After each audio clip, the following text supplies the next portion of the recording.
work better together. A Missouri couple who pointed guns at protesters will not have a day in the nation's highest court. The Supreme Court declines to hear an appeal from Mark and Patricia McCloskey, the attorneys whose law licenses were placed on probation for pointing guns at racial injustice protesters outside their St. Louis home in 2020. Mark McCloskey, a Republican primary U.S. Senate candidate, says he's a little disappointed, explaining he thought the concept of a lawyer being sanctioned for doing no more than just defending himself and exercising his Second Amendment rights would be a significant issue to the high court. The couple pleaded guilty to misdemeanors for the gun-waving incident, their appeal looking to end a one-year probation on their licenses set by the Missouri Supreme Court, which, if violated, could become permanent. Kristen Goodwin, Fox News. Russia is turning over the bodies of Ukrainian fighters killed at a steel plant where the fighters' last-ditch stand became a symbol of resistance against Moscow's invasion. So far, dozens of bodies have been turned over to Ukrainian officials where DNA testing is underway to identify the remains. A tribute for U.S. Olympians returns. Next January 24th in Colorado Springs, U.S. Olympic legends will get honored. Swimmer Michael Phelps and skier Lindsey Vonn among the 2022 class elected to the U.S. Olympic and Paralympic Hall of Fame. Late basketball coach Pat Summitt will be enshrined. So will figure skater Michelle Kwan and swimmer Natalie Coughlin, soccer player Mia Hamm, and tennis great Billie Jean King in the category of special contributor. From 1983 to 92, the U.S. Olympic and Paralympic Hall of Fame inducted new members every year. From 2004 to 2012, new members were elected every 2 years, then a break until 2019. This class, the first since then. Jared Max, Fox News. Golf champ Phil Mickelson just announcing he's ending a 4-month hiatus by joining the field for a Saudi-funded rival league to the PGA Tour at an event this weekend. I'm Lisa Brady, Fox News. Take your business to new heights with the United Business Credit Card. Earn 30,000 bonus miles after spending $3,000 within the first 3 months after account opening. Plus, earn 3 times the miles per $1 spent on United tickets through United until April 30th, 2023, and 2 times the miles thereafter. Visit any First Hawaiian Bank branch or go to FHB.com United Business for more information and to apply for your United Business Credit Card today. First Hawaiian Bank. It all starts with yes. Are you looking for a new place to hang out with your friends? Let's go along the sidelines at Sidelines Bar and Grill. Located at 154 Iriarty Road, Unit 4 and 5 in Tamuning behind Royal Bigs. Sidelines, a hidden gem with nothing but great things to offer. Great atmosphere, great food, top shelf drinks, and a great team. What are we waiting for? Let the fun begin at Sidelines Bar and Grill. Open daily from 3 p.m. to 2 a.m. See you there. Go green, go hybrid. Go to Nanbo Insurance, and your next power bill is on us. Insure your hybrid car at Nanbo and get up to $350 towards your next power bill. That's instant savings for keeping our island clean and green. Nanbo has been providing Guam with over 50 years of reliable and affordable auto insurance. At Nanbo, it pays to go green. Terms and conditions apply. Visit nanbo.com or call 477-9754 for details.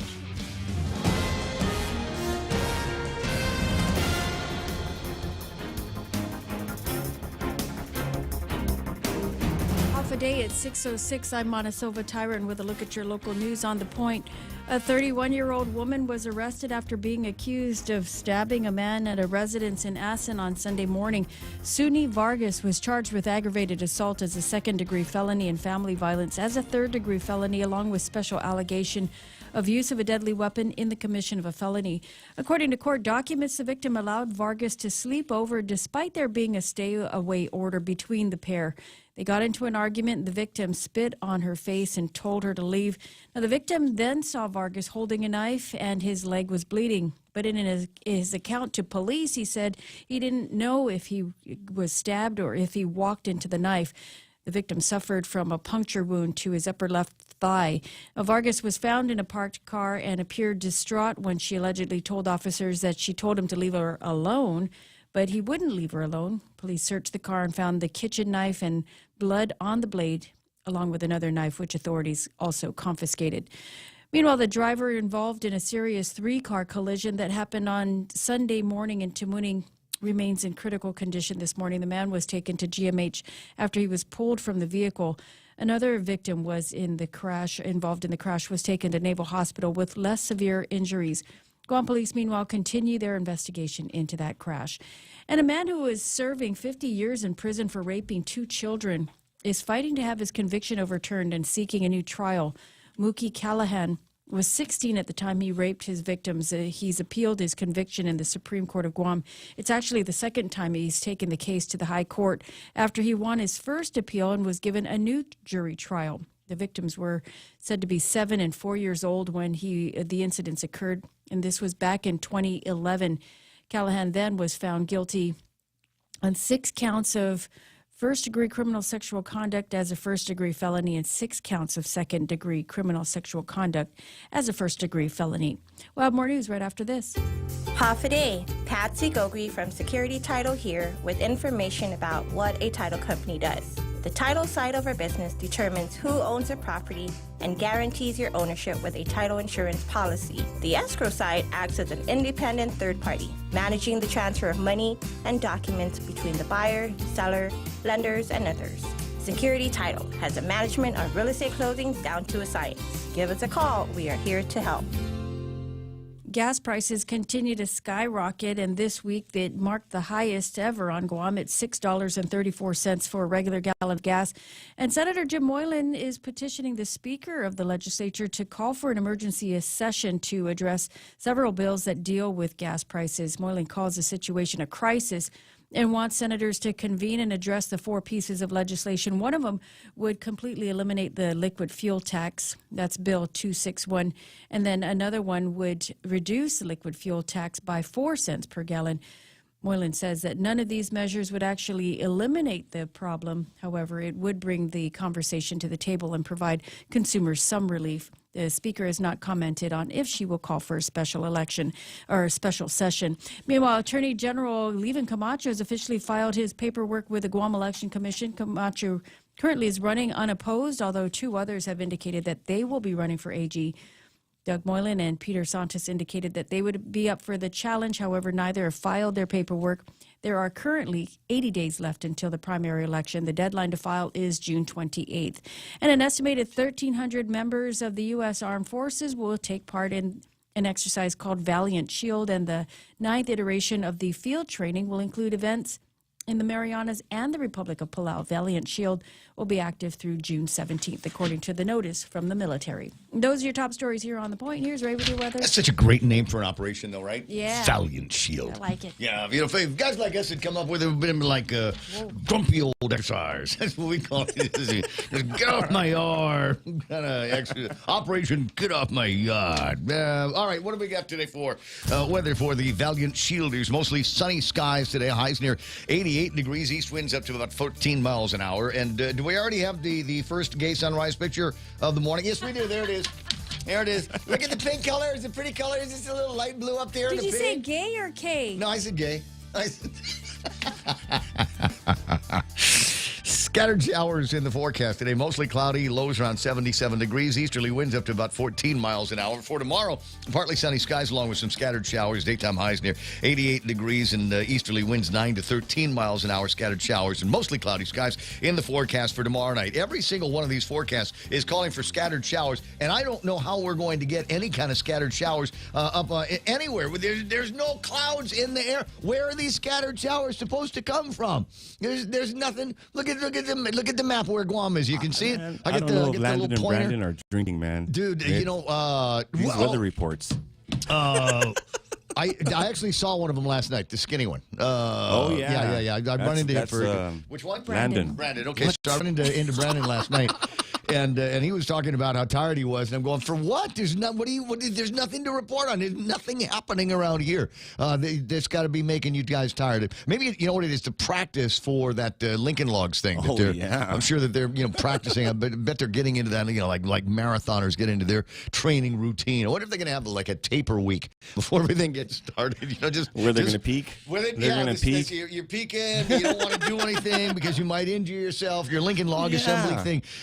be going haywire. I'm just wondering, guys, where are these scattered showers supposed to come from? Because I'm looking at the map and there's nothing in the neighborhood, and there hasn't been anything in the neighborhood. We were sitting at the beach the other day, and remarking how there are no clouds out there. Everything was way off on the horizon. It was way over there, but there was nothing over the skies of Guam. I'm going to blame Governor Carl. Let's blame somebody, but it's just all that sunshine. Spectacularly hot these days. And the bad news here is, as they're reporting in the Fox News, as we're reporting here, cost of everything is going up. You might be wondering, are there places that are getting hit just as bad as we are? Yeah, the entire EU. More on that a little bit later on. Where was it? It's sunrise this morning at 5:53. We'll get some pictures from the eastern side a little bit later on. Sunset tonight should be at 6:47. Hashtag tell the others. There it is. News and weather together on The Point. Being brought to you by Bank Pacific, banking on the Pacific for 67 and something years. Come into GTA today and show your dad you know what's best. Just in time for Father's Day, sign up for any smartphone on HPO with our Live Unlimited plan for only $55 a month and get a $100 Home Depot e-gift card too. New customers can also enjoy a $100 port-in credit. Now that's a deal that would make any dad proud. Terms and conditions apply. See stores for details or visit gta.net for more info. GTA, we start with Dad. Gas is expensive, so let the bank come to you. Through our remote deposit capture, you can deposit your checks into your account from your phone. And with our Dynamite Bank Pacific Visa debit card, you can use your money anytime, anywhere. It's the perfect combo. Now we're banking on the future. Services that you want to. Bank Pacific, where others put branches, we place roots. Equal housing lender. Member FDIC. Crank it up. Cranking it up. Portions of the program brought to you by APL American President Lines. Global presence with a local home and the team over at, is it Subway? Am I doing Subway? Yes, sir. All right. Can I say Ron and Kim over at Subway? No, different store. I'm sorry. I'm already in the mind here for the security title. But what the heck? If anything, I'm flexible. Just reach out to me. Ask me. I learned that from the governor. She said that the other night, and then she's been, so approachable, relegated to bed rest or something like that. Anyway, so where were we? Portions of the program being brought to you by the guys over at Subway with a new roast beef, the Angus roast beef, and not just any Angus roast beef. Apparently, there's distinctions and different levels of this stuff. They have choice Angus roast beef. Have it by itself or layered with oven roasted turkey and Black Forest ham. That's what they call the Subway Club. Lots of flavor there, lots of life. New roast beef on hearty multi-grain bread with fresh hand-sliced veggies at Subway or security title, Eat Fresh. The Ray Gibson Show. I'm flexible. Morning talk that matters. Call now, 888-TALK. That's 888-8255.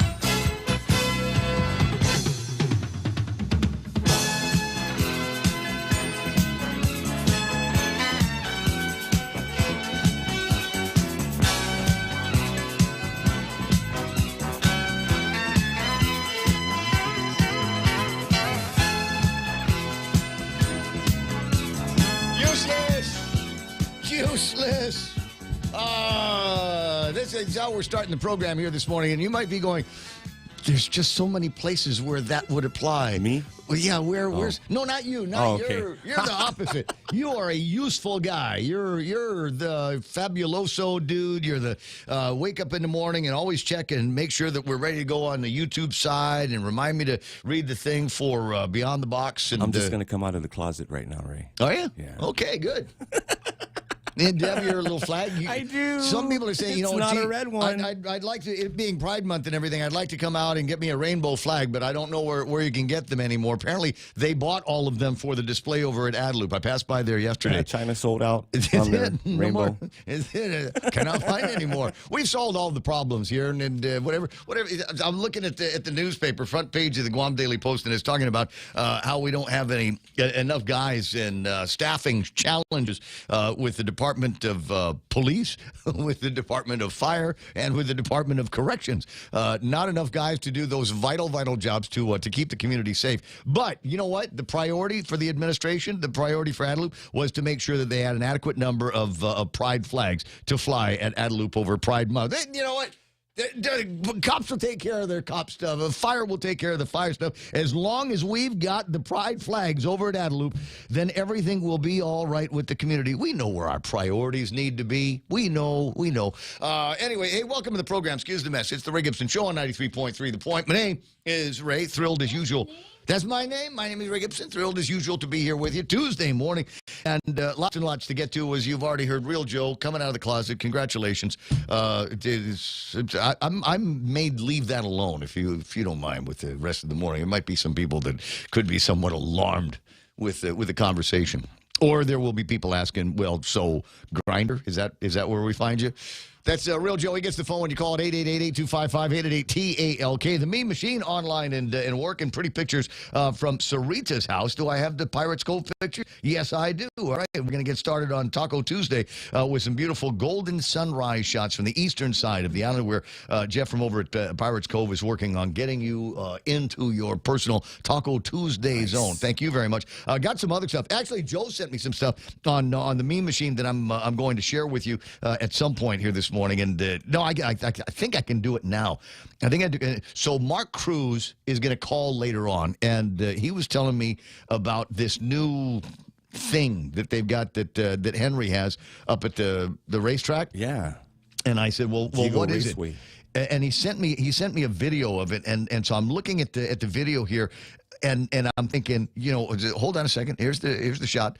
It is now leaping over this bunker area that they've got set up, and it's going to go up another kind of ramp there. There we go. Oh, right about there is where I can feel certain parts of my body and my nether regions staying about 20 feet back that way as the car goes in kind of the other direction. and he says, well, how about me and you and Real Joe and Mana will go up to the Raceway Park and ride around with that thing. No, Ray. I'll watch. I'm down. I'll do it. You do it? Okay. I won't get in one of those. But I have to drive. It's a side-by-side. Is it? Yeah. They got the 4-seater, they got the 2-seater, and they're fast. Yeah, they look like they're going pretty quick I here. would have to definitely drive. So, do you wear a helmet? You should. Especially if you're riding with Simpson or, Doesn't it have roll Joey bars? Crisostomo, one of those guys. Hold on. See, that's the question. That's the question we should be asking these guys. Here's the video, and I got this from Joey yesterday. I think everybody else has seen it as well. And you can see in the last seconds of the video how there's a car coming up Hospital Road and is getting met by another car coming out of the Lupang area. Yes. And then bang! And the thing flips over into the Payless parking lot. And all I can say about that is, thank God it was there, because the hospital is, 200 yards away? Not far. Not far at all. So, apparently there's people fighting for their lives and all that stuff. So if you got memes, you got stuff that you want to send over and play on the TV side of our radio broadcast, 7978255, 7978255. Mana Silva Tyron in the studio going to be taking care of big news and headlines or shopping on Amazon. I'm never sure what exactly it is that you're doing because I can't see. There it is, shopping on Amazon. I was right. So what are we shopping for today? Somebody I love and care for is in quarantine, in isolation, and with COVID. They still have States, that? In the States, yeah. So I'm sending them Oh, some you can get do well. that. Yeah. So I'm just sending them. They're little kids, so I just want to make sure they're my babies. But if you buy something Amazon.com here and then put their shipping address there, then they'll they can get get it same day. Same day service. Yeah. Isn't that the most So amazing just thing in the world? To keep them, occupied while they're in isolation. So it's funny you mentioned COVID-19. So I woke up at up at 2:00 this morning, and I had this feeling of But you already had COVID. indigestion. Yeah, but you can get it again. They're called breakthrough cases, and so there's variants that will feed into it. So I wake up this morning and I have something that feels like indigestion. You know that feeling? Yeah. And kind of a grumbly, mess in my stomach. And then it occurred to me, gee, I wonder if this is a new symptom of Omicron or a new symptom of the Omicron variant. And so I was going to ask you if you could bring one of those tests. I mean, I'm feeling better now. I popped the Tums. I have so many. Shaking, man. And I'm feeling a whole lot better now. Then it It's a occurred moment to me, of anxiety, Ray. yeah, but what if it comes out positive and then I got to not come to work or then we got to like do the thing? last time. Yeah. Like the last time where I didn't come to work for 4 hours. Yeah, I came to sure. work for 3 hours. Maybe there's something like that. Anyway. But I would check it because sometimes a heartburn or stomach upset could be symptoms of something else. Yeah, right. Like heart issues. I'll wait until blood comes out Beans. somewhere. You know, I'm a boy and from that kind of generation here. 6:22 in the morning. All right, so the team here has been assembled. Our own little radio version of Valiant Shield are all online and ready to go.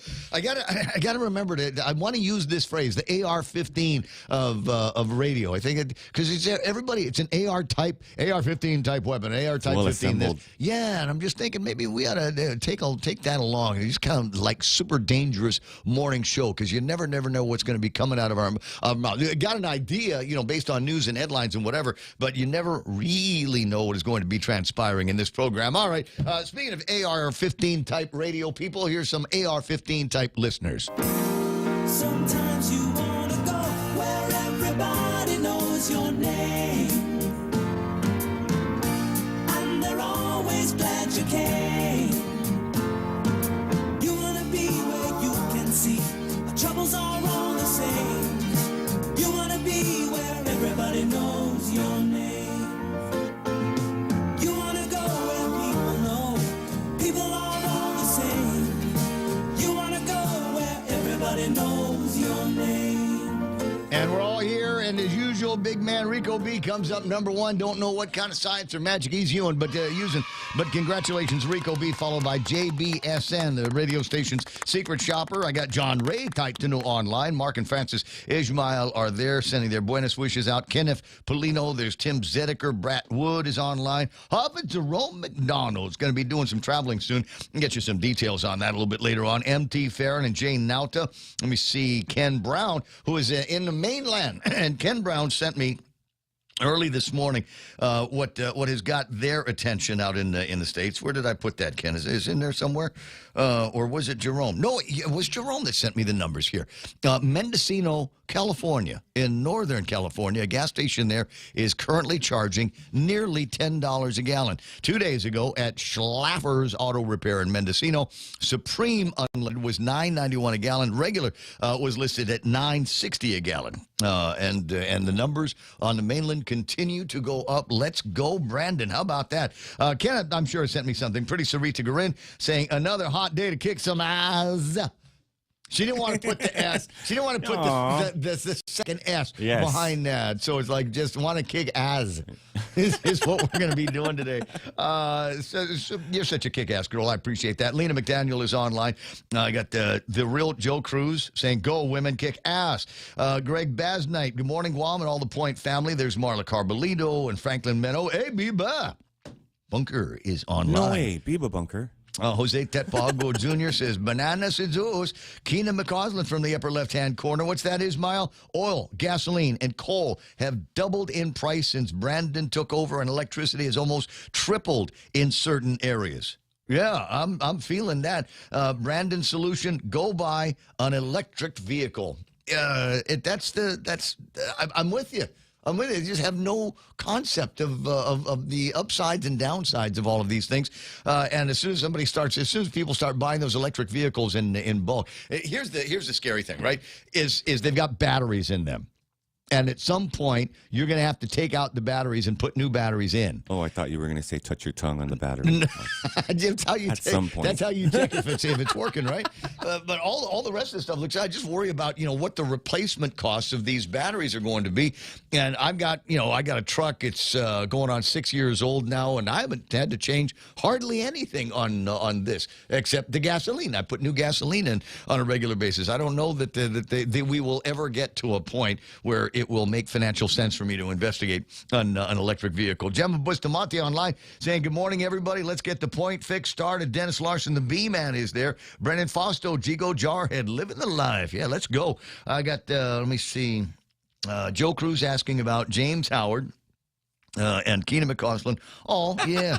See, Keena says, prayers for my uncle, Master Carver, Robert Titano. We'll send those up here this morning. Colin Clark online. ZZ Tatminglu, happy to see you there. And Jose says, $20 million gifted for a park. This is what we get when the governor has Zoris on the ground. when the governor has stories on the ground, 20 million days ago. Okay, Jose, we'll work through that a little bit later on. That's me, guys. Weiss from Agate. I told you, Zutnia rules. Rico B, Deborah Regis is online, and Jose Tetpago with the phrase about Joe Biden that I cannot use on the radio, unfortunately. Who else is there? Buenos todos to you. I got... Greg Bloss in the program, Mark and Francis Ishmael, John Santos, Deborah and Brennan, and MJ Regis there. Mark Voigtland checking in from the Free Zone. MPO Go is watching the program. Lonnie Salas and Margaret Estacchio. Former governor, call TC Gutierrez online Just bring here. it back and make it hot. He's bringing back hotter. the sunshine. No, could you bring in... I don't want to say let's maybe dial back on some of the sunshine until the power bills start going down again. Ina Lee is there, Patty Santiago, Greg Fausto. Good morning to Dale Audette. Ariola Sill. And Sep San is there. Kennedy Robinson, Joanne Billabay, Winnie Flores, and Jolene Almandres is watching online. Janine Bloss is there. Morning, Janine. Morning, Janine. Like the white top in the picture. I see. I should be ashamed. I've started stalking. They get the striker, Vinci Gomez, Rene Loud. There's my accounting buddy, J.R. Rebinalds on Tight Tigui. Good morning to Harvey Egg. Now, we're going to hear from Harvey. Biba Harvey. We're going to hear from Harvey a little bit later today. Wrote a nice editorial in a newspaper yesterday. We spoke about it a little bit. And to go backwards to what I said when I started the show, when I first topped off the program, the words that I used were useless. Useless. It's Tuesday the 7th. We have seen the price of gasoline skyrocket here on Guam.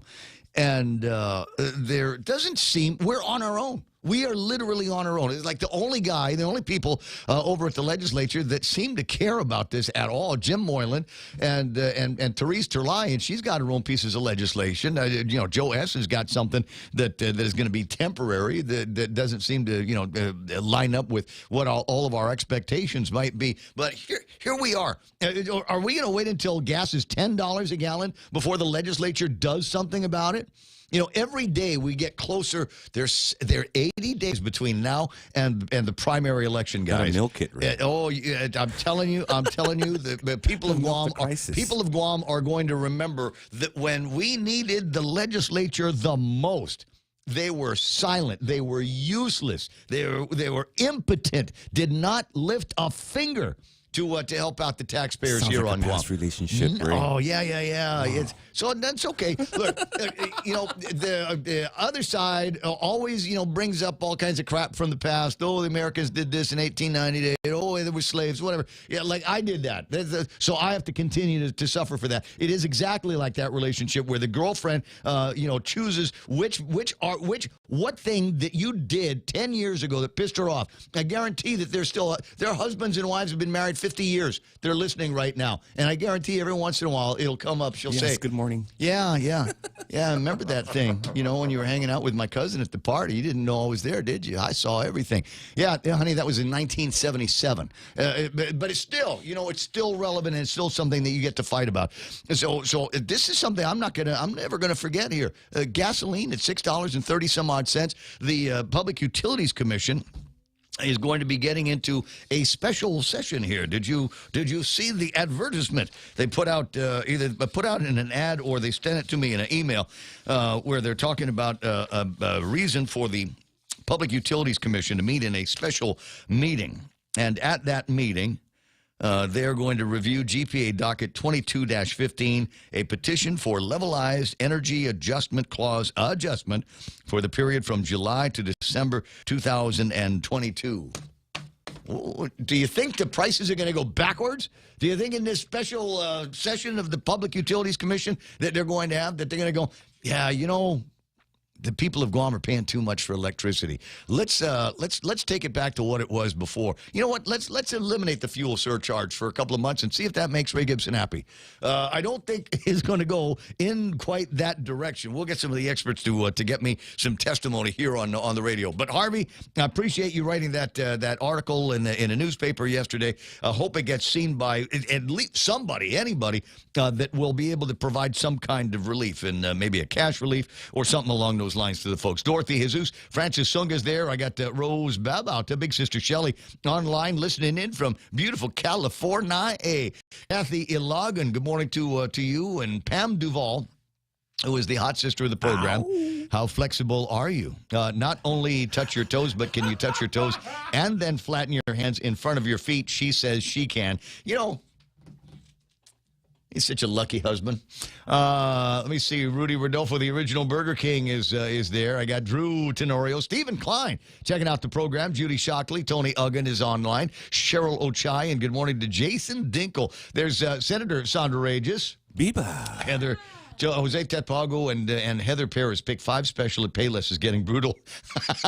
I haven't tried it yet, Brad. Johnny Martinez and let me see, Chad Nathan Sablan Escura. Ken LG riding with Henry Simpson off-road will bring you closer to God. Sure got that feel, buddy. Does have that feel. I got Gerald Young and Dennis Benzer.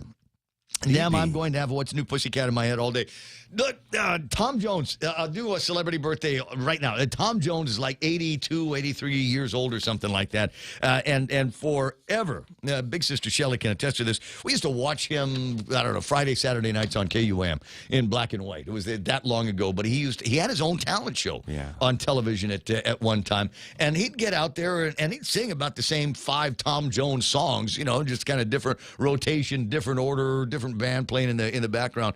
But the guy was just he emitted sexy. He emitted a classy kind of sexy that you just don't see too much in movies and song and that kind of thing anymore. And if you do, I guess maybe I'm not paying attention to it because the standard for that will always be somebody like Tom Jones. I had a chance to see him in Manila. I thought you were going to say Vegas. No. Manila. No. He was in Manila, this just prior to COVID, and he'd gotten out there, and I had tickets. I had firm, right near the front tickets because I know the promoter in Manila that is the guy that was bringing him out. Yes, boss. And so he calls me up, and you know the morning of. And he said, sorry, Kuya, I'm not going to be able to get you into the concert tonight. I said, why? He says, well, because he's canceled the concert. He's not feeling good. I said, really, what's wrong with him? And the guy said, he's 78 years old. What's wrong with him? He's an old man. Come on, man. So he's just not feeling good, and he doesn't want to perform tonight. And I said, okay. He said, what happened? Because it wasn't the first time that Tom Jones had done that. And apparently it's one of those things where somebody will tell him a couple of days later, oh, yeah, about that Manila thing. You want to go back? And then he will, and then do the show finally. But I don't want to say consummate showman, but showman nonetheless. Tom Jones, for those of you that need a taste of that right now, Mars Attacks is the movie that you're looking for, where he turns into a hero at the end of the thing. Just like I will when the North Koreans attack. Who else is online? I got Edwin Kitsutu, and that's Detwin, Colin Clark. There's Tessa Marie Nuke. Tattoo Shauna is already online and hanging out, and John Ray Uggan, and plenty more. Get your name on the list by checking in on the Facebook side. The YouTube side has got some of the usual culprits, including Who's Your Big Daddy 06 and James Howard checking in on that side. Lupang Guam, Kitsutu in Japan, Gemma Bustamante sitting on both sides of the table because that's where all the boys are, and the bad boys are on the other side. 6:35 in the morning. Monica Silva-Tyron has got news and headlines. Plenty more to talk about here this morning. Are you ready for it? Yeah, okay. All right. She's jumped away from the Amazon. You know, I was thinking about this. Wait a second. Father's Day is coming up. Oh, you're a father. You're a dad. Yeah. Like 18 times over, right? Oh, man. And then I know most of them. I'm a dad, and she's married to a dad, so... But not my dad. Oh, there's that. There's that. Okay, it's 6:36 in the morning. I'll ask Mayumi what she's getting me for Father's Day. There you go. I actually know what the answer is. The answer is I get to buy her movie tickets, I get to buy her concession snacks, and I get to take her to CPK later on Father's Day for me. But you know, I'll love every minute of it. It's time to jump into headlines and news with Monica Silva-Tyron. Get caught up on what's going on. How about Monica? What happened last night? Well, Senator Jim Moylan is calling on the Speaker to call for an emergency session to address the rising cost for gas. It's up to $6.34 a gallon for regular fuel. Moylan calls it a crisis and wants lawmakers to convene and address the 4 pieces of legislation that have been introduced in the last 6 months that will address the rising cost for fuel. Meanwhile, the Attorney General, Levin Camacho, has filed his paperwork with the Guam Election Commission Camacho currently running unopposed, with two others who have indicated that they would be running for AG. Those are Doug Moylan and Peter Santos. Both have not yet filed their paperwork with the Guam Election Commission, though. And police continue their investigation into the early morning crash that took place on Sunday. A man was taken to GMH following the accident and remains in critical condition. Another individual was injured in that crash and was taken to Naval Hospital, but with less severe injuries. Again, the incident remains under investigation. And those are your headlines right here on The Point. Neil got the video. There's not much to investigate anymore after this. We'll just take a look at the video and see who was going when the light was green, because somebody hit that car and going fast, too fast, clearly against a red light. So I know the video that we're looking at is black and white, but you know how they'd be able to tell who had the light? How? Well, because they're all in the same order, up and down. Oh, Ray. You know? God, you're so warm and intelligent. I am a warm and intelligent host of the program. Off the top of your head, can you remember what the top color is? I ain't gonna quiz you because I don't know what it is. Stop, man. Right? Is it red? The top one is red, and the middle one is red. yellow, and the bottom one is green. Right? Okay. That is correct in that order. 6:38. I'm colorblind. I don't know. 6:38 in the morning in the Ray Gibson Show. We'll take a look at what's happening in traffic and dive deep into the news and the headlines today, and see what can put a smile on my face. Go. My family and I trust the FHP Health Center because of our connection with the healthcare providers. The services are mostly under one roof, enabling a one-stop for all of my family's medical, urgent care, imaging, dental, vision, laboratory, and pharmacy needs. My family and I trust FHP Health Center. You can too. FHP accepts most insurance plans, TRICARE, Medicare, Medicaid, and self-pay patients. For an appointment, call 671-646-5825, press 1, or takecareasia.com. FHP Health Center, our island, your clinic. Hey there, folks. It's me, KFC's Extra Crispy Colonel. My KFC Extra Crispy Chicken is freshly double-breaded and fried to a luxurious, mouth-watering bronze. You see, Extra Crispy KFC Chicken isn't just a product, it's a lifestyle. And for a limited time, KFC's delicious egg tarts are back. Pick up your KFC Extra Crispy Chicken meal and an order of egg tarts at your favorite KFC today. KFC, it's finger-licking good. Everyone has a busy schedule these days, and sometimes we forget to schedule our routine dental checkup and cleaning. Don't neglect your dental health. Schedule one today with Dr. Robert Yang and his Smile team, conveniently located at the East West Business Center on Marine Drive, Upper Tumon. Call us today at 647-8702 or 3. Again, that's 647-8702 or 647-8703. We make smiles happen. I can't help it. It's in my head. It's in my head now, and what's in my head is it's got to come out. Otherwise, I'm just going to sit around here and feel like I'm, claustrophobic in my own sense of humor. You ever notice that Valiant Shield is always during Pride Month? I think there's a connection there, Joe. Yes, I do. 20 away from 7 o'clock in the morning. Ray Gibson Show. We'll take a look at what's happening in traffic. We'll start with, Anderson Air Force Base, et cetera, up in Jigo. Not a whole lot right now. I think it is going to get busy, though, because they're going to have the planning committee for the Valiant Shield Gala coming up, and I think today is supposed to be the day they work on the theme for the Valiant Shield Gala. They have one every time they come out here, and I think this year's theme is going to be Havana Nights. Oh, wow. Doesn't that sound great? I know. Yes. I don't know. They're messing around with kind of a Top Gun feel. You're gonna wear your white uniform? White uniform. I think that's a Navy thing, bro. It's anyway, 20 away from the top of the hour. Nothing happening up there. Southbound Marine Corps Drive all the way through Dededo is clear. 1 and 3, tiny bit busy. Intersection traffic at 1 and 16. 16 is clear all the way to 8, 10, and 16. That's not to say that there isn't traffic there. There's just not a whole lot of it. Summertime on Guam, Route 8 into town, running fairly clear. A couple of dog and out spots if you were south. And then we've got the inbound traffic on Route 4 into the Sinahanya, Ordot area, Ganya. And it's all looking pretty clear. Down is, where's that place? Big Navy and Shumai. Nothing major going on. You see a little bit of traffic slowing down, trying to get onto Marine Corps Drive, plus Route 2, trying to get through there as well. 6:41 in the morning. It's the Ray Gibson Show on 93.3, The Point. Come try Guam's original Chamorro restaurant with Pica's best 5 years running. Mezcla Chamorro Fusion Bistro. Experience Chef Peter's candied salmon over scallion coconut rice, octopus to naktak, Chamorro platter, and their award-winning gourmet hamburgers. Or if you're looking for something healthy, try their keto-friendly menu. Come and enjoy Mezcla's half-a-day service at their Hagåtña and Grand Plaza Tuman location. Call their Hagåtña location at 479-2652 for reservations. The 2022 GSPN Boys Volleyball All-Star Game presented by the Guam Army National Guard goes down Sunday, June 12th at the FD Phoenix Center. The best high school players from both the public and private schools will put their talents on display, coached by the champion coaches. Watch it live at the Phoenix Center or streaming on GuamSportsNetwork.com, powered by IT&E. The 2022 GSPN Boys Volleyball All-Star Game, June 12th. News to fill your mind. Talk to get it out. The Ray Gibson Show. Call now, 888-8255.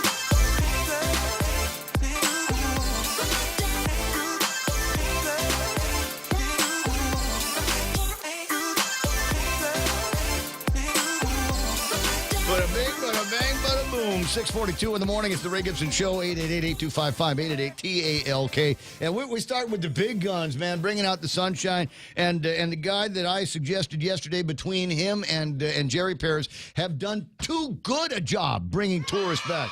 You can't get a chair at CPK in Tuman anymore. You walk into Moses, and I want to sit over by the bar in the glass windows, but there's loads of Koreans and Japanese and women that are traveling 3x3 in this town. Welcome. Outstanding work, Governor. You and Jerry have done just a great job. Good morning, Ray. Good morning. How you feeling there? You good? Oh, you didn't get it as bad as I did, but it's going away now. Anyway, thank you for having me on today. Well, it's always fun to talk to you. But if you're not feeling good, we'll just save this for another time. It's just that I ran into some information. No. I ran into some. Go ahead. I know both the governor and I are a little bit under the weather, but all morning for the last hour we've been going back and forth on how to sustain, especially the Korean market right now with the free shots. That costs a lot of money. So she's been working on it all day yesterday through the night with public health. And I've got Brian Borja at GBB working with John Calvo and the lieutenant governor and public health to see how we can get the cost down to maybe at least below $50 so that we can make our money go a long way. Because with the way they're coming in now, Ray, the success we make with our program, with this, it's just like Guam is the premier choice for all the Koreans right now, especially that Air Seoul, where they put in their stores that they have a Guam, sort of a bubble. Well, they're promoting it all over Korea. That I didn't know what that referred to. It sounds like a great idea. A Guam concept zone, and so Air Seoul is like go to the Apple store and they've got a whole section dedicated, just to one product line. So you go into these travel agencies and direct to consumer places like for Air Seoul, and they have a Guam concept zone. That's correct, and there were actually Air Seoul, at the peak of the tourism for Guam, they were the ones that brought more in per capita from there, almost 100% full capacity on every plane. So I'm hoping that by noon the governor can come back to me and say, okay, I think we got it licked now with public health getting involved. That's the only way we can sustain this because it's going like gangbusters and. At $100 for antigen and $175 for PCR, you get rid of that in a matter of a month, 20 million. So we're going to try to figure out how to do it. And thank God the governor's got her. She put herself into this mix now because she sees the value of our free testing program. Well, We're the as I only said, one we're watching families, walk off the airplane. We're watching, their version of salary girls flying to Guam 1, 2, 3 at a time, and it's not like they're just staying in Tumon. They're FIT, so they get in the rent-a-car. So there's a little bit extra money floating around in the economy, and they're going to the same eating and drinking establishments as you and I like to go to. That's correct, and the reason I know, Ray, that it's going to start even more. Hopefully, when Asiana Airlines will start flying, hopefully by July, and the other low-cost carriers start ramping up more flights a week, and United Airlines from Japan is really, they're filling up, bringing to Guam from Japan, and so we're going to be overwhelmed. So I just want to last through September 30 with what money we have to give the free. As I said, I think we are kind of already getting overwhelmed. If you were in Tumon over the weekend, virtually every place that opened a door and had some place you could sit down and order a meal, they all seem to be cranking. All of the businesses seem to be moving and flipping the tables over rather rapidly, as to maximize on the numbers of people that wanted to go in and get something to eat. So we've got to get some of these other facilities opened. We've got to get some of these other facilities reopened to be able to meet the demands of these travelers. Yeah, what the demands there, and that's why we have to honor the fact that they're booking because of the free PCR testing and antigen testing. So our only hope to God is that those countries will lift having any requirement of testing coming back, so that we can start breathing a sigh of relief. But right now we have to follow it. And thank you, Public Health. Let's step in there and help GVB be a partner. 648. Now, there are going to be some people that say, why don't GVB just take that $20 million and use that money instead of the upgrade behind you over at EPAL? Instead of using the money for that, use that to continue to fund the testing to bring in, to help subsidize the trips for our Koreans and Taiwanese and Japanese. They said that when I came up with the Pleasure Island concept, $57 million to put the infrastructure in. And if we had listened to them to take it and put it somewhere else, we wouldn't have Pleasure Island, and we wouldn't have the success of this tourism industry. Do we need the attractions? It's worth the investment? Absolutely. And this is a long-range vision that the governor has. It's not only for the tourists, but for our children as well. And I know that it's so easy to take that $20 million, throw it out in one fell swoop, and whoop, poof, we have nothing for the future. Sometimes we have to suffer just a little bit more to be able to plan ahead. And we're not going to be a penny wise and pound foolish with this one. We're going to stick with our plan.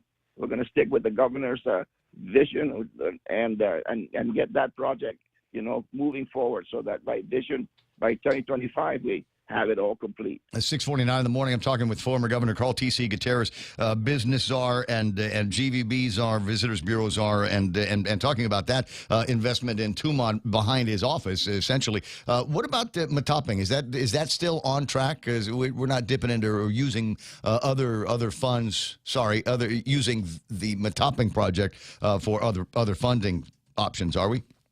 No, that's from EDA. And Public Works, I think they're getting close to finalizing it. I mean, it's been approved by EDA. They're just getting through the process right now. That's almost $15 million. There's something else. Mark Cruz and I were talking yesterday about all of the refurbs going on. Marine Corps Drive, I don't know, has ever looked as good as it does today. Let's hope we don't screw it up by digging in some new laterals and put more iron plates on the ground, 10 away from the top of the hour. But I was thinking about, and he had mentioned EPAL Road from about where the Palo Verde is down the Snaky Hill towards Tumon. And I, for years, always thought that would be awesome for people to be able to, number one, drive down into that beautiful vista that is that part of Tumon Bay, but also foot traffic there. Have you seen Vince's plans for that? No, I haven't, but I've driven there and a couple of weeks ago, back and forth to see, and that's a really big residential zone, and we're going to just have to probably stay with the 2-lane highway there, and stay with that, because I'm sure the the residents there will be up in arms if you do any more than that. But if it's just repaving, that's what they're going to do. Never mind. Just tell them don't look that way. Go on the other side of the house and look out the beautiful vista. Never mind what's happening on the road. Go around the coral pit, right? Yeah, the coral pit, or there. Listen, I'm glad you're in good spirits. I'm sorry to hear that you've got what sounds like the same thing that Lou had at the debates, and I hope you are feeling better. It's not spreading around again, is it? How's everybody in the family? No, everybody's fine. That's not. But this thing is so odd that everything else seems well. That Dr. Bob Young-Guerrero gave me this Paxlovid, and it helped right away with everything else except this. I've never had a sore throat like this where you have spasms and it just keeps going on and off on your throat, and it's terrible. So I don't know what it is. It's probably the Gutierrez variant. I don't know. The Gutierrez variant. Well, but unfortunately, I hope it doesn't keep you down. I'm wondering if Monty and those guys have a spare seat for you at the Get Guam Moving webinar and forum that's going to be taking place. They're doing it online and in real life at the Hyatt Regency Ballroom starting at 9 o'clock this morning. Are you going to be able to make that?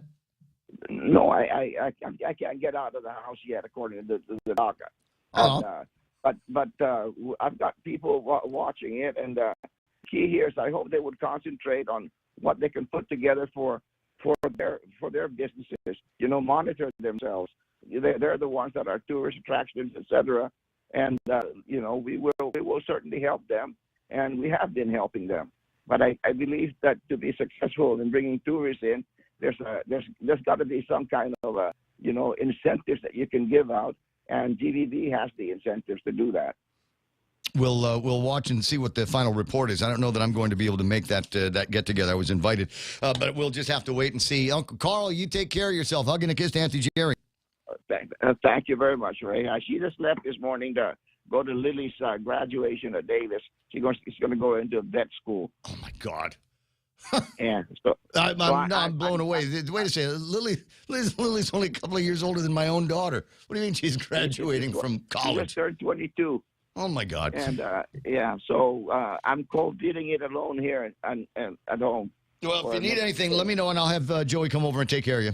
Right away. Okay, very good. Thanks a lot. 6:53 in the morning. No, thank you. Former Governor Carl T.C. Gutierrez online here talking about a bunch of stuff. There is good news. I saw this thing, and it's in one of these CAPA. It's an online travel kind of airline journal that you need to pay $1,000 a year to be able to get, and there's just enough in the headlines. And I said, well, maybe I just get the whole story from Carl. Air Seoul boosts Seoul Guam frequency and tourism promotion ahead of the summer 2022 peak. Now, my goal here is to make you feel hopeful about our future. It has nothing to do with the legislature or Adelup or anything like that. In my mind, it's all Carl and Jerry and the connections that they have made in Korea. For the Center for Aviation, Air Seoul has launched a Guam Concept Zone at its Gwanghwamun store in cooperation with the Guam Tourism Office. So things are happening, and things are going to be happening a lot faster. I got a feeling that there's going to be more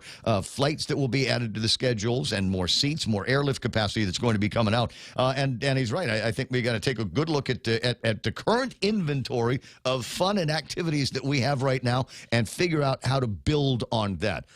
What do you think, Dave? Can we bring Chuck E. Cheese back? Is it possible we could get something like Chuck E. Cheese going?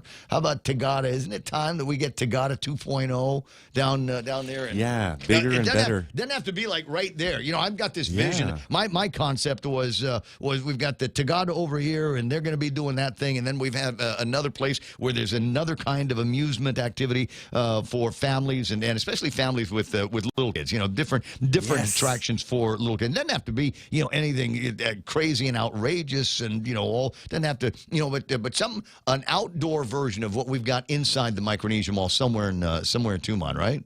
Perfect. Yeah, I know. Ice cream too. Make me the CEO. And churros. Make me the CEO. I'll take care of it. 6:55 in the morning on the Ray Gibson Show. I told you about it being Tom Jones's 82nd birthday, and what the heck? While I've got the birthday list out, we'll take a look at and see who else is it. Liam Neeson is 70 years old. You remember that movie he was in that was so funny? Yeah, neither do I. But he didn't do a whole lot of funny movies, does he? No, he's kind of a man with special talents. Exactly. So who will find you? He's 73 years old. Former Vice President Mike Pence turned 63 years old. Then there's a bunch of other people. I'll name them, but I don't necessarily know who they are. Dave Navarro is 55 years old. Oh, yeah, Dave. He plays the guitar. Carl Urban from the Star Trek films is 50. Bear Grylls, Man vs. Wild, is 48. Yeah. So he's survivalist. Yeah, they'd like helicopter drop him in he's someplace like former naked. special forces kind of dude. And then he'd have to rebuild civilization from there. Sew his own clothes. Yeah. we had a guy here, Yokoi. Comedian Bill Hader from the Mindy Project and Saturday Night Live is 44. Michael Cera from Juno and Arrested Development, 34. Shelley Buckner from Summerland is 33. Iggy Azalea is 32 years old. Why do I think I need to know who that is? Iggy. No, it's not. No, the Iggy I'm thinking of has got to be in his 70s by now. Model Emily Ratajkowski is 31 years old. You know, I'm a little bit fuzzy on some of these names, and it was playing on the big screen at Sidelines last night. Was Twilight? Is that the name of the show? Twilight with the girl and Edward and. An epic saga. An epic of vampires and werewolves. Yeah, and I don't know why. It's like watching the whole movie was just strangers on it because I just never really got into that series. It's 6:57 on the Ray Gibson Show. I had some of the things that we'll be talking about, items that are in my table of contents, including giving the military a hard time about the Valiant Shield again, just because it's so fun. Come on, Top Gun or Havana Nights? What's the gala theme going to be at the big end of Valiant Shield gala that you know that they're going to have that you and I are never invited to? We've got, like I said, the story here, top story in the day's Post about GPD and the Department of Corrections and the fire department running short of guys. Where's the ball dropping? Where is the ball dropping? We just don't have enough young men on Guam that can pee clean? Is that it? Are the entry requirements for a variety of these positions too high? But in the meantime, there's two thoughts that were in my head when I read that story. Number one is a line from that Mel Gibson movie. We were young soldiers, and we were young. Where what's his name comes up and hands a patient, that have been shot up, hands him a gun, and says, "Prepare to defend yourself." You know the scene I'm talking about? It's ultra macho. You know there's at least one guy from Guam that was in that valley. I know him. Yeah. But anyway, so you got to prepare to defend yourself because when what's the line here? When seconds count, police can be there in minutes. Maybe. It's on you, man. Yeah, it's on you. So if you haven't yet gunned up, seriously consider it. There are safe ways that you can protect yourself and your family. But the other one, and really I'd made a joke about it, is, well, that's too bad that these guys are running short on personnel. But the real priority for somebody over at Adelupa in the last few days was to make sure that every flagpole had a pride flag on it. Now, I'm not trying to give anybody in the pride community and the gay community a hard time. I'm just going, really? Is that the priority? Is that was something that occupied somebody's entire day, maybe weeks, because they had apparently to buy some new ones because the old ones on one side are kind of faded, but there's some new brighter rainbowy flags on the other side. And I'm going, why is not shoring up the police department, the fire department, and the Department of Corrections not a major priority? Why isn't somebody losing sleep on that as opposed to, did we get enough pride flags from Amazon? That's the thoughts that's in my head here today, along with, again, the phrase, useless. Gasoline prices going up. We're going to see electricity prices go through the roof again here very, very soon. And I'm not hearing a whole lot by way of savior language from anybody in the elected representativeship of the island of Guam. Stand by now. Fox News Live coming your way on 93.3 The Point, followed by Mana, followed by Jerry Roberts. The White House message to frustrated Americans. Lisa Brady, Fox News. This is a global challenge. This is something that everyone is feeling across the globe. But White House spokeswoman Karine Jean-Pierre says they understand rising gas and food prices in particular are hurting families. As we look at inflation and trying to make sure that we're fighting inflation in every way that we can. She says everything is on the table. AAA's national average for regular unleaded hitting a new record again today, $4.86 a gallon. British Prime Minister Boris Johnson survives a no-confidence vote in Parliament by members of his own party. 211 MPs have voted in support of him. Fox's Alex Hogan in London. If he had not had 180 MPs vote in favor of him, he would have been ousted. From there would have been an election to decide who in the party would then take over from him. The problem was there really is no clear front runner at this point in time, but he is safe at least for now. Fellow conservatives pressed for the vote after several scandals, including government parties held during COVID lockdowns. Johnson has said no rules were intentionally broken. The former leader of the Proud Boys group, Enrique Tarrio, faces a new charge stemming from the Capitol riot, seditious conspiracy. Federal prosecutors say he and 4 other members of the group were involved in a coordinated attempt to prevent Congress from certifying the 2020 election. Tarrio was not in D.C. on January 6th. He had been arrested days earlier on a vandalism charge. The 4 others charged in this latest indictment were also facing previous counts. Fox's Jared Halpern on Capitol Hill. More than 800 people arrested since the riot. The House committee investigating the Capitol riot plans its first public hearing this Thursday. America is listening to Fox News.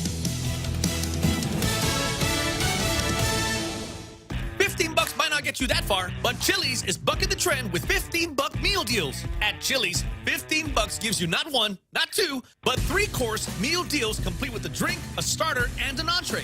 Mix and match 3-course meals 15 ways to Sunday with soup, salad, or chips and salsa to start, and ranchero chicken tacos, honey chipotle crispers with rice, bacon ranch quesadillas, or personal fajitas for the main course. Build your own $15 meal deal at Chili's. More life and great value happen here. Half a day, this is Honey. Here at APL, our expertise and extensive network can help you grow your business and reach out to more global markets. As a responsible carrier, APL is also committed to a sustainable future, whether it's protecting the environment or investing our efforts in giving back to the community. Our dedicated teams in Guam, Saipan, and on U.S. mainland are here to support you. Call 588-4651 or visit apl.com. A mass shooting remains under investigation in Philadelphia after a terrifying scene in a busy area Saturday night. It was chaos, people running right and left in their busy restaurant and bar area on South Street after someone opened fire. Investigators believe it was a fist fight between a few guys that started this mass shooting, and it was all caught on video. 3 people were killed: 22-year-old Christopher Minners, 27-year-old Alexis Quinn, and 34-year-old Gregory Jackson. Their families grieving as police continue to search for the shooters. Plural. That's because police say it was multiple gunmen who opened fire into the crowd, finding at least 5 guns at the scene. Philadelphia's district attorney stopped by that crime scene, calling it chilling as he prepares to file charges. Fox's Alexis McAdams. At this point, they have 1 suspect in custody, and arrest warrant issued for a 2nd suspect. First Lady Jill Biden helps unveil a new U.S. postage stamp honoring a predecessor. Former First Lady Nancy Reagan, who died in March of 2016. The new Forever postage stamp will officially be issued on July 6th. Just as Top Gun Maverick has moviegoers flocking back to theaters, there's a new kind of shortage. Now there's concern growing that popcorn could be getting more expensive and harder to find. Why? Because inflation and the rising cost of fertilizer could tempt some farmers to grow less popcorn or maybe rotate to other less expensive crops like soybeans. One major popcorn distributor tells me that he's already been forced to raise his prices to movie theaters by 80%. It's a really big blow to movie theaters right now because they rely on the revenue from concession sales to help their recovery. So the more those costs go up, the tighter the margins become, the harder it is for them to navigate their way post-pandemic. Fox Business's Lydia Hu. Some turbulence on Wall Street today, but stocks finish higher, not by much. The Dow up 16 points. I'm Lisa Brady. This is Fox News. Subway's Eat Fresh Refresh does it again, bringing back a classic fan favorite on the menu. The roast beef returns. And not just any roast beef, it's choice Angus roast beef, flavorful and satisfying on its own, or layered with oven-roasted turkey and Black Forest ham in the Subway Club. Whether you're a choice Angus roast beef purist or like the variety of the Subway Club, both come piled high on hearty multi-grain bread with fresh hand-sliced veggies. Get your fill of the new roast beef at Subway. Eat fresh.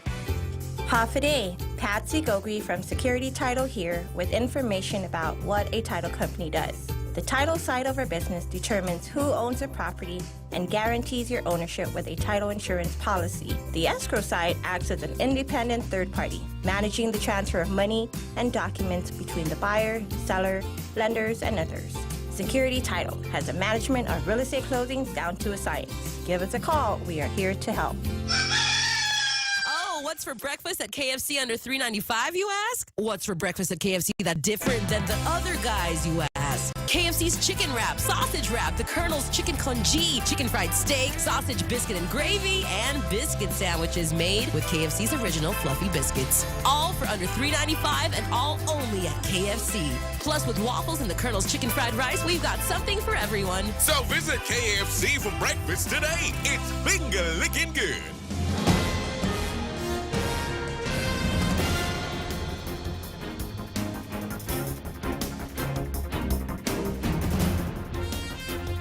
Half a day at 7:06. I'm Montesova Tyron with a look at your local news on the point. With gas prices nearing at $6.34 for a regular gallon of fuel, calls being made to the Speaker of the Legislature for an emergency session to address several bills that have been recently introduced that deal with gas relief for consumers on Guam. Senator Jim Moylan calls it a crisis and wants lawmakers to convene and address the four pieces of legislation, one of them by the Speaker herself, Bill 261, that would eliminate the fuel tax, automotive surcharge, and mass transit surcharge for gas, which add up to 25 cents tax per gallon of gas. Senator Joe San Augustine also has a bill that would suspend the liquid fuel tax, as well as Senator Jim Moylan's bill that would eliminate the business privilege tax on retail sale of fuel. Also, the Speaker's other bill, 260, that reduces the liquid fuel tax by 4 cents per gallon. Moylan says, while none of these four pieces of legislation would completely solve the fuel crisis, each bring an element to the table which would provide consumers some relief at the pump. According to the story in the Pacific Daily News, cuts to gas taxes would affect the Guam Highway Fund, which is used for village road repairs. Bill 260 would cost an estimated $3.4 million a year, while Bill 295 would cost about $4.5 million, and Bill 261 is estimated to cost between $9 and $10 million a year. Now, the story says that the Speaker has received a letter. However, no response has been made as to whether she will call for a special session. Meanwhile, Attorney General Levin Camacho has officially filed his paperwork with the Guam Election Commission. Camacho currently is running unopposed, although two others have indicated that they would be running for AG. Those include Doug Moylan, who served before as the Attorney General of Guam, and Peter Santos. Both have indicated that they will be up for a challenge. However, neither have filed their paperwork with the Election Commission. The last day to do that is June 28th. We'll have more news right after this. Celebrating the graduating class of 2022, Whopper Wednesday is back. Every Wednesday in June, visit participating Burger King restaurants and say, I love the Whopper. And you'll get a free flame grilled Whopper sandwich with the purchase of any Whopper combo meal. Top off your meal with French fries and onion rings and refreshing Coca-Cola. Tell your family and friends and enjoy your Whopper Wednesday in June. Available at BK Haganya, Tumon Bay, Micronesia Mall, and the airport. Congratulations to the class of 2022 from your friends at Burger King. Be your way. An estimated 1,300 members of the U.S. Armed Forces will be taking part in an exercise called Valiant Shield, and the 9th iteration of the field training will include events in the Marianas and the Republic of Palau. Valiant Shield will be active through June 17th. According to the notice from the military, portions of the large-scale event will take place on Guam, in the CNMI, as well as Palau. As international reports also say that 4 B-1B Lancers, nicknamed Bone Bombers, arrived at Andersen Air Force Base on June 4th amid rising tensions in China and North Korea and increasing concerns about Guam's vulnerability to the enemy attack. An international report says that the purpose of the B-1B's arrival isn't really clear, but a Korean media outlet had hinted at an imminent deployment of 3 of the 4 B-1B bombers from that might serve as a deterrent against North Korea's nuclear testing that's taking place. Reports also suggest that the B-1Bs will be participating in the ongoing Valiant Shield exercises. And a 31-year-old woman was arrested after being accused of stabbing a man at a residence in Assen this weekend. It happened on Sunday morning. Suni Vargas was charged with aggravated assault, family violence, as well as special allegation of a deadly weapon in the commission of a felony. According to court documents, the victim allowed Vargas to sleep over despite there being a stay-away order between the pair. They got into an argument when the stabbing occurred. The victim, however, told police that he didn't know if he was stabbed or if he walked into the knife. And those are your top stories here on The Point. Here's Ray with your weather. Yeah. You can tell there's still love there. You can tell. I mean, it's friction, right? It's just a little bit of unhappiness. They, made mistakes. They got a stay away order, and then all of a sudden, there's that. What's that song? That Dua Lipa song. Right? There's counting all the ways, whatever. And I only know the Amber Heard songs. Okay, right? well, this could be our own little Amber Heard. The victim had allowed the defendant to sleep over despite there being a stay-away order prohibiting contact between the defendant and the victim. Doesn't necessarily say who the stay-away order was for. Was it always about Sonny not being able to hang out with Stephen, or was Stephen supposed to stay away from her? I don't know. I don't know all of this stuff. Well, I'm assuming that stay away is for both because, I mean, you can't. Well, somebody's applies got to to ask both of for them. it. I mean, Okay, somebody's got to, in my mind, you need to have somebody that says, yeah, I don't really like the way he looks at me anymore. Can you make him not? So they got together despite that. And I don't know what the ground rules are on what would happen. Where's one of my legal buddies here? Jump in and explain to me what will happen here. Who convinced the other? Anyway, the next day, the defendant and the victim had an argument. During the argument, the victim spit on her face. Oh, my God. Okay, so he started it, is the way I'm looking at this. He spit on her face and yelled for the defendant to leave the residence. The defendant refused to leave, apparently likes getting spit in the face. When the victim turned his back around, he observed the defendant had a knife in her hand. Well, here's a peanut butter hitting the fan moment, if I ever heard one. Well, the argument continued, and the victim then stated that he then felt warmth to his left leg, and when looked down, he saw a pile of blood. The victim stated, I don't know if she stabbed me or I walked into the knife. A witness told officers he'd observed the defendant arguing with the victim, and the defendant pointed a knife to the victim. There's a witness! We have a witness! No. Who could it be? Release that woman right away. Is it somebody that was, maybe it was somebody else that was supposed to be staying over? I don't know. It's starting to sound like one of those stories. Officers observed a 1-inch puncture wound on the victim's upper left thigh area. They conducted a scene check and observed what appeared to be suspected piles of blood in front of rolling clothing racks and suspected blood droplets on a lawn chair. The defendant was located in the driver's seat of the Highlander and appeared to be distraught. During that time, she stated, I told him to leave me alone, but he wouldn't leave me alone. Sounds like a perfectly appropriate defense here. Officer Lizama then observed a 6-inch kitchen knife, blah, blah, blah. She consented to the search of the vehicle, found another knife, and that one was confiscated by the cops as well. And so kind of, like I said, I mean, there's a little patent place in here. They weren't supposed to be together in the first place, got into an argument. He wanted her to leave, but spit in her face. Why would you spit in a woman's face? It's already, kind of, don't push me, I'm too close to the edge. Right, so all of that stuff, and I don't know, you get certain people at a certain level of crazy angry, ass and chicks, right? And there you have it. What if she was hungry? The stay away order is in place for a reason. Mm-hmm. And just because you got it doesn't mean that's the one that's going to scratch that itch. I suppose so. I suppose so. We'll go let's take her to the firing range and see what she's like there. 714 Ray Gibson Show, 888-825-5888 TALK. You got some weather? I do. It's going to be hot. I'll put this up on the screen so that you can see why it's hot. There is no shade over the island whatsoever. We got just a little bit of clouds, but I mean that's moving up to the northern Marianas. In the Guam area, not a whole lot happening. Some major weather systems look like they're playing down south, but it doesn't look like they're coming up here. So it's another one of those mostly sunny days. Highs near 88. It will feel like 96. That's the magic of the heat index. Winds out of the east, 7 to 14 miles an hour. At least the wind will be blowing a little bit more today. Tonight, scattered showers are in the forecast. Not sure why. Maybe they're just to make us feel better. Mostly cloudy and overnight lows of about 77 degrees. Same thing for tomorrow. Sunset tonight going to be at 6:47. Hashtag tell the others. Especially those romantic couples that we know. Go and check out sunset. I know the stay-away order says we're not supposed to sunset together, but I just can't resist. It's 7:15. Be right back. Is your business ready for digital transformation? The latest Wi-Fi technology is here, and it's Docomo Pacific's WorkPass, powered by Plume.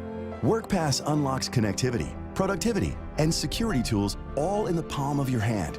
Access features like adaptive Wi-Fi, guest and employee networks, evolving AI security, plus so much more. To learn more about WorkPass, visit business.docomopacific.com. Docomo Pacific Business. Work better together. Attention! Lolita Kamet is now with Hoffaday Realty. She'll always be that hardworking and passionate real estate professional who is committed to helping you make a difference in your life and helping you achieve the American dream of home ownership. She also specializes in commercial leasing, land sales, local residential sales leasing, military and corporate relocation. So for all your real estate needs, call Lolita Kamet now with Hoffaday Realty at 688-6743. That's 688-6743. Portions of the program brought to you by the team over at APL American President Lines. A global presence with a local home. You know, Father's Day is coming up. You know what Dad wants? New Nissan. He's been hinting at it. You ever notice when the old man's in the car and I start talking about the Nissan commercials, he turns it up the radio a little bit. Listen what he's going to say about the car, the technology and the safety features and the incredible gas mileage that you're going to get. Well, maybe not a new car. Tell you what, Dad, you already got a nice ride in the front. How about we get you another kind of ride? Maybe something a little bit more utility, maybe something a little bit more flex on it. They've got these used cars and a whole bunch of them over at Nissan. They've been buying them up like you wouldn't believe because there is an incredible market for used cars here on Guam. And they've got a whole lineup of things that happen before you even know they've got the used car on the lot. They do a history research on it, 32-point inspection, ASE certified technician to baby this thing back to life and make sure that it is the perfect ride for you. We got detailing. We've got anything that's broken is going to be repaired or replaced. And then a full tank of gas on the way out. How's that sound? It's the reason all by itself to get yourself a new used car at NissanGuam.com.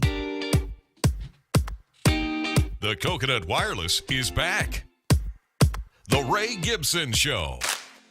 Call now, 888-TALK. That's 888-8255. Hey, are you ready for the next line of BS from the CDC? Are you? Yes. You sure? All right, here it comes. CDC raises monkeypox alert to level 2. Dun, dun, dun. Recommends masks during travel. So what's the P score? Yeah. There you go. No. Or is it MP the PAR score? It's the PAR score. The monkey score. We could come up with all new metrics. Monkey score, right? Okay, so I want to be able to tie this to the legislature. Where's Felix Are we on a scale of 1 to 15 monkeys? Where are we? So we're monkeypox level 2, and they're recommending masks during travel. CDC warning that the disease has been most prevalent among men who have sex with men. Happy Pride Month. We've got a new disease for you guys. And then it goes on to tell a story, yakety yakety yak, and monkeypox infections and how they're racing to get monkeypox vaccinations to the populations that most need them. And there's the gross picture of monkeypox. Oh, nice, Ray. Thank you. You're very welcome. What's for breakfast? Cocoa Puffs. I'm for Cocoa Puffs. You guys are going to be okay. What's likely happened here, and this is from the, quote, experts. Have you noticed that since COVID-19 started, the word expert has lost so much value? It used to be one of those things. What do you know? I'm an expert. No, you're not an expert. You're just a guy in the government that got the cush job because of politics. You don't actually know anything, do you? No, but you can call me an expert. I'm with the WHO. I'm with the CDC. CDC says what's likely happened is an endemic infectious disease from Africa found its way into a social and sexual network and then was greatly aided by major amplification events like raves in Belgium to disseminate around the world. So here's what they're basically saying, and we knew it all along. Techno is death. Rave music. And then it goes all the way up, and then you got to do that drop thing, right? That equals death, apparently, and that's the way that monkeypox is getting spread. Now, I don't want to draw too many other early conclusions. But did we not have a rave over the weekend at Linda's? Yeah. Yep. Maybe we did. I'm seeing pictures all over the James Instagrams. Howard was there. I'm sure James Howard was there in a security capacity, no doubt. 7:20 in the morning. So that is the new fear mongering out of the media here. Disappointed that the Fox News people gave it so much play, but the CDC has raised a monkeypox alert to level 2 and now recommending masks during travel. The question is, will you? Will you? No one. Did you go to a rave? No. Do you have sex with men? Well, some of the women might say yes, but so are the guys having sex with each other? And if yes, then you might be in the target zone for monkeypox. Otherwise, so wait, how is this thing spread? Is it a sexually transmitted disease or is it airborne? I think it's one of those things where you've got to be intimately close with each other, face to face. I did like breathing monkeypox germs onto each other. I believe it, but because I'm not hearing anything about different ways that it might be spread involving. Oh, I want to use my hands. Teresa's. Blending.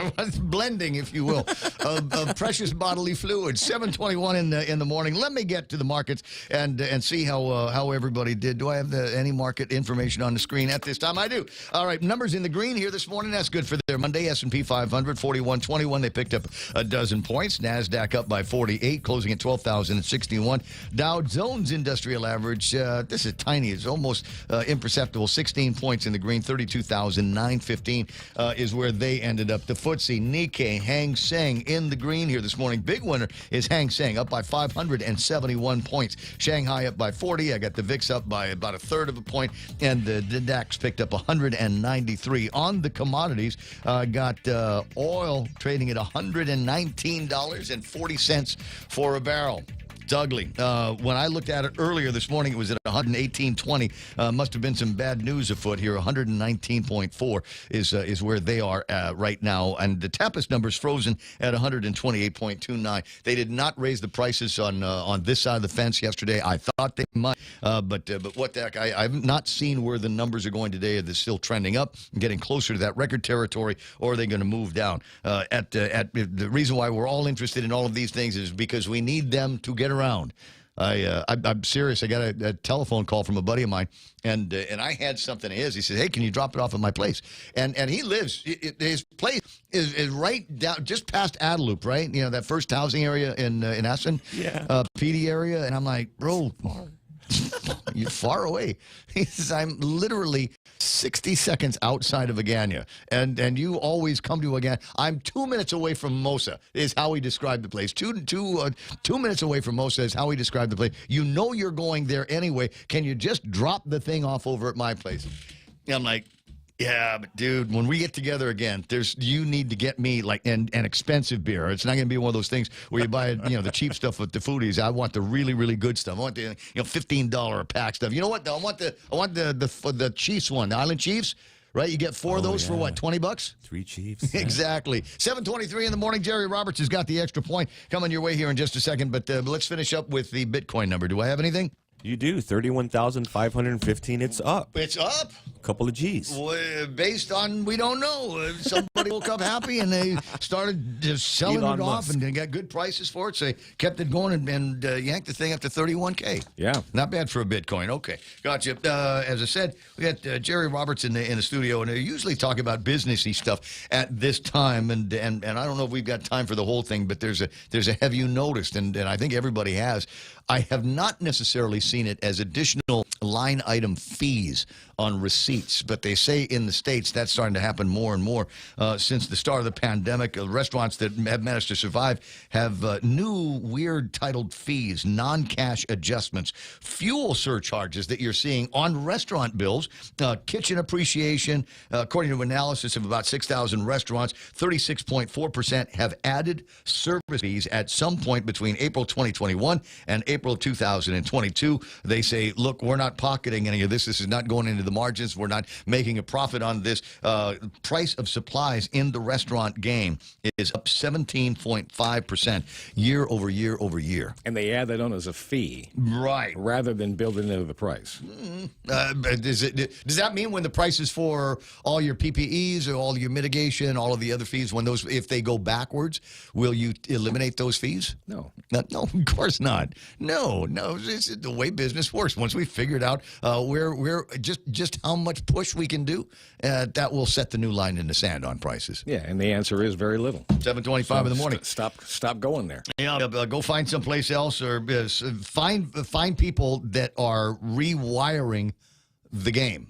I mean, we need the restaurants, but it's always interesting to see people with the great incubation ideas, and among them are food trucks. I think there's something magical about the portability of these businesses being able to go from point A to point B. I think people that are rewiring the game by doing ghost kitchens and things like that, I think those are very, very interesting as well, where you take advantage of the surprising growth in the number of people that are okay either picking up their food from someplace or having somebody drop it off. Yep.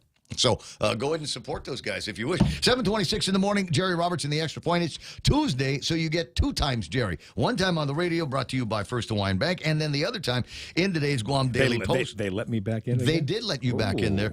And today's theme of the work zone is unexpected knock of opportunity at the door. And it tells a story about a guy living in his car until he could make his dreams come true. Yep. Jerry Roberts with today's Extra Point, again brought to you by First Hawaiian Bank. Jerry? Whether you know it or not, whether you want it or not, whether you like it or not, you make people feel something every time you're in their presence. We're going to chew that over next on the Extra Point. Fly to new experiences with 3 times United miles with First Hawaiian Bank's United credit card. Earn 3 times per dollar spent on United tickets purchased through United ticketing channels until February 28th, 2023, and 2 times miles thereafter. Visit any First Hawaiian Bank branch or go to fhb.com/United for more information. Don't wait. Apply today. First Hawaiian Bank. It all starts with yes. You're always making people feel something. Are you aware of that? So said Speaker Ed Milet once when asked the question at the most recent Live to Lead conference, which drew many people in Guam's private and public sectors. As leaders, we hope to influence people in a positive way. We want to have them buy into our vision and our program for success. They hitch their wagon to our dream because they believe there's something good in it for them. To accomplish this buy-in, we have to be aware of how people see us and how we make them feel. I'll tell you that I've known people who had a great understanding of this principle, and they had an accurate view of how others saw them and judged them. I've also known many people who didn't have a clue. For the most part, I usually feel like I'm somewhere in the middle. Sometimes I feel confident that I'm on track with a concept. Other times, I'm just not sure. In the next couple of minutes, I want to give you ways to make progress with this and to better establish your ability to influence and persuade people to your point of view. According to Milet, the first step is to get clear on how you see yourself and what you want others to see. You can't be wishy-washy on this. How do you want people to feel? You have to decide, and you have to be intentional. The first thing is to be mindful of your physical being, and if that is distracting or worse, in some way intimidating. Does your face send a message that you don't intend to send? Maybe this is a scowl or a frown, a stare, or some other expression that makes a person a little bit uncomfortable. Milet admitted this is a problem he's had in his career. He said, "My size, deep voice, and stern look caused most people to pull back from engaging with me." How about you? Now, is there something to do with your physicality that has people moving away from you rather than moving toward you? For Milet, he found that he softened his look and appeal by smiling more. Do you smile often, or is there a mask of intimidation on your face most of the time? Even if it is your true intention to help others, could your face be telling another story? How about your energy level? Milet believes that influence is felt through our energy. He says we have to be aware of EIEO, Now, that's not E-I-E-I-O. That's a different story. This is E-I-E-O, energy in, energy out. The energy you bring to the task is the energy you usually will get back. If you're giving off low energy and people feel that, you'll have a low chance to influence them. One more key factor is to decide what you want to be known for and be an evangelist for that cause. The people you're trying to influence should be able to tell someone exactly what you are about, what you believe in, and what you want to accomplish. If they can, then you have delivered your message effectively. If they can't, you've got some work to do. If we could talk to people who spend a lot of time with you, will they be able to say who and what you are and describe your mission? Do you want to be an influential leader? Pay close attention to what you make people feel. Is anything distracting or intimidating them? Is your energy level working for you or working against you? Are they clear on your beliefs and what you want to do? The degree you will influence others is tied up in how you answer those questions. That's the extra point. Be responsible and make something good happen today. 93.3, The Ray Gibson Show, and First Hawaiian Bank. I'm Jerry Roberts. 7:31 in the morning, and prediction earlier in either late last week or early this week has now come true. They're saying there could be problems for people going to go and watch Top Gun. There are going to be some places where there's a shortage of popcorn. A shortage of popcorn. Shortage of popcorn. Yes. You don't bring your own, Ray? Well, you know, it prompted me. At $7 for a small popcorn, how much of a shortage could there be? So, no, I'm sure that they will be able to find the requisite number of seeds from which to pop popcorn, but those seeds are going to start getting priced like chicken wings.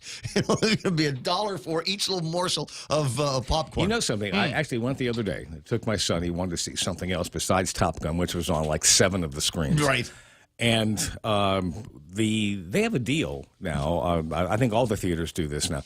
You can pay a monthly tab and get to see all movies, no blackout dates. I saw that as well. Right? I have the flyer. Yeah, okay. So, and I don't know who owns which movie theater. I know there's a couple of different owners in town.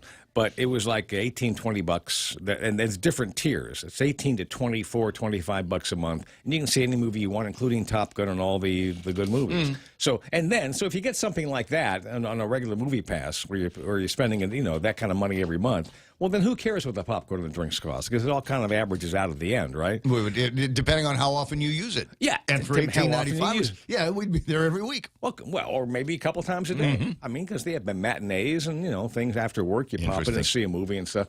Then the cost, because most of the movie ticket cost goes to the people who make the movies or distribute the movies and all that. And Leo Slotnick, years ago, kind of explained the process to me one day.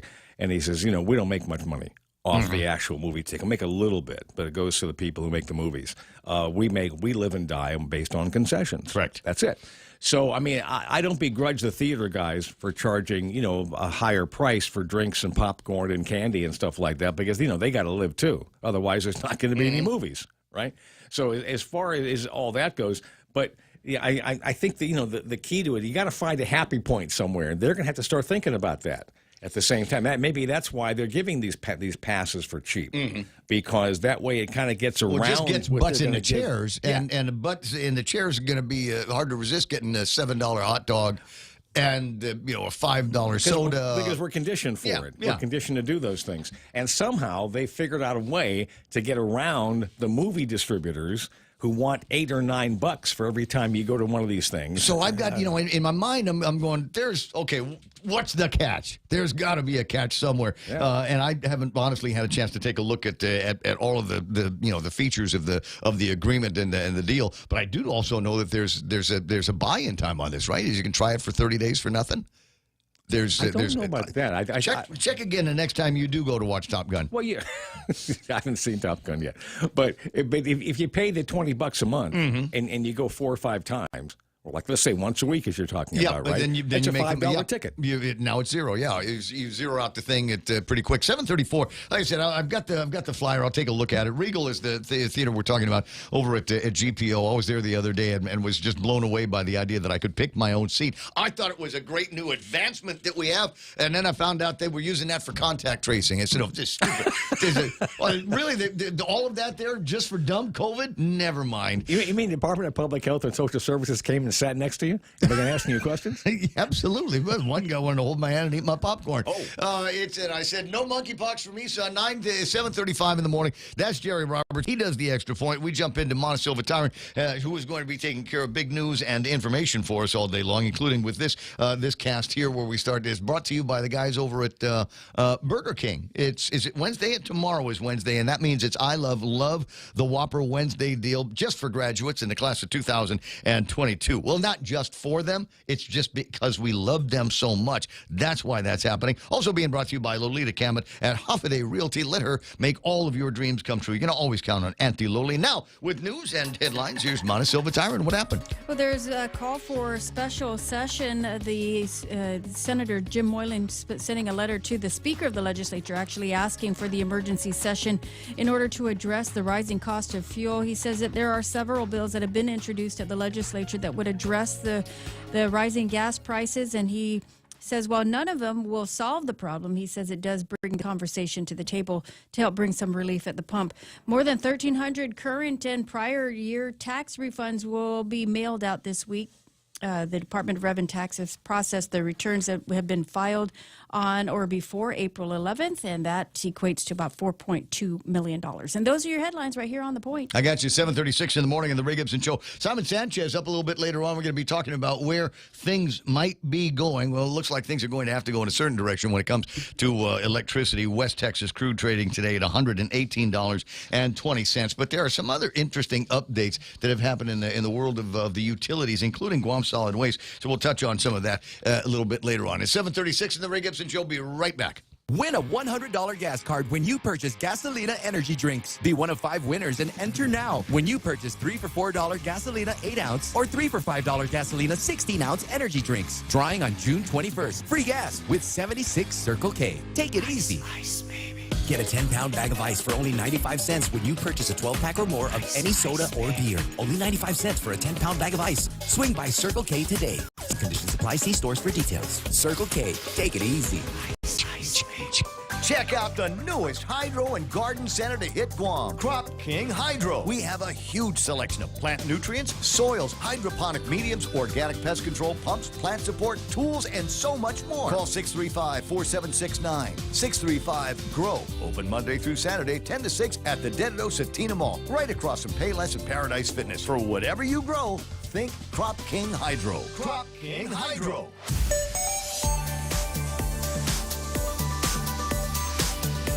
Uncle Tony Kitsutu has brought me some pugwa from Agate. Nice. Ooh, the red one. I might bite. Well, somebody was asking me about that recently, and they said, "Ray, what do you look for when you bite into when you cut open the betel nut?"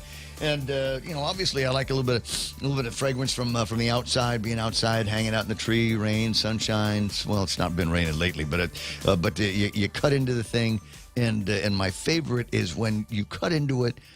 And you see this red blood on the inside, the red blood of the betel nut in there. And there are some people that will claim that there's some kind of a narcotic effect with betel nut. I say that there is not. But if there is, then it's the red blood that gets into your system and will make the edges of your ears warm and will make the back of your neck a little bit moist.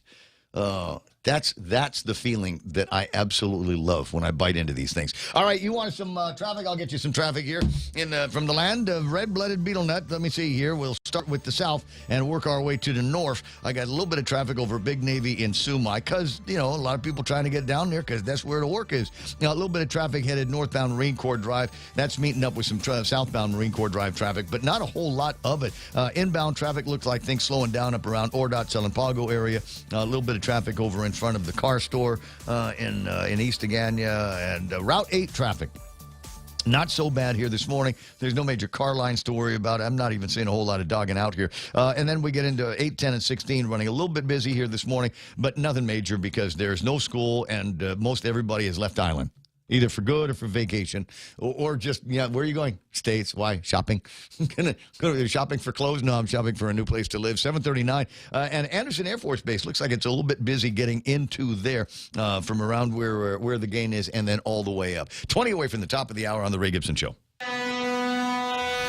Hafa-day, this is Josh here at APL. Our expertise and extensive network can help you grow your business and reach out to more global markets. As a responsible carrier, APL is also committed to a sustainable future, whether it's protecting the environment or investing our efforts in giving back to the community.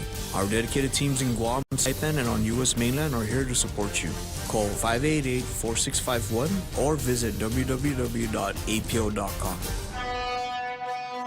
Family Finance has been serving the people of Guam since 1959, and they will continue to be there for you in the years to come. Get a personal loan for that summer vacation or to pay off those long overdue bills. Family Finance has got you covered. Apply for a personal loan from $1,000 up to $3,900 by calling Family Finance in Hagåtña, now at the old Nanbo Insurance Building at 475-4545, Upper Tumon 647-5626, or in Dededo 633-4473. Family Finance, here to serve you. Is it 8 o'clock yet? Darn close to it. These mornings go fast when you're, kind of hanging out with the Ray Gibson family here on 93.3 The Point and deep into the family. In fact, somebody that's been, part of my broadcast life since I started is a guy named Mark Cruz. And Mark, my bro, is invited me. He's like, call me right now. Like, dude, I'm at Moses, bro. I'm nuzzling up to my Asahi Super Dry. Is this important? And then he said something about hanging out with Henry Simpson and a new ride that they've been taking up and down the trails up there. Good morning, Mark. How you doing? Hey, I'm doing good. So I got the video up on the screen. You can't see it because you're on the phone. But for everybody else watching, what is it exactly that I'm looking at, and why doesn't it have ACD music behind it? Well, it's actually a Polaris Razor 1000, and this is the turbocharged version. It's actually Henry's race car. And we took it out for a spin yesterday because Midpac Far East is one of the sponsors for APL Race Fiesta. Yeah. APL is the title sponsor. So, it's kind of like Smoking Wills, but it's APL. And we got to take it for a spin yesterday, so that's the video I sent you. Well, maybe I'll just put it on loop here because I think it's kind of interesting going up that hill real fast, catching air, and then going down that straight, looking for another opportunity to catch air up at the Jigo Raceway Park. So that's going to be his car. When he will race that alongside other guys in similar rides. Yeah, Joey Crisostomo has one as well. Joey's got a new one. Joey has one of everything. Yeah, Joey has one of everything. It's like ever since we were kids, he's had one of everything. I don't know where those guys get their money. Yeah, I mean, he's been a gearhead since he was little, and I remember him racing motocross. He was the dominant racer for a period of time here on bikes, and then he switched over to cars, and his success followed him, and he's been really good at it. Last couple of years, though, the Triple J boys, Jeff and Jay, have been up there winning getting the overall. They have one of each as well. They're had to open dealerships so they can. What do we want? All of them. Let's just get all of them, and then we'll just figure out. That's Monday car, that's Tuesday car, that's going to the beach car, that's going taking the family for a ride car. Outstanding. This is up on screen right now. This is a little bit more my speed. These days, if I was going to get involved in something that had just two wheels on it, it would be something just like this. Real Joe, you seen that? Oh yeah, yeah. I like it, man. Yeah, it's a motorcycle, and it's got like a sidecar thing, and it's carrying about 20 people. That's a little bit more my speed. 7:43 in the morning. So you invited me out there, and then I saw the video, and I said, dude, you know what? We're going up these things so fast. I swear to God, I'm going to leave my coconuts behind me. So maybe not me. Real Joe said no because he's worried about breaking a collarbone. I can't read. This is for you, man. But Mana said this is all you. Mana said she'd be down for it. Okay. That's because she's braver than you and I. No, it's true. Yeah. No, but I have to drive. Remember. Oh. Yeah, I'll let you drive. I'll let you drive. Okay. All right. Well, I'm down. I'll do it. All right. Well, I'll tell you what. I'm going to leave. I'll get you Mark's contact information. No, wait a second. I got it. Yeah, you guys are you guys still comparing notes on who's got the biggest selection of handy wipes, etc.? Oh no. Who's got the latest bleach? I've given up on handy wipes. Well, I'm gonna leave that to you. So when is the APL Smoking Wheels whatever? This weekend, Friday through Sunday, and I'll send you the race flyer, and then you can post it up. Okay, gotcha. I'll take a look at that. Happy to do that for APL. And All you, right. and you and Henry, as well. Henry Simpson, one of each.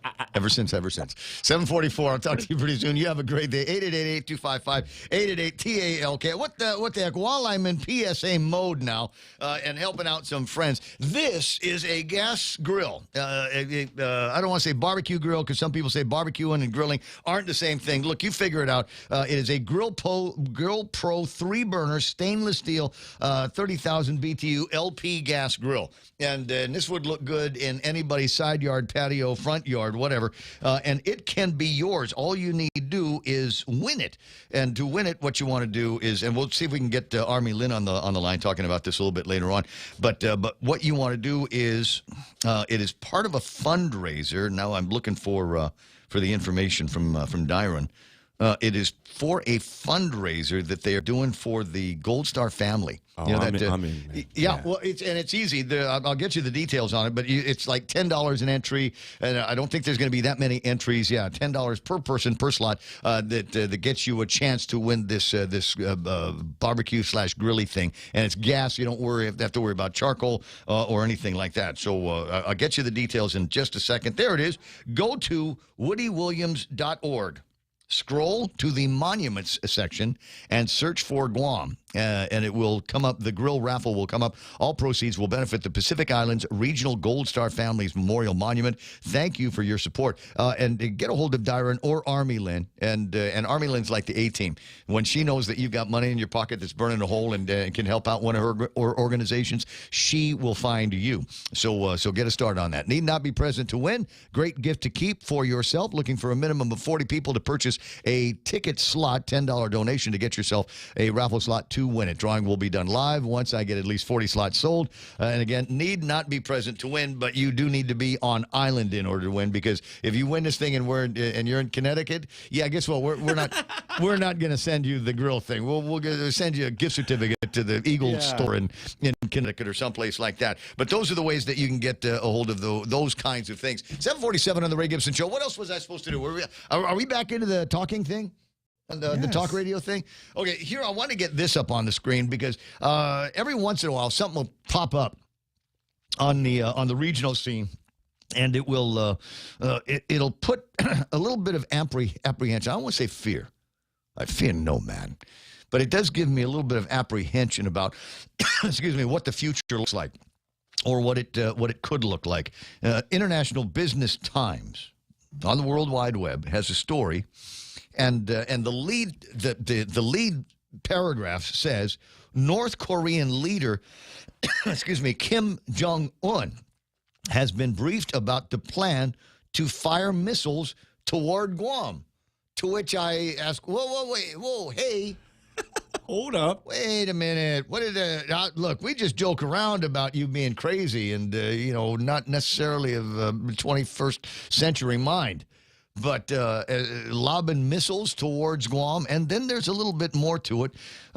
We'll change the screen here in a second. Then they've got some footage and pictures that would suggest that he is counseling or providing counsel to his general. The state-run media hinted that he is going to take a pause to watch U.S. actions a little longer before rounding off the preparations for the enveloping fire at Guam.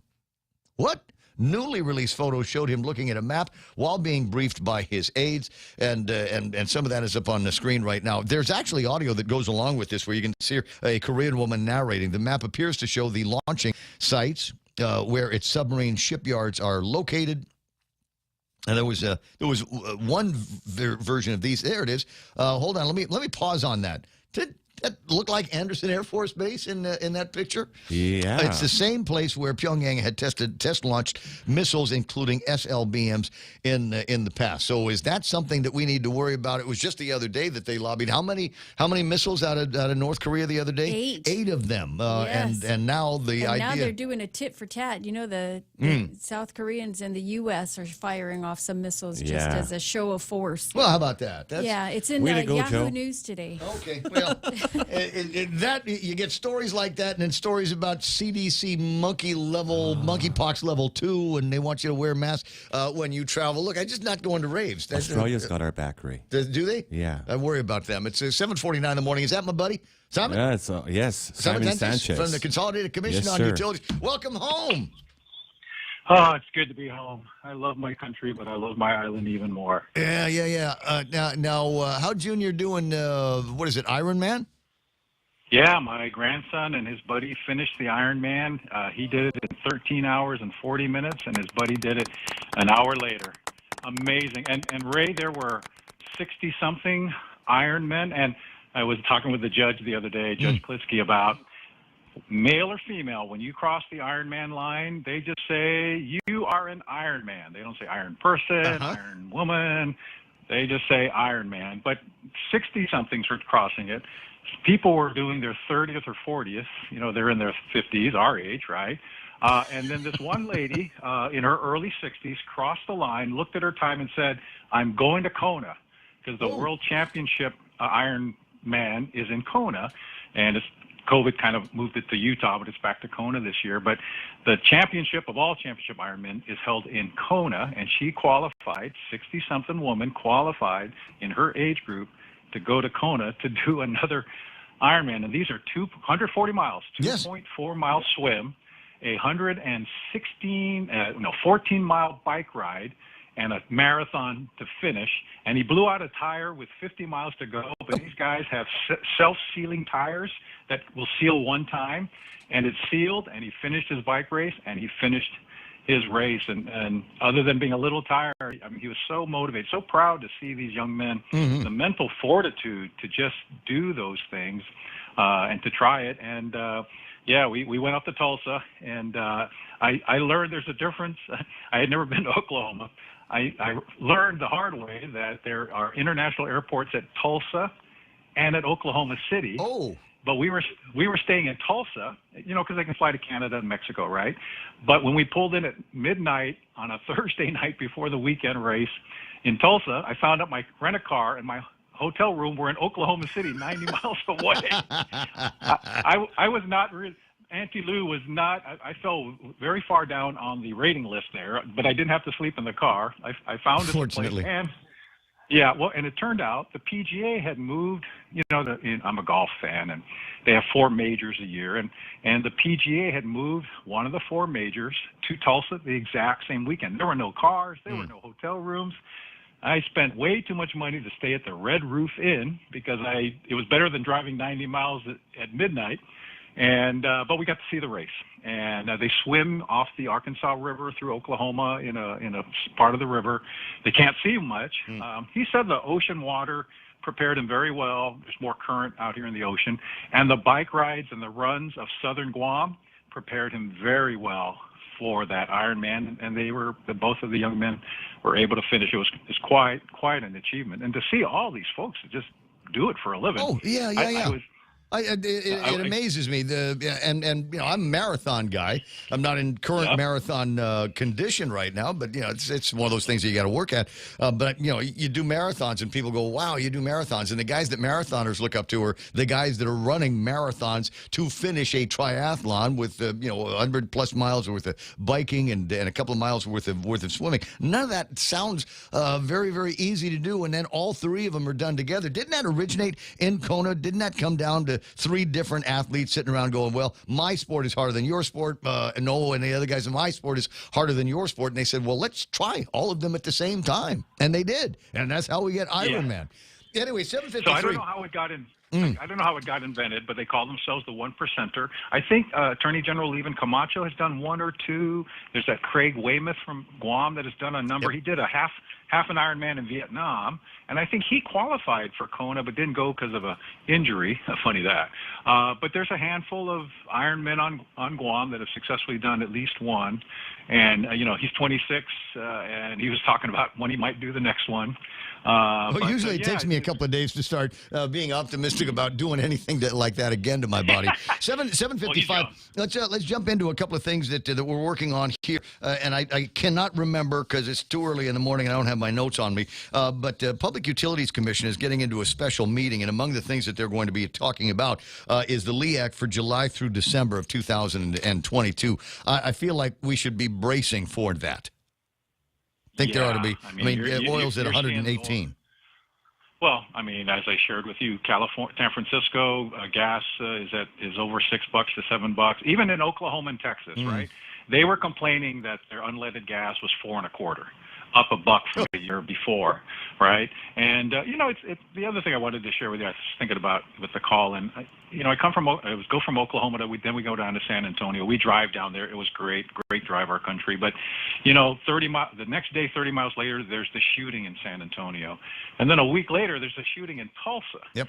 And I befriended a doctor who worked at that hospital who was kind enough to, people are so nice, kind enough to help me get through Oklahoma City and the PGA. But I looked up his name. He was okay.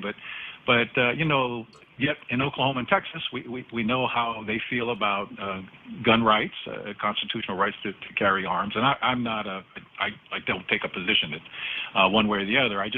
It was just such tragedy at the same time you're enjoying all this other stuff to see our country wrestle with the fact that people are walking into buildings and just shooting people. And I don't know what the answer is, but they're crazy people. No one in their right mind does something like that. We've got a mental health problem in this country and this island that needs to be addressed. Right, but we also see other countries that aren't as liberal having a much lower rate of these incidents. Is that part of a solution? I don't know. I defer to you and Judge Klitsky and to listen to all of that. But I traveled through all of that, and then I get to San Francisco, where many things are allowed to happen there as well. Yeah. Some of us say are a little crazy. But yeah, it's and then I come home and oil and gas prices, energy prices, even load shedding. They're worried they can't meet load in Texas or in California once the summer months hit because of capacity issues. Well, California, they've got the drought, which means that a significant number of the hydroelectric plants are going to be going offline. Hawaii is bracing for rolling blackouts there. The solar farms that they have installed aren't able to meet the capacity, and they kind of eschewed the work of the individual solar guys. So now they got to go and try to re-enlist them and see if they can get those guys and their batteries back on the grid so that they can avoid rolling blackouts in Hawaii on Oahu. Yeah. Yeah, it's a challenge. I mean, I think we've all learned in our lifetime, you'd like to think there's one magic bullet. Just do this and everything will get better. And we realize it's a lot more complicated than that. The good news is the solar farm up in Marbo should be delivering its 60 megawatts this month. I haven't talked to John B. since I got back, but they were testing in May, increasing the load, and now they should be delivering full capacity, and that will start to reduce our use of oil by about $1.5 million a month, $18 million a year. It's part of the solution. The new generator and the new solar farms are pegged to reduce our power bills 15 to 20% once they're online. The new generator has cleared all the hurdles thanks to the legislature and everybody else working together. They now will start construction and replace Cabris, which you and I know has got to get replaced. We saw what happened last month. They're so fragile. The units that were down, I believe, are back up, which is why you're not seeing the load shedding. We need to replace them. And we will burn 1.2 million barrels a year less oil once the new solar farms and the new generator are on.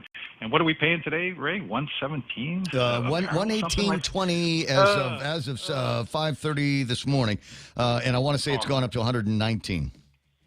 And it's the topic everywhere in our country is what the heck are we going to do with inflation and rising energy costs? We're not alone. Although I don't know if it makes us feel any better, right? The problem is income's not rising with the costs of living, and that's where the tension is felt by all of us, right? Yeah, the consumer prices are up 7.5% in the EU, and these guys are just recovering from significant inflation pressures that they have already had. Plus, what's going to be happening with oil in Europe, where a significant percentage of that was coming from Russia. You can buy Russian oil real cheap right now, but nobody's doing that because we're all mad at Putin. 7:59, got 60 seconds to wrap this thing up. So what's it going to be at the Public Utilities Commission? What will the CCU be recommending in terms of a hike? We recommended the rate increase, but the issue will be whether they approve it. But I can't see how they can ignore the fact that oil has just stayed so high for so long. We can't be $70 million short in cash by not passing on those costs. All of us still drive into a gas station and grit our teeth and complain. Was anybody? I know that the question was asked of Guadalupe to be able to see if we can take some more rescue plan money and apply that to the existing balance so that there does need to be an increase, but it won't be as bad. The American taxpayer will pick up the tab for that. Yeah, we haven't heard the governor's response. And, of course, they may be waiting to see what does the PUC set the rate at? Do they agree with GPA? Do they not? Once they knew the new rate, maybe that's when they can actually determine with confidence what a subsidy might be. But there's a lot of competing ideas for what's left of that money, from building hospitals to paying down gas prices to giving just $1,000 rebates and to subsidizing the power bill. So that's why I listen to you every morning to find out what's going on. I don't know what is going to end up happening, but yeah, you're right. There's a lot of hands. 8 o'clock in the morning, Si, I got to run. I'll talk to you pretty soon. Go have a good time with the Guam travel and tourism people. That thing starts in about an hour. Yes, and hope Governor Gutierrez gets better. His team sent us some good data.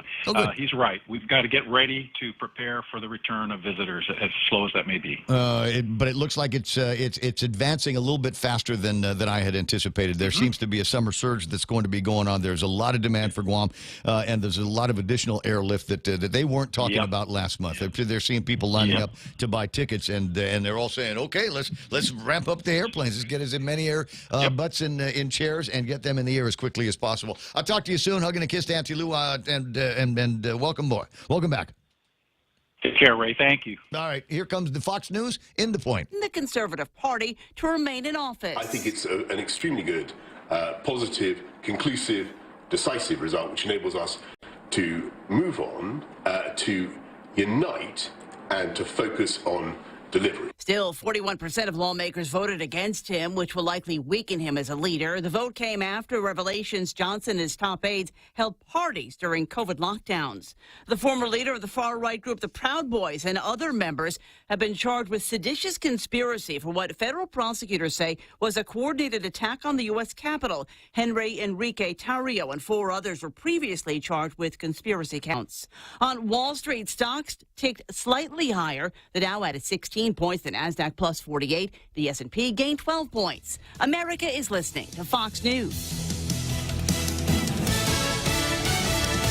Happy day, it's Kiko the Carabelle. My sister Pika and I are here to share some great news for moms and dads, and kids too. New programs to help working families with child care starts April 5th, and Mom says so many more families now qualify.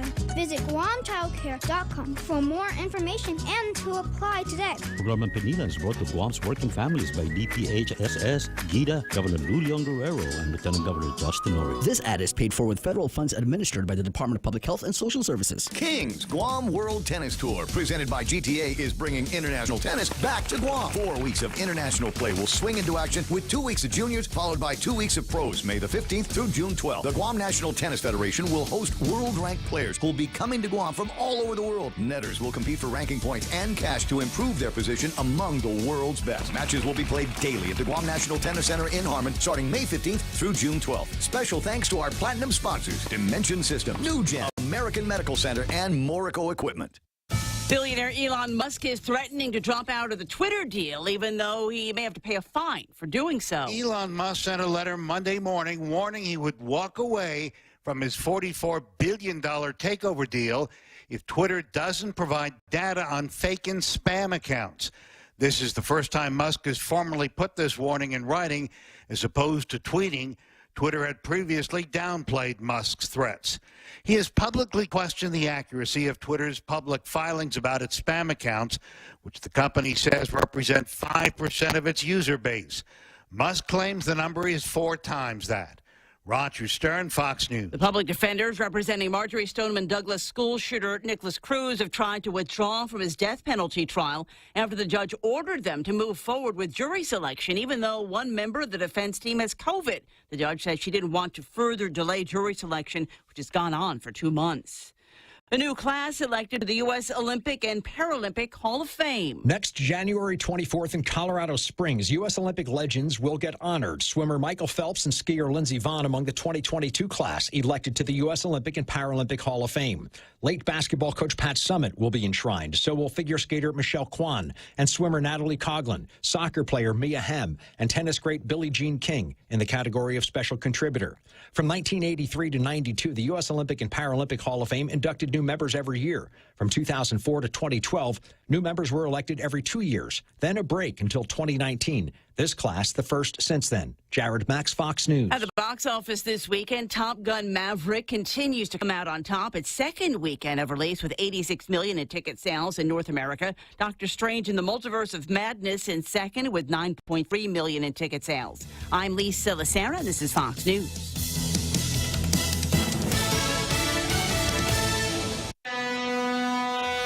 Half a day, this is Honey. Here at APL, our expertise and extensive network can help you grow your business and reach out to more global markets. As a responsible carrier, APL is also committed to a sustainable future, whether it's protecting the environment or investing our efforts in giving back to the community.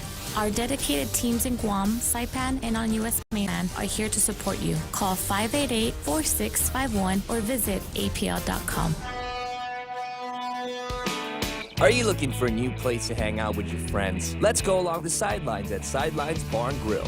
Located at 154 Iriarty Road, Unit 4 and 5 in Tamuning behind Royal Bigs. Sidelines, a hidden gem with nothing but great things to offer. Great atmosphere, great food, top shelf drinks, and a great team. What are we waiting for? Let the fun begin at Sidelines Bar and Grill. Open daily from 3 p.m. to 2 a.m. See you there. Come into GTA today and show your dad you know what's best. Just in time for Father's Day, sign up for any smartphone on HPO with our Live Unlimited plan for only $55 a month and get a $100 Home Depot e-gift card too. New customers can also enjoy a $100 port-in credit. Now that's a deal that would make any dad proud. Terms and conditions apply. See stores for details or visit gta.net for more info. GTA, we start with Dad. Your local news is brought to you by Nambo Insurance. Skip the line, pay online. It's fast, it's easy, and it's secure. Visit Nambo.com for more information.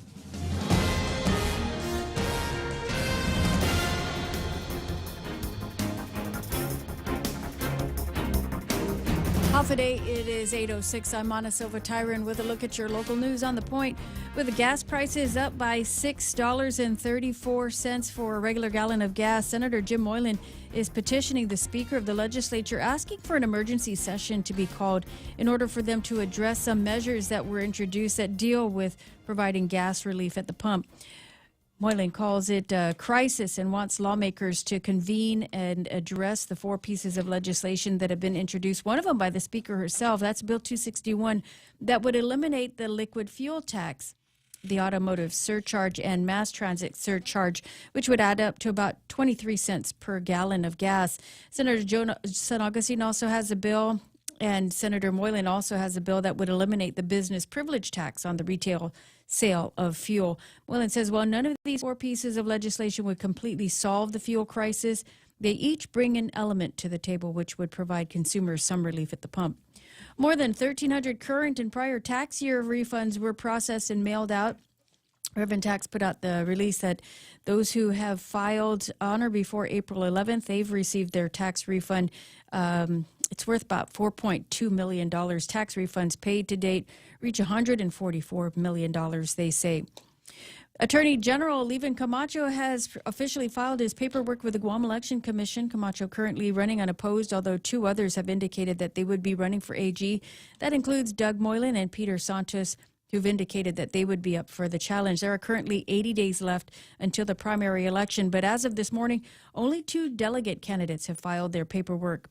7 senatorial candidates, 3 of them Republican, 4 Democrats, and just 1 AG candidate. The deadline to file with the Election Commission is June 28th. Well, more news right after this. Go green, go hybrid. Go to Nanbo Insurance, and your next power bill is on us. Insure your hybrid car at Nanbo and get up to $350 towards your next power bill. That's instant savings for keeping our island clean and green. Nanbo has been providing Guam with over 50 years of reliable and affordable auto insurance. At Nanbo, it pays to go green. Terms and conditions apply. Visit nanbo.com or call 477-9754 for details. This from Yahoo News. The U.S. and South Korean militaries launched 8 ballistic missiles into the sea Monday in a show of force matching a North Korean missile display just Sunday morning, extending a provocative streak in weapons demonstrations. The Allies' live-fire exercise involved 8 Army tactical missile system missiles, 1 American and 7 South Korean, that were fired into South Korea's eastern waters across 10 minutes, following notifications for air and maritime safety, according to the South Korea's Joint Chiefs of Staff, as well as the U.S. Forces Korea. The tit-for-tat missiles launches were aimed at demonstrating the ability to respond swiftly and accurately to North Korean attacks. Meanwhile, there are about 1,300,000 members of the U.S. Armed Forces that will be taking part in an exercise called Valiant Shield.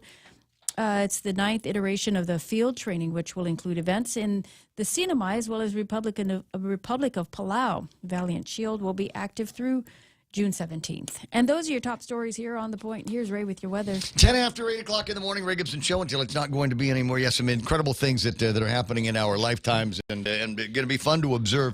All I can say is if they are going to be sending nukes in this direction, give us the courtesy of letting us know when to expect them. I mean, if it's going to be that big bright flash, all of our problems solved in a nothing of a second, I'd like to have that. You want to see it coming? Yeah, I want to be at the beach. I want to be at the beach. Front row seats. I want to be, sitting in the.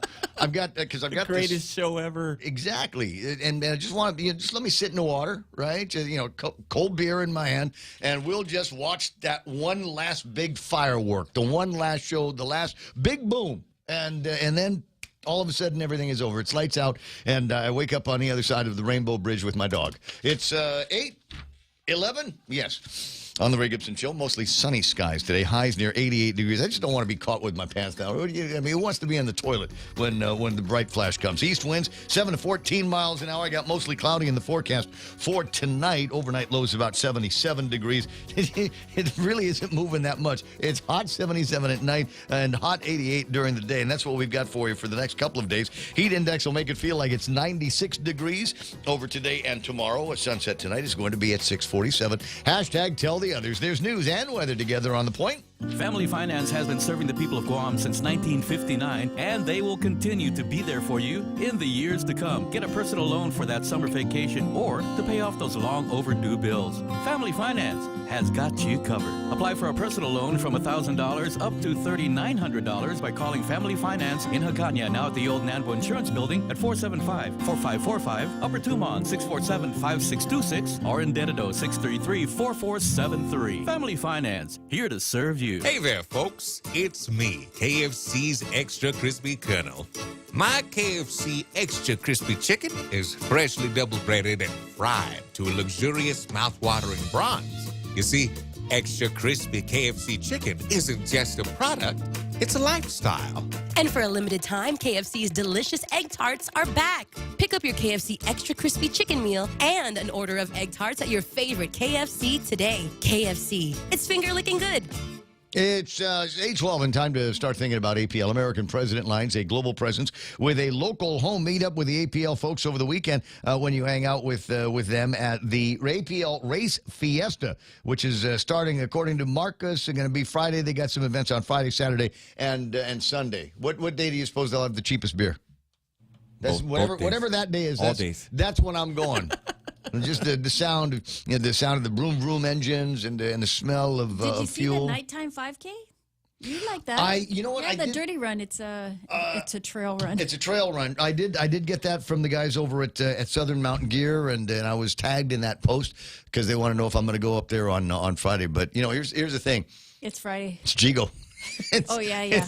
It's Jigo. That's right. There needs to be, if we're going to do that, there needs to be like a B&B that we can hang out. Do they have? They need a hotel, it doesn't need to be like a big fancy hotel. I'm not asking for a Hyatt or a Ducent or anything. There's go stay at Gain. I just pull the car into the party, just back into that. But it'd be cool because there's stuff to do up in Jigo. Obviously, you get the races that they're talking about. Go hang out with the guys over at VFW Post. Try to win some money from up there. there. Was it almost $3,000, right? Almost $3,000 in winning that you can get up there. But I don't want to risk having too much and not being able to make it home. So I think there needs to be like a Jigo B&B or like one of those little like motels that they have. Like what's the one in the States? The La Quinta? La Quinta, sorry. La Quinta, La Quinta, whatever. They need to have something like that up there. 8:15 in the morning on the Ray Gibson Show. So by all means, check that out. Ray Gibson Show also brought to you by Ron and Kim over at I keep wanting to say Top End Pest Control. That's Ken and Karen. Ron and Kim are with Security Title. They're all nice people, to be sure. Great families and great additions to our community. But these guys, experts in the real estate field, finding out all about the genetics and the DNA that is in the title that you want to buy. That's what they're good at. That's what they do at Security Title. Real Talk Radio is back.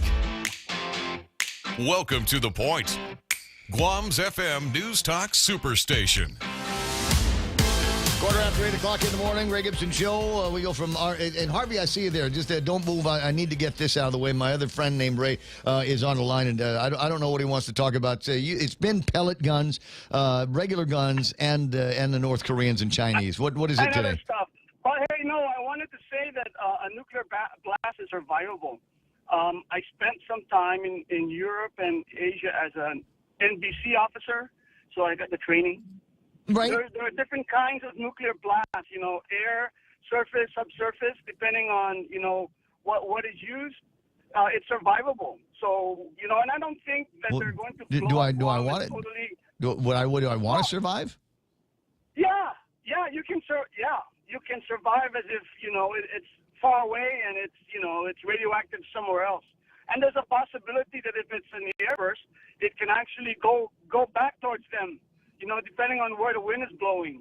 So it's survivable, and by all means, think about being able to survive it. Okay. Well, I've got a plan. I've got a bug out kit. But I just don't know that it would be enjoyable living in that post-apocalyptic world. And we'd all be like running around like Mad Max. I pondered. I mean, what are the scenarios? I mean, even if they don't hit me directly, and they take out Navy, and they take out Anderson, and they take out Camp Blas. I mean, Guam is only so big. It's 29 miles from here to there. And the radius of these blasts. Again, as you point out, depending on where they are altitude-wise, we'll have a range of different effects, but they're all bad. It doesn't. Well, one is it's great to be alive. Two is it's always best to be prepared, no matter what. And you can't say something's going to happen and then all hell's going to break loose and it's Holocaust or not. So sometimes if you take the extreme thoughts and it's not, you're just being too negative. But my thoughts. I try to have an upbeat. Try to have a positive attitude about the end of the world as I know it. Okay. Well, talk about positive attitude. I attended the Camacho Ada gathering last night, and the energy is there. I just went to check it out, and the energy is there, and wow! I am so happy that we have an alternative choice for someone who's tried and true with no. I can't think of a single scandal that occurred during the Camacho administration. I mean, can you? Right? Max Havoc, off the top of my head. Oh yeah, right. 8 years. If that's what you call a scandal, okay. But wow,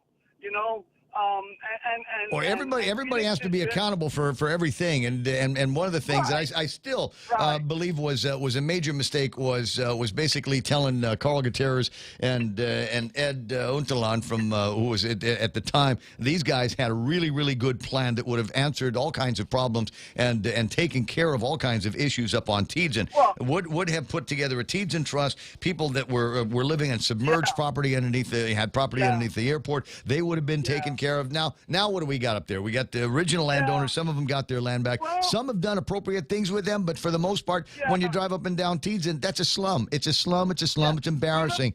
And there was a better story that had been written in, and they ignored that, I think, for political purposes. 8:18. I got to let you go. I got Harvey Eggen on the line.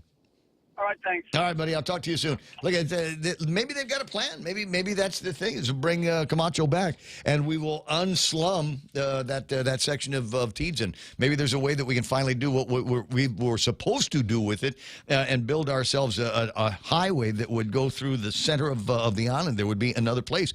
Maybe there's a way that we can knock the fences down and eat up a little bit of airport space. I mean, do they need all of that for the runway area? Does their safe zone need to be as big as it is? I don't know. We could share the runway with them, right? We'll share it. We'll put Sharrows up there.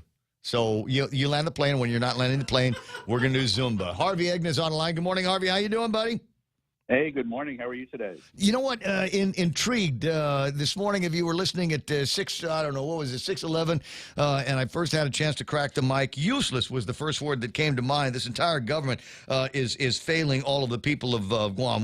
There are things that we are in control of. Nothing can be done about the war in Ukraine. Nothing can be done about Putin. Nothing can be done about runaway energy costs. But there are things that we can do here on Guam that are under our control, and nothing is being done. They're sitting around, and it's just moving hot air around over at the legislature, and you know, we're looking for relief in all kinds of different places, but they're still pushing, you know, child care programs out the door over at Adelup. Great, wonderful, but is there anything in there that we might be able to provide to the people of Guam that are in many cases suffering? There's harsh realities that people are facing these days. You included, me included, everybody listening has had to make a decision one way or the other about their life, their lifestyles, because the cost of everything is going up. Well, you know, nobody in the government's pitching in. Right. You're 100% right. The governor doesn't have any control over the oil commodity. But what's unforgivable is that she is sitting on a pile of money that is there to help the people of Guam, and we don't hear anything, any plan. Once in a while, a little dribble comes out. The latest is some type of $25 fuel or convenience store voucher that frankly, is kind of insulting and has a very, very limited distribution. But we're not hearing anything about how that money is going to be deployed to help people of Guam. And besides the fuel costs, think about how families are coping. The same amount of money is buying less food. There's less discretionary income. So, going to the movies or doing fun things starts to go away. Bills start to go unpaid and services start to go unpaid. And that means, maybe there are disconnections of services down the way, and things like credit scores start to drop, and maybe families have to start looking at bankruptcy or moving. Then this has a big, impact on the fabric of families, how families hold together during this type of crisis. And the governor has the resources to help people on Guam besides GovGuam employees. She has the resources to help everybody. And she's just sitting on it and doesn't deploy these resources. She could give each family $800 or $1,000 a quarter over the next year and swing $70 million by GPA, and still have half the money in the bank, in her family's bank, should I say. And at least give people, hey, every quarter I can rely on getting $1,000, and that's going to help. And the electric rate will stay somewhat stable for a while. But there's no, we don't hear anything happening. Now, I'm going to predict that probably between now and when early voting starts, there's going to be some type of anemic Programa Salapi Phase 2 coming out. But all of those things are means tested, and the people that very badly need it and can qualify it for that will receive it. But there are other people in this community. There are people in the private sector, business class employees that are all facing the same thing. And there's an argument is going to get made that well, you guys make enough money, you can afford it. Not everybody does, and there are a lot of people that regardless of where you are in the economic structure here on Guam, we are all impacted by the same increases that are brought on by the same forces. So if we're going to do something, let's do something that affects everybody. And you and I, are the same. I would love to get some kind of a rebate, not from the ARP, but from that excess $80 million that we're going to end up with. Those don't have means testing requirements on them, so we could technically use that money to be able to shore up virtually every taxpayer on Guam. Did you you filed a tax return last year, good. You're eligible now for $1,000. You be a married household, then that's going to be $2,000. All right, happy days are here again. But there are other things that the government can do right now that will have an immediate impact. There are things that we can do with the business privilege tax. There are things that we can do with the liquid fuels tax. There's any number of things. But everybody's sitting around, like I said, just moving hot air from one side of the room to the other. But nobody's taking a shot. And, collecting that extra tax each month, which happens every month this year, I believe. Yes. Is actually pushing families further into the abyss. And the fact we have a Democratic majority legislature that hasn't for months been able to drop the liquid fuels tax. I mean, there have been these bills floating around for months. Yes, they're held hostage. And then the only one that's got a bill that he might let out is the guy that's in charge of the committee. And I'm unhappy with that because it only proposes a temporary solution.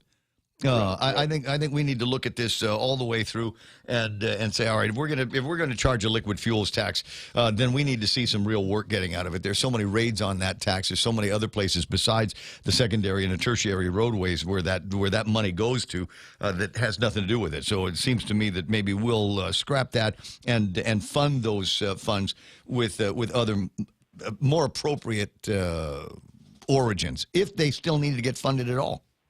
I think we need to see some leadership from our governor. She showed some leadership in giving out nice raises to certain segments of Gov Guam. Now I understand she's been ill, but we do have a lieutenant governor. We pay him a nice salary for stepping into her shoes when she can't perform all her functions. And, let's see some leadership coming out of Adelup and kind of stepping into the breach when people need help instead of silence. At least come up with, hey, here's what we're going to do. You're going to get this in July. You're going to get this in November, et cetera, et cetera. So people have some expectation of what's going to happen. Silence is the worst thing. Well, they're not as silent. I mean, every day they're looking for an excuse to send out a press release. Yesterday it was $4.2 million in tax refunds, which is, in my mind, not press release materials. Congratulations, you're doing your job. You don't need to pat yourself on the back for doing something that, frankly, a judge forced the government of Guam into doing years ago. Thanks for giving me back my own money. Exactly. Now, can you help me out on the other thing? Again, it's worth saying right now that the government of Guam riding the inflation train, that 5% BPT works the same during inflation as it does when there's not inflation. But now that there is inflation, that 5% has been inflated, and you've got to ask yourself, as a taxpayer, what added value are you receiving as a result of the additional money that is coming in because of inflation into the business privilege tax? Exactly. It's nice that $20 million is spent on the park down in Tumon. And we probably do need to beef up our tourism-related infrastructure. But I think we got to help the people that live here, too. And the people are struggling, and that money is sitting there earning 0.05% interest, which helps no one. Except the bank that it's deposited in. And that money needs to get out to the people. And frankly, I don't understand it. If I was running for re-election, I would be doling that money out. We do it like it's been done in the past, and people will remember. Was it tax refunds month a few years ago, where they had this? It was a real cluster when they had everybody show up at GPO and lined up around the corner. Everybody wanted their tax refunds, and we finally went to the market and got some money to transfer the debt, and so they did, and they had this one big long dog and pony day over at GPO where everybody was here, bring your Social Security and your driver's license and identification and stand in line for your tax refunds. The shameful times that we used to have. 828. Harvey, how's the campaign coming along? You got all your signatures? You ready to put the paperwork in? Well, my paperwork was in April, so I'm long file. Oh, yeah, okay, that's you. Yeah. So I'm just kind of waiting for the rest of the folks to file, and then we have early voting starting next month. July 28th, The primaries in about 80 days, and then things will really start swinging. Okay, outside the occasional free plug you might get on the radio, are you doing any advertising, promotions, waving? You getting into that? It's going to be starting soon. Okay. Okay. All right. Is there a slogan? Did we pick out the Harvey Egg slogan?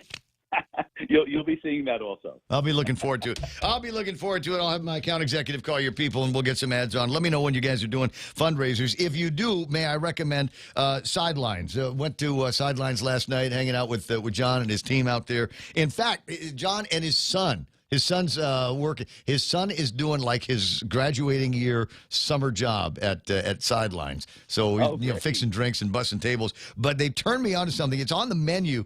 I'd never seen it before, but I think this is going to be my new go-to when I hit Sidelines. It is the smoked pork chilaquiles quesadilla. How's that sound, Real Joe? How's that sound? Oh, my God. Hurting me. Even though he's the opposition party, he has great food. No. He's just the opposition party, but there are a lot of Democrats that are like, John, you talk like a Republican when you're on with Ray. Knock that off. You're making us look bad. But he's got a good conservative bench, strong with guys in the business community, and supports many of them. Smoked pulled pork, mozzarella cheese, chilaquiles in a quesadilla with pickled radish. They've got these pickled red onions that are there. And normally I don't like any onion unless it's been cooked to nothing. But these are really, really good. I'm salivating thinking about it. And the Tautomona Ranch that you dip into, it's got some zing. So get that, try it out. But people asking, are they open for lunch? They're not. Not yet. It's cruel to describe that food because he doesn't open till 3. That's right.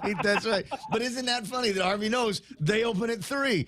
So what's the first chance to get in there? 8:30 in the morning. Hey, you have a great day. I appreciate your telephone calls. I appreciate the editorials. You keep writing them, and we'll keep bugging the people over at Post to make sure they keep running them. Have a great one, Ray. Bye-bye. I will. That is my intention. Bottom of the hour on the Ray Gibson Show. And Mona's been talking about this a couple of times. A.G. Camacho has made his re-election bid official. He's gone to the Election Commission. Pretty wife. And I think those are the kids behind him. Tell it to the AG is the quote. And has now turned in the paperwork that assures that his name will be on the Attorney General ballot in the, is it the primary election? They do run in the primary, right?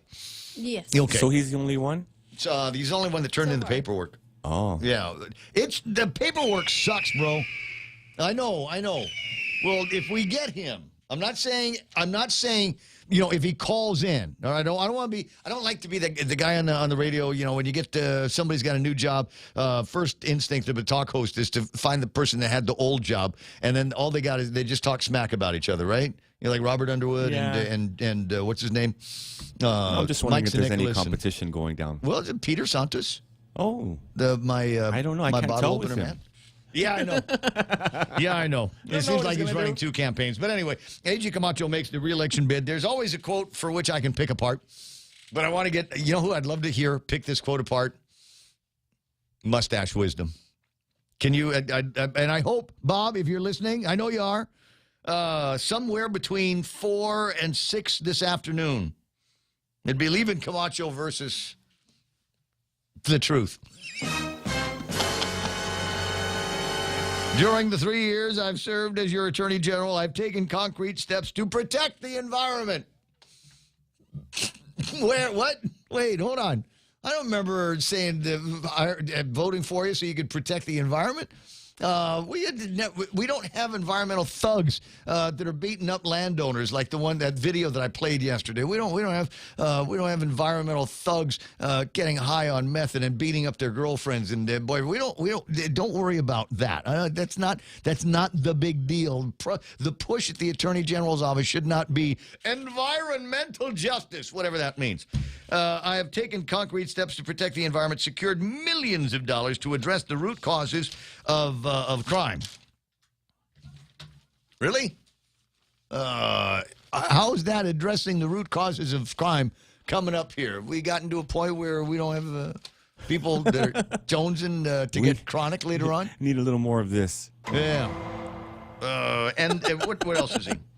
And increased accountability in government, which is where Bob Clickey lost his mind. I guarantee it. Is to increase the accountability in government. You mean the accountability of the questionable spending and the questionable procurement that took place at the beginning of COVID-19 that the Attorney General says you need to do something about this. And I don't recall anything substantive being done with all of that. So I don't know about this accountability in government thing. And there's still millions of dollars of worth of sole source procurement that is going on in the government under the guise of, well, we need that for COVID-19. We've got the recovery that we've got to do. We couldn't possibly spend all kinds of time going after, every Tom, Dick, and Harry that didn't fill out the procurement forms appropriately.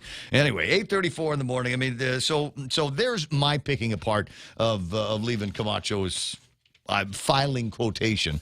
As I said, I can hardly wait to hear what the judge has to say about it. And it would be interesting to hear what guys like Doug Moylan have to say about it. Just FYI. 8:34 in the morning. Montecillo Tyrant's got our last big look at news and headlines, and it's coming up after these messages. Parents, take advantage of FHP Health Center's Back to School Early Bird Special. Before summer gets too busy, make an appointment now to update your child's immunizations, PPD skin tests, and sports physicals. Call FHP Pediatrics. Most insurance plans accepted, including TRICARE, Medicaid, and self-pay patients. Call for an appointment. 671-646-5825. Press 1. Go to FHPGuam.com for more information. FHP, our island, your clinic. Come try Guam's original Chamorro restaurant with Pica's Best 5 years running. Mezcla Chamorro Fusion Bistro. Experience Chef Peter's candied salmon over scallion coconut rice, octopus tenactac, Chamorro platter, and their award-winning gourmet hamburgers. Or if you're looking for something healthy, try their keto-friendly menu. Come and enjoy Mezcla's half-a-day service at their Hagåtña and Grand Plaza Tumon location. Call their Hagåtña location at 479-2652 for reservations.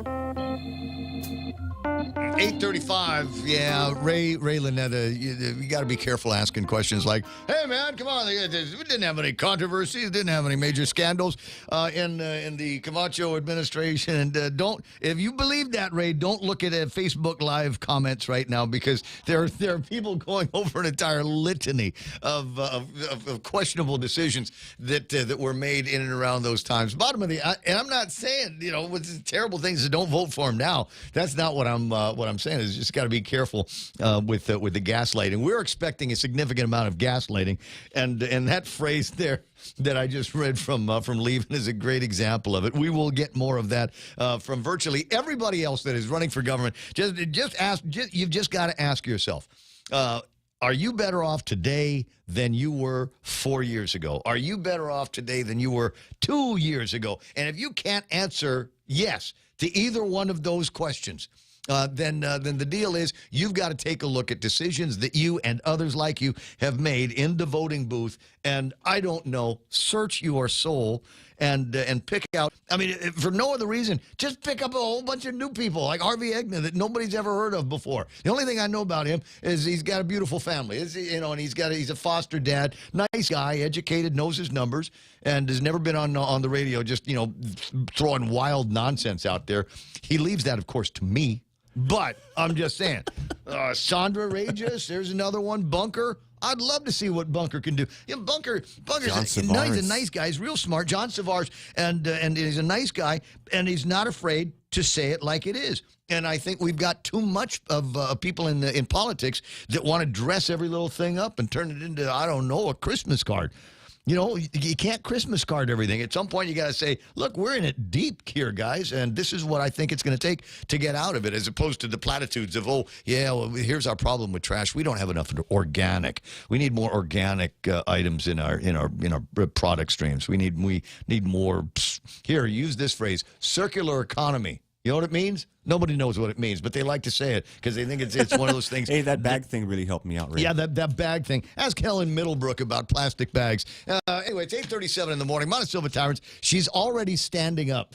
She's standing up, ready to go. I already got my keys. Keys in hand. Mana, what happened? Where's that last bit of news? Well, Senator Jim Moylan is asking the Speaker to hold an emergency session. He says the gas prices, it's not a problem anymore. It's actually a crisis, he's calling it. The gas price is up at $6.34 for a regular gallon. He says the 4 pieces of legislation that have recently been introduced won't exactly resolve the problem, but it will at least bring the conversation to the table to provide some relief at the pump. Meanwhile, a driver involved in a serious car crash that happened early Sunday morning is in critical condition. The man was taken to GMH after he was pulled from the vehicle. The other victim was taken to Naval Hospital where his condition was less critical. Police continue their investigation into that crash. Meanwhile, more than 1,300 current and prior tax refunds have been processed and mailed out as of June 3rd. Revenue Tax says it's worth $4.2 million, and it covers returns that were filed on or before April 11th. And those are your top stories here on The Point. Man, I just got finished saying we should make a big deal about the government giving our people's money back. That's why you're making a big deal out of it. I know. Monticello Tyrant triggering me. It's 20 away from the top of the hour. Dennis Benzer online says, I am better than 4 years ago because now I know I'm a dirty rat. I mean, a vector, not a victim of vector. You remember that? Yeah, there's a swift piece of marketing. How about that? But it saved lives. I'm sure it saved lives. We did it for you. What was it? What was it that Dr. Berg said? Oh, you got to take that in context. That's actually a compliment. Where is he? I don't know. I haven't heard from that guy since they eliminated the mask mandates indoors. Ladies and gentlemen, Dennis Benzer is literally the salt of the earth. This is the nicest guy I know. And if there's one thing that I can say that I know will make Dennis's life better, it's this. If you are a single redhead, please right-click on Dennis Benzer's name. If you are single, I'll tell you what. I mean, just never mind single even. If you're a redhead, click on Dennis Benzer and set something up. He's a delightful human being. Carpets and drape. Wait, are you talking about Dennis? And he's proficient in movie and Game of Thrones. Now, not very often that you find people that are both. I mean, you've always got somebody really good at movies, trivias, 80s stuff, 80 songs, and things like that. But in addition to that, Game of Thrones, and not just the series, the books. He's also a literate man. Does he cook, right? He cooks. Oh. Let him put his meat in your mouth. 20 away from 9 o'clock in the morning. Ken LG next. JV International Safety Equipment has it all for you. Fall protection, rain gear, traffic signs, speed bumps, custom signs and banners, PPEs, fire extinguishers, plus more. Check them out on Facebook at JV International Safety Equipment Company or visit their website, www.jvisec.com. JV International Safety Equipment, Guam's leader in occupational and environmental safety equipment. Call 688-9524. JV International Safety Equipment, located in Harmon Industrial Park. Gas is expensive, so let the bank come to you. Through our remote deposit capture, you can deposit your checks into your account from your phone. And with our Dynamite Bank Pacific Visa debit card, you can use your money anytime, anywhere. It's the perfect combo. Now we're banking on the future. Services to choose. Bank Pacific, where others put branches, we place roots. Equal housing lender. Member FDIC. Crank it up.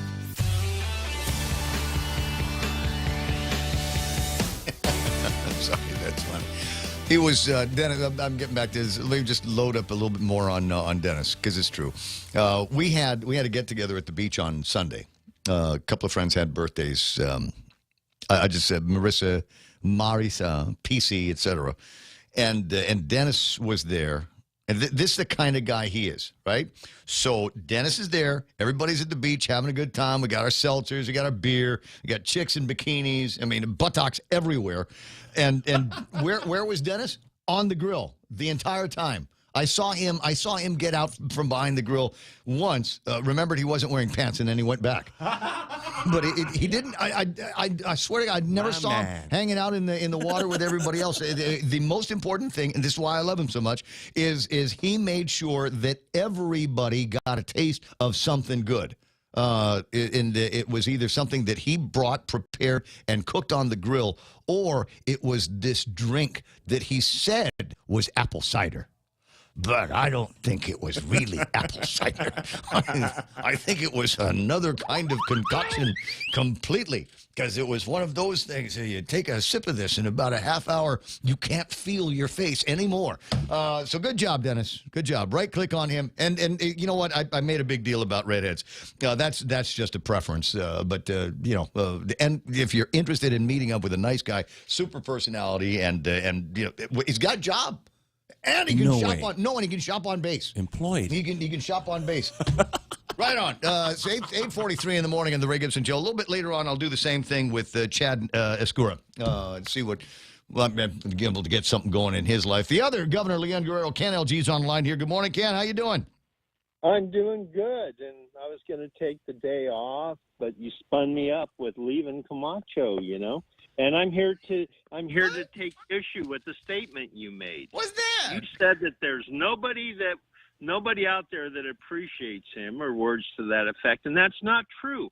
We have all the pedophiles that appreciate the fact that he went to the legislature and testified in support of Pedo and Tina Munya Barnes' bill to lower the age of sexual consent to 12 and to clarify or make to redefine sexual penetration. So we got those people supporting him. Then we have all the white-collar criminals thankful that he's the attorney general and just basically gave them all a pass.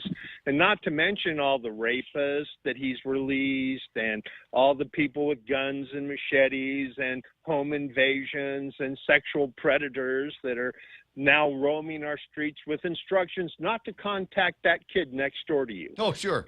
Sure. So those people are glad that he was the attorney general.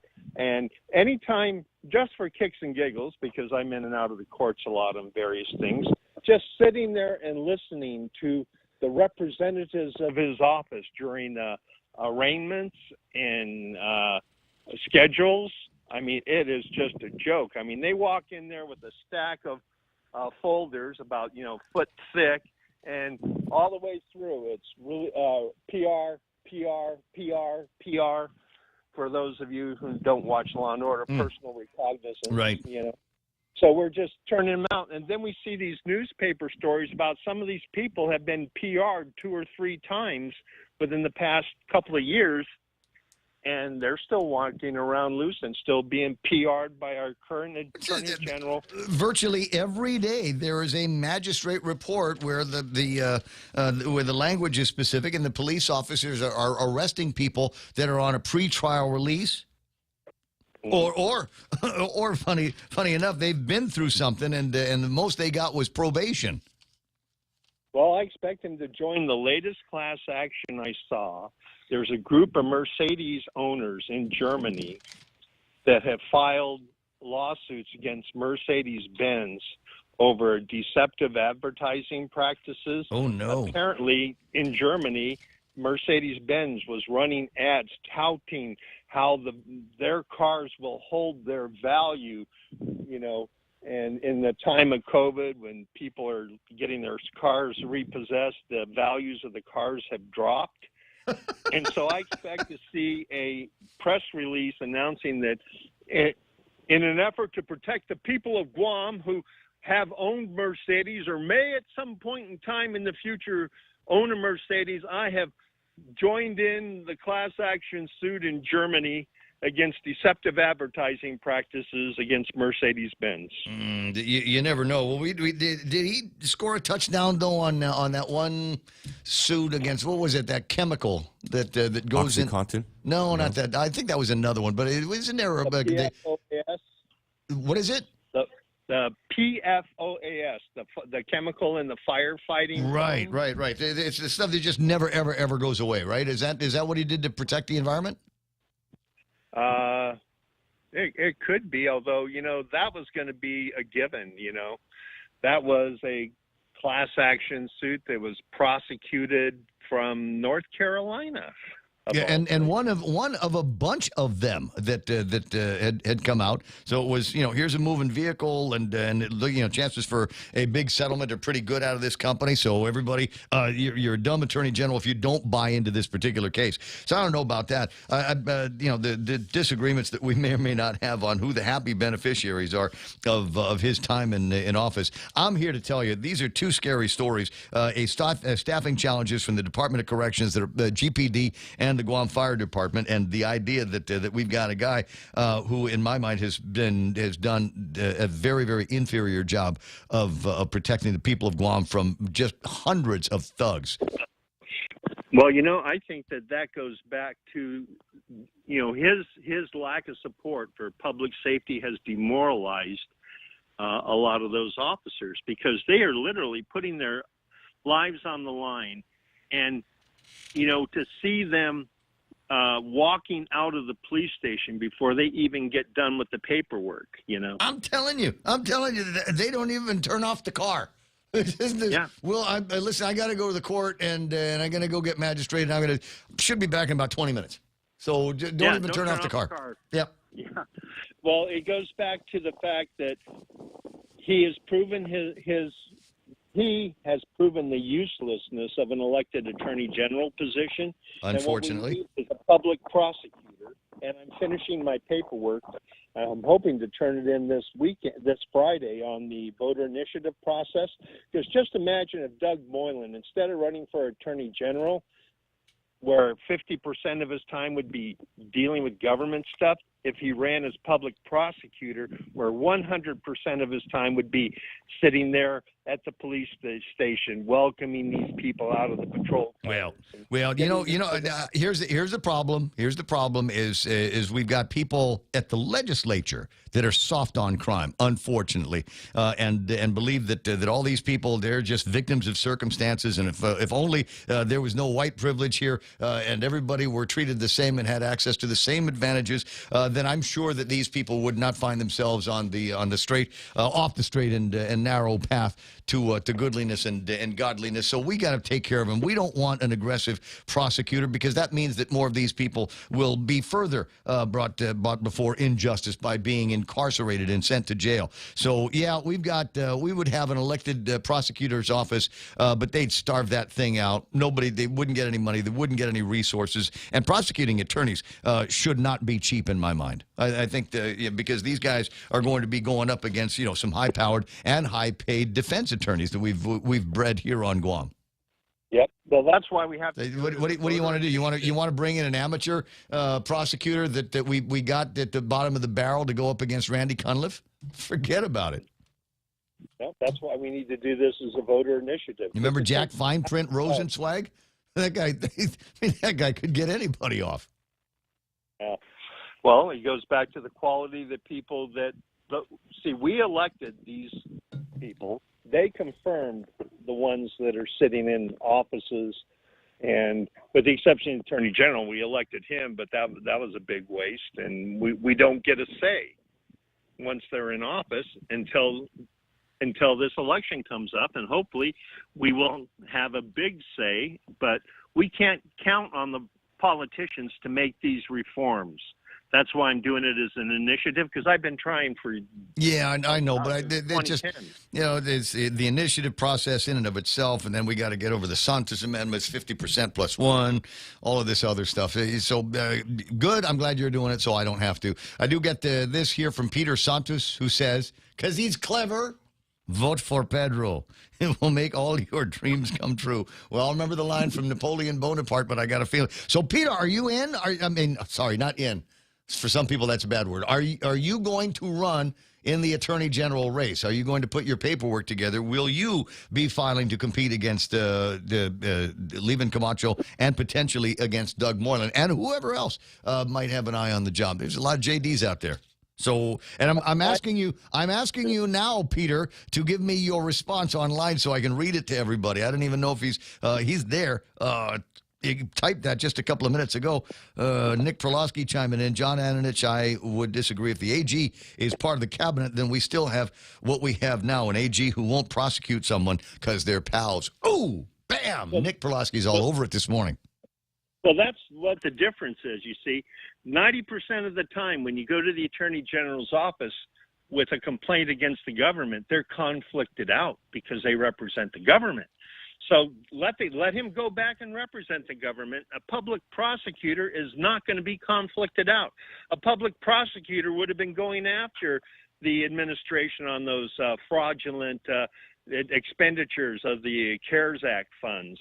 You know, a prosecutor who is not part of the administration will not be conflicted out going after those dubious there are a lot of arrests that were walked away, and then we have all those situations over at the port where taxpayers ended up paying millions of dollars because the Attorney General's office wouldn't weigh in and straighten things out. So that's where a public prosecutor will be an asset for the people. And go fight it out with. You're talking to me like you're mad at me.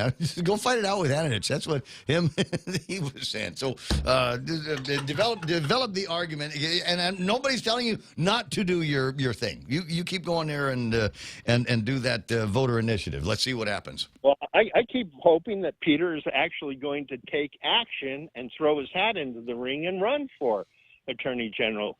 You know, we have too many people standing on the sidelines. We need more people to get into the arenas, you know. So if he's going to sit there and criticize, why doesn't he take it to the next level and get into the arena and criticize from within the arena? That's a good plan. 8:55 in the morning, and no response yet from my pal. Thank you so much. I appreciate that. Oh, no, never give me this again. Oh, crap. What? The guy from accounting, our mail. Oh, wow. It's dropped off over We at his got a place. bonus rate. No. What?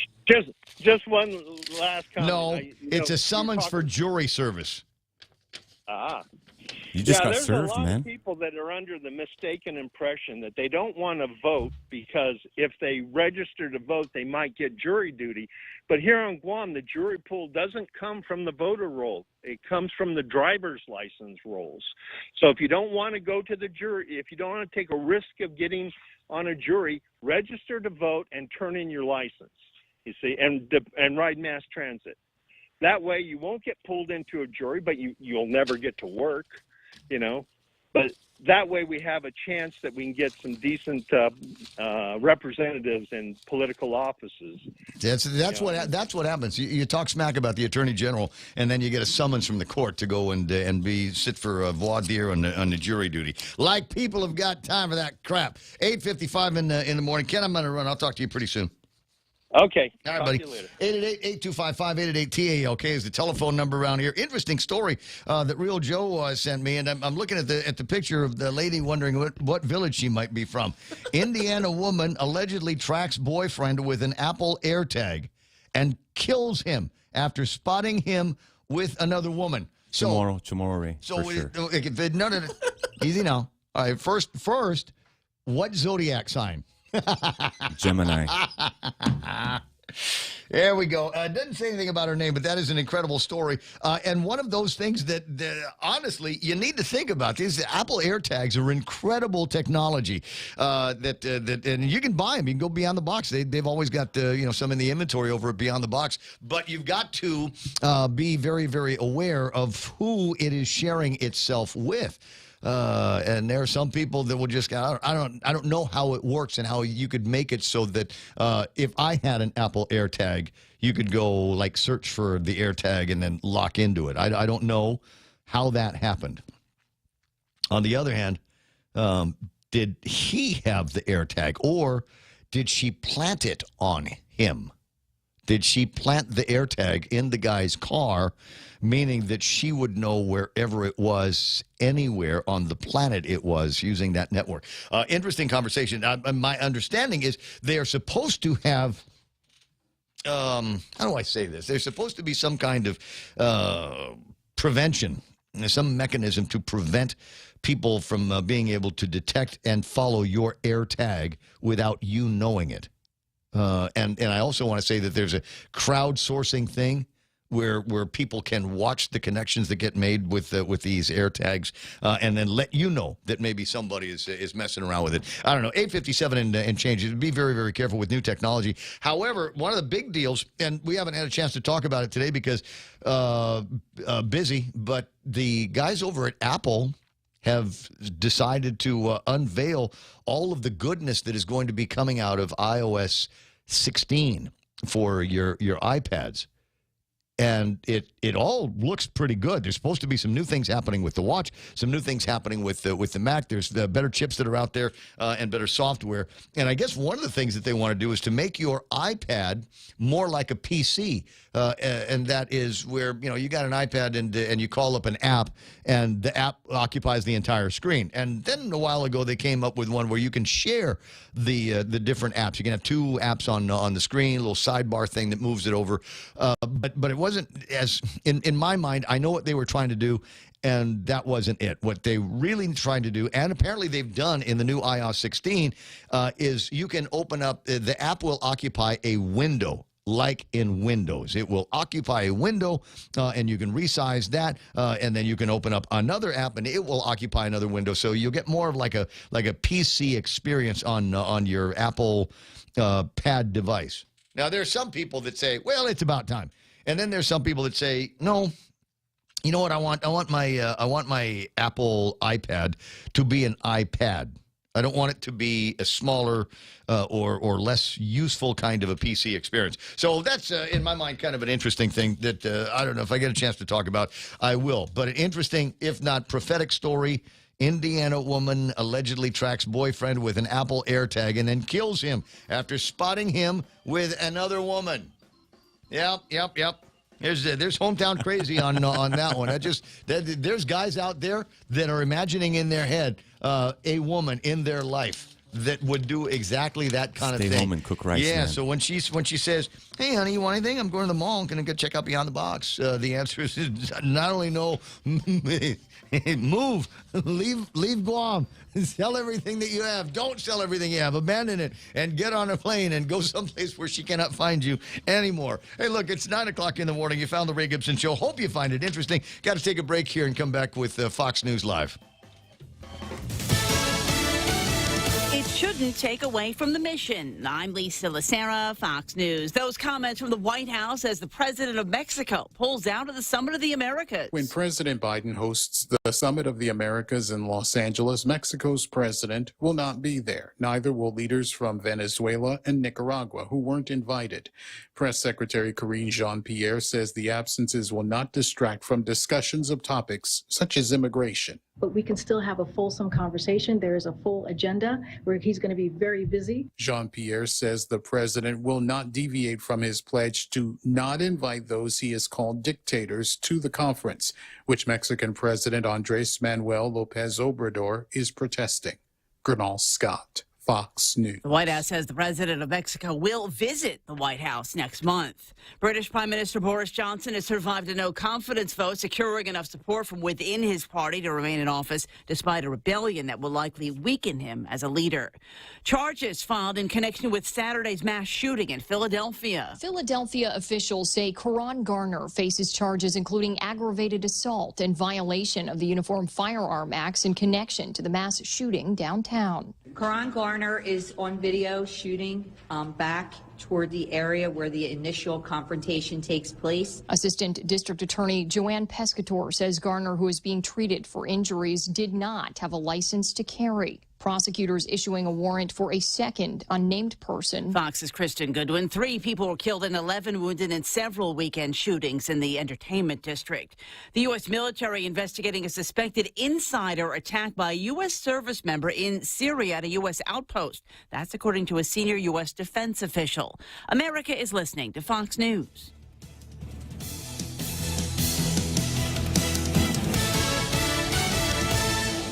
Kings Guam World Tennis Tour, presented by GTA, is bringing international tennis back to Guam. 4 weeks of international play will swing into action with 2 weeks of juniors, followed by 2 weeks of pros, May the 15th through June 12th. The Guam National Tennis Federation will host world-ranked players who will be coming to Guam from all over the world. Netters will compete for ranking points and cash to improve their position among the world's best. Matches will be played daily at the Guam National Tennis Center in Harmon, starting May 15th through June 12th. Special thanks to our platinum sponsors, Dimension Systems, New Gen, American Medical Center, and Morico Equipment. Win a $100 gas card when you purchase Gasolina energy drinks. Be one of 5 winners and enter now when you purchase 3 for $4 Gasolina 8-ounce or 3 for $5 Gasolina 16-ounce energy drinks. Drawing on June 21st. Free gas with 76 Circle K. Take it easy. Ice, baby. Get a 10-pound bag of ice for only 95 cents when you purchase a 12-pack or more of any soda or beer. Only 95 cents for a 10-pound bag of ice. Swing by Circle K today. Some conditions apply. See stores for details. Circle K. Take it easy. Mask mandates could be returning to more counties in California if COVID cases keep climbing. That's drawing mixed reaction from local residents. I think it's ridiculous. It's just insane. It just keeps going on and on and on. I won't do it. I guess I can't go to concerts anymore. Alameda County in the San Francisco Bay Area has reinstated its indoor mask mandate for businesses.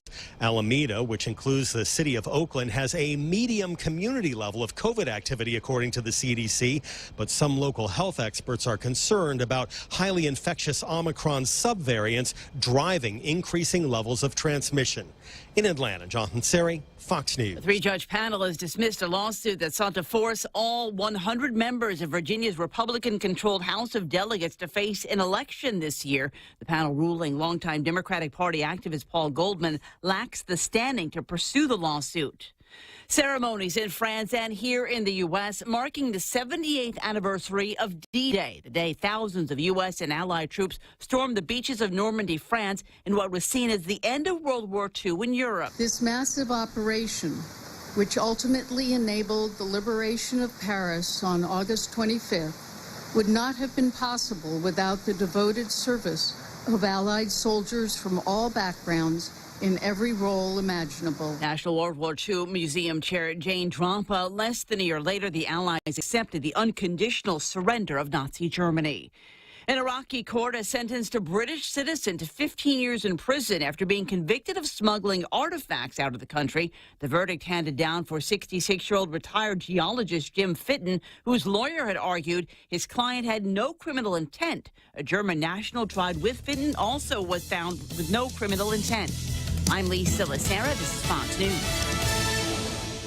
Subway's Eat Fresh Refresh does it again, bringing back a classic fan favorite on the menu. The roast beef returns. And not just any roast beef, it's choice Angus roast beef, flavorful and satisfying on its own, or layered with oven-roasted turkey and Black Forest ham in the Subway Club. Whether you're a choice Angus roast beef purist or like the variety of the Subway Club, both come piled high on hearty multi-grain bread with fresh hand-sliced veggies. Get your fill of the new roast beef at Subway. Eat fresh. Come into GTA today and show your dad you know what's best. Just in time for Father's Day, sign up for any smartphone on HPO with our Live Unlimited plan for only $55 a month and get a $100 Home Depot e-gift card too. New customers can also enjoy a $100 port-in credit. Now that's a deal that would make any dad proud. Terms and conditions apply. See stores for details or visit gta.net for more info. GTA, we start with Dad.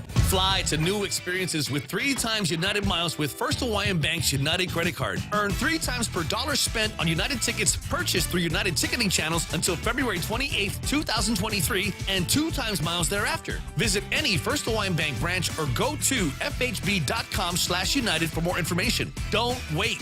Apply today. First Hawaiian Bank. It all starts with yes.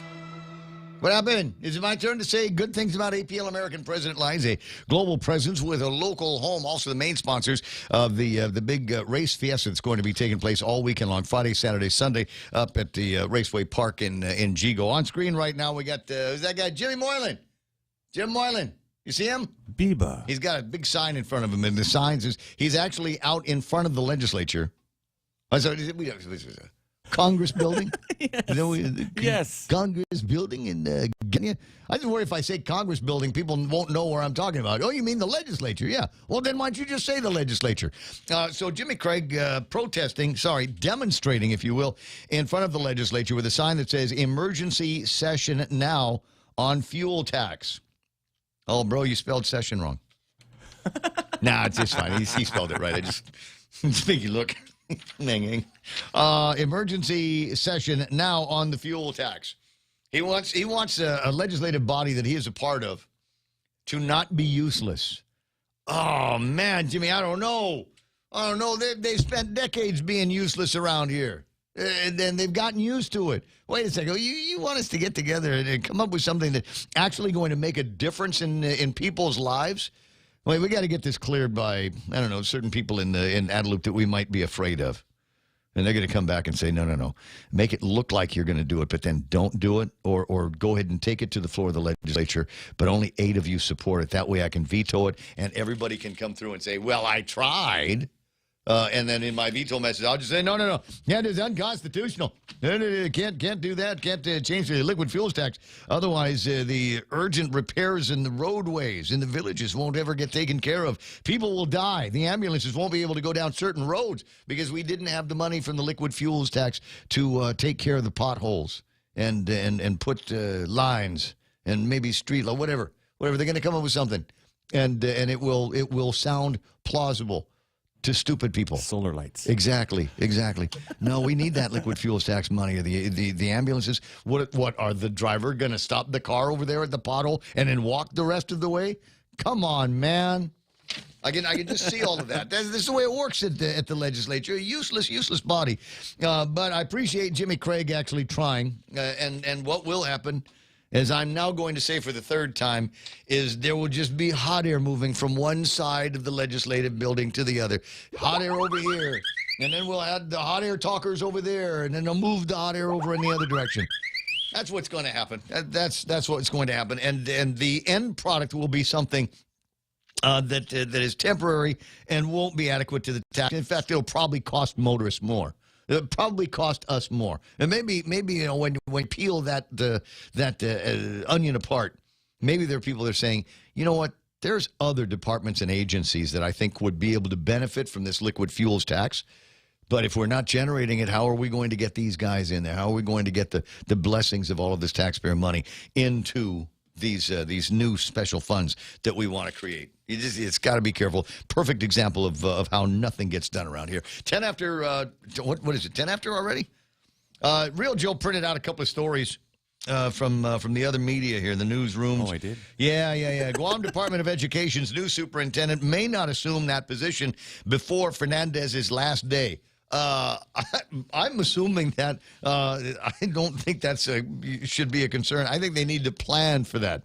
We need to identify in an awful big hurry somebody that can sit and perform as the superintendent on the interim until John Fernandez, his replacement, his final replacement is found. Now, I'm busy. I can't do it. That would end up, and this is, can I just tell you, when I was looking over that summons from the court about jury duty, can I tell you what alarmed me? Is it's at noon. Oh, man. What do I do at noon? I take a nap. Yeah. I take a nap. Just close your eyes when you're there, Ray. I honestly don't know if I'll be able to stay awake. This will probably end up being about the 3rd or 4th Veer Droit that I've been a part of. And unfortunately, there's a specific question that they ask in this process. And unfortunately, it is among the last questions that they ask. So no matter what, I'm going to be in for hours of sitting around. Yeah. I might get $30, but I think only if I sit on the actual jury. That's almost a gallon of gas. Can you pay me in gas? All right, GPD's Project U kicks off with 33 students. Hannah Devanzo. You're not the girl that was at the rave, were you? Anyway, sorry. Day one of the police department's summer program, Project U, at the GCA Trades Academy. Over the course of 4 weeks, the youth will cover a variety of topics and lessons, including mental well-being, agriculture, financial planning, among other things. Navia Marquez shares what she took out of today's lessons about the dangers of partaking in vaping and drugs. Hannah, tell them you want more serious stories. That's too fluffy for a woman of your talents.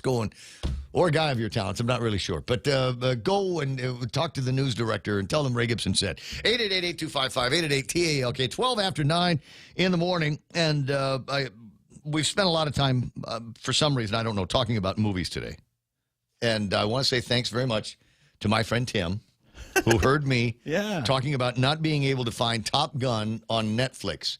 As it turns out, I told my daughter to watch it on Netflix, but as it turns out, maybe I didn't watch Top Gun on Netflix. I think maybe I saw it on Amazon Prime. All the services run together in my head. But Tim heard me talking about it and brought over a copy of the movie Top Gun on DVD. Highway to the Danger Zone. I might have it on VHS. I might have the thing on VHS with Dolby, right? And I had a stereo VHS player, and that's why I bought it. That's why I bought that. So I had a stereo VHS player, and those were rare when they came out, and because all the machines had the VCRs themselves or the VHS tapes had stereo sound on them, but most players only decoded it in mono, which doesn't sound good in a man cave. So when Governor Joe Adda, how long ago it was, when Governor Joe Adda sent out the tax rebates, do you remember that? And I was filing single, and so as just a result of living on Guam during the blessed time of Joe Adda's administration, where they made so much extra money in the government of Guam, they gave it back to the people in the form of a $1,000 rebate. And wouldn't you know it, I want to say it was Micropac Audio or Pioneer at ITC building, Fujikawa's. Yes, the Fujikawas. Jess, right? Yes, I know. All right, now I'm thinking, yeah, it was definitely Jess. And I went over and I took my $1,000 check and signed it over to them, and they gave me a $1 bill back. And because they weren't cheap, these stereo VCRs, they had a little jog dial on it, so for porn. But it was a great machine. One of my favorite things about it, Real Joe, is do you remember the numbers? If you watch TV Guam, or picked up a copy of TV Guide magazine, you would just plug in, there's like 4 numbers that you could punch in, and then it would automatically program the VCR to start the recording at a particular day and a particular time, right? It was a very simple, electronic process, but took the programming chores away from you. Anyway, this one did that.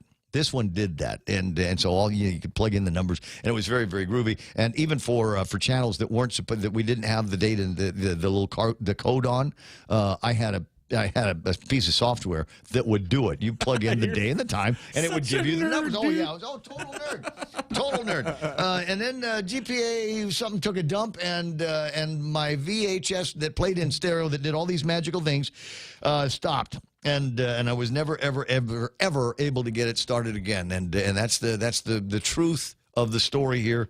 The government giveth, and the government taketh away. 9:15 in the morning, you found the Ray Gibson Show. As I say, I hope you find it interesting. Top Gun, gonna be what? I'm gonna give this to my daughter in the hopes that there is a machine in the house that will play it. She's gonna love it, man. I hope. Because the second one will be sweeter. That's if what she I'm. knows the first one. That's what I'm thinking is when she watches that, then we can go and watch the new movie, and she'll have some kind of a context on why Peter Mitchell might have been the greatest aviator of all time. We're lucky here on Guam. With Navy base over there, and Anderson Air Force Base, and pretty soon Camp Bloss, and we've got so much to be proud of when it comes to the people that have served our country and their families. And unfortunately, because that's the way it is in the war, sometimes you go away and you come back in a box, and the family that you leave behind is elevated to a special class. They are Gold Star families. And we have a number of Gold Star families here on Guam. I've had the pleasure of meeting many of them and talk about how they've taken something that was such a tragedy and now turning into a positive thing, not just for themselves, but for other Gold Star families here. There's a memorial that they're building. You can see it. It's when you're on your way to Carabao, you can see the building, the construction. It's right there on the front side of Skinner Plaza. And that is going to be a tribute to Guam's Gold Star families. And the guy who created the concept of Gold Star families, Woody, is trying to come out to Guam. Now, I'm assuming, Army Lynn, that is kind of the point of the fundraiser that you guys are launching here. Yes, that is correct. All right, very good. Because we want to be able to bring the guy out to Guam. And people are saying, what, isn't Woody like 100 years old? He's a Marine, whatever. Exactly. 200 years old, but the guy's he's hale and healthy and wants to come out to Guam. And we're talking about bringing him around liberation times, right? That's correct, yes. I'm so looking forward to meeting him in real life. We had such a great interview with him on July 21st of last year, and couldn't talk about coming out to Guam because COVID and stupid COVID. But decidedly, keep healthy so that next year you can come. And that looks like all of the steps that need to get taken are being taken. The only thing that we got to do is come up with some airplane money, huh? I guess so. That's what it is, pretty much. But I think also, too, is to finish up the completion of the monument. So, he is 98 years old, going to be 99 this year. So you talking to him last year, I still have that video, as a matter of fact. And you probably will have that opportunity again, Ray. And I think you guys have been such an amazing support group for this project. Absolutely. And thank you for that. Well, this is there, but for the grace of God, go us. I've never had to lose anybody in my family to a war, but you and I both know so many people that have had a son or a daughter that made the ultimate sacrifice, and there's something to be said about those families. And like I said, it's not just, we're going to put up a monument here and here's the Gold Star family thing, but it is a reminder, number one, that they're Gold Star families, and that when you become a new Gold Star family, unfortunately, there's a whole network of other people been there, done that, got the T-shirt, and want to take care of you. And right. recognize that you might need some assistance to make it through these difficult times. Absolutely. No, it's not necessarily a title that anybody wants to have. However, I think knowing what they've gone through and the legacy and their heroes and remembering that, I think in itself is just speaking with the individuals that I've met since I've been involved with this project, I think is heartfelt and overwhelming, to be honest. And I can understand why we couldn't have done this sooner. And Woody having this vision, I think, had truly have given this reality for our island. And I think that with Darren Cruz and Tim Ono being such very adamant and having it done, it's something that I am so passionate about. I've never been so passionate about any volunteer nonprofit that I've ever been involved with.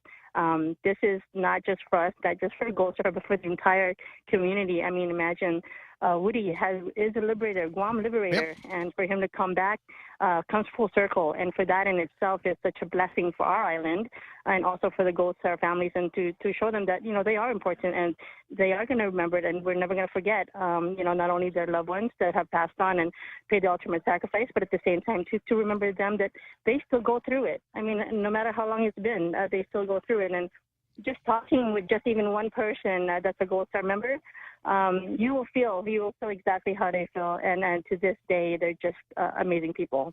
Don't disagree. And if you want to be to help, you don't have to be a Gold Star family member to do all of this.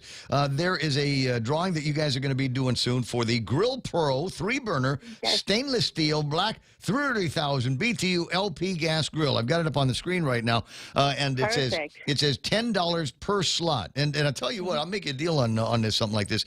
You win this, and maybe me and my buddy Dennis going to come by and grill something up for you. You have to bring the meat and the food and the beer. But we might can make it we might show up. Make it a whole party. we might show up and break in that grill for you. You know what? I'll probably add in a case of beer too as well, of their choice. Why not? Why not? So how do I win this? What do I got? What steps do I got to take to win? Well, basically, you just get a slot is $10. On the slot, I think you have you can PayPal me, which is the address is there, or you can go directly to the Woody Williams Foundation Inc. website, and you can donate there and just put Grill Raffle so we know it's from. And if you can just email, we do have a website, Facebook site. You can DM a copy of your receipt. That way, it can include your name on the slot. And on the 26th of June, unfortunately, it's after Father's Day, but hey, every day's a party, right? Every day's Father's Day. Yes, every day's Father's Day, like Mother's Day. Remember that. But I will do a live raffle like I did with the bag raffle that we had, and so that way everybody knows it is there's no bias or any kind of favoritism or anything like that. So everybody's names will be there for the amounts that they've provided.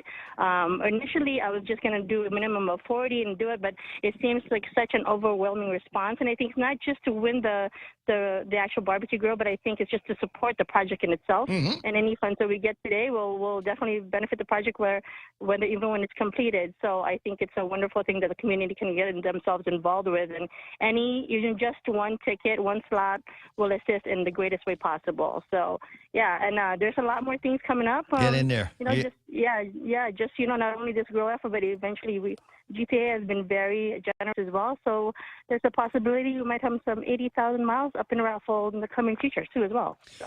I'm looking forward to being a part of those and hearing more about the conclusion of this particular fundraiser and all the ones that that you and Tim and Dyron have got coming up. I have a good time with that crowd there, and never a dull moment, as a matter of fact. Absolutely, you, Ray, and the Point family, and Joe, Mana, how you guys have been amazing help. Through your work and through your generosity of getting the community, to be out there and being able to put it out there for us. Thank you. And I don't know if Dyron told you this, but we do have an actual paver. He did mention that. There's yes. Yeah, there's a commemorative paver with the radio station on it. I'm humbled by that.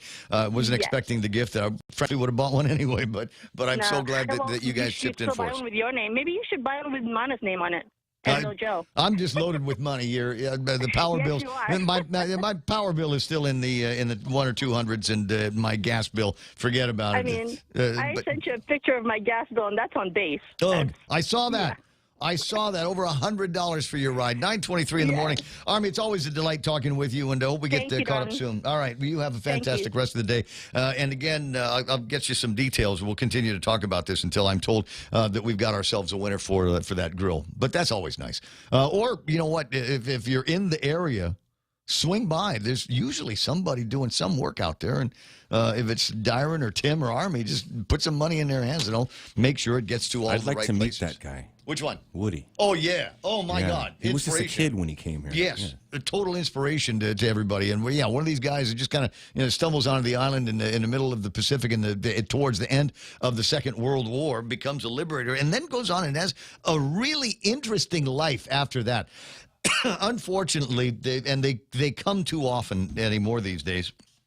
I do, and I've told you 100 times about the Google Guam alerts. Google's got a feature when you do a search, you can make it so that Google will remember that search and do it pretty much every day. And so I've created an alert. Anytime Guam comes up, it gets put into a notification, and I get the notification. And what has become kind of a sad, sort of bittersweet thing is stories, eulogies of so many of these liberators that were on Guam for the liberation of the war, or were here on Guam shortly after on the reconstruction of the war. And how, their roles in the armed forces, their roles out here in the Pacific, the jobs that they did, the people that they worked with, all found ways to conspire to give them really, really interesting lives.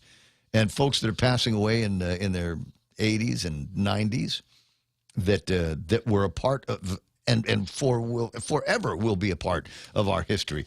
I try to read as many of those as possible because I find it kind of interesting to think about some of these folks. And then, of course, there's liberators that I knew. Not everybody went back to the States and never came back. I knew many actual liberators, guys that came to Guam, during the war, liberated the island, bang, bang, matayao, and went back to the States and said, I really liked it on Guam. Fell in love with and a lady here. found ways to come back. There are a lot of guys my age that have dads and grandparents that first fell in love with Guam while they were under withering enemy fire at the time. 888-825-5888-TALK is the telephone number to the radio station. You got something you wanted to chime in about, you're more than welcome to do that.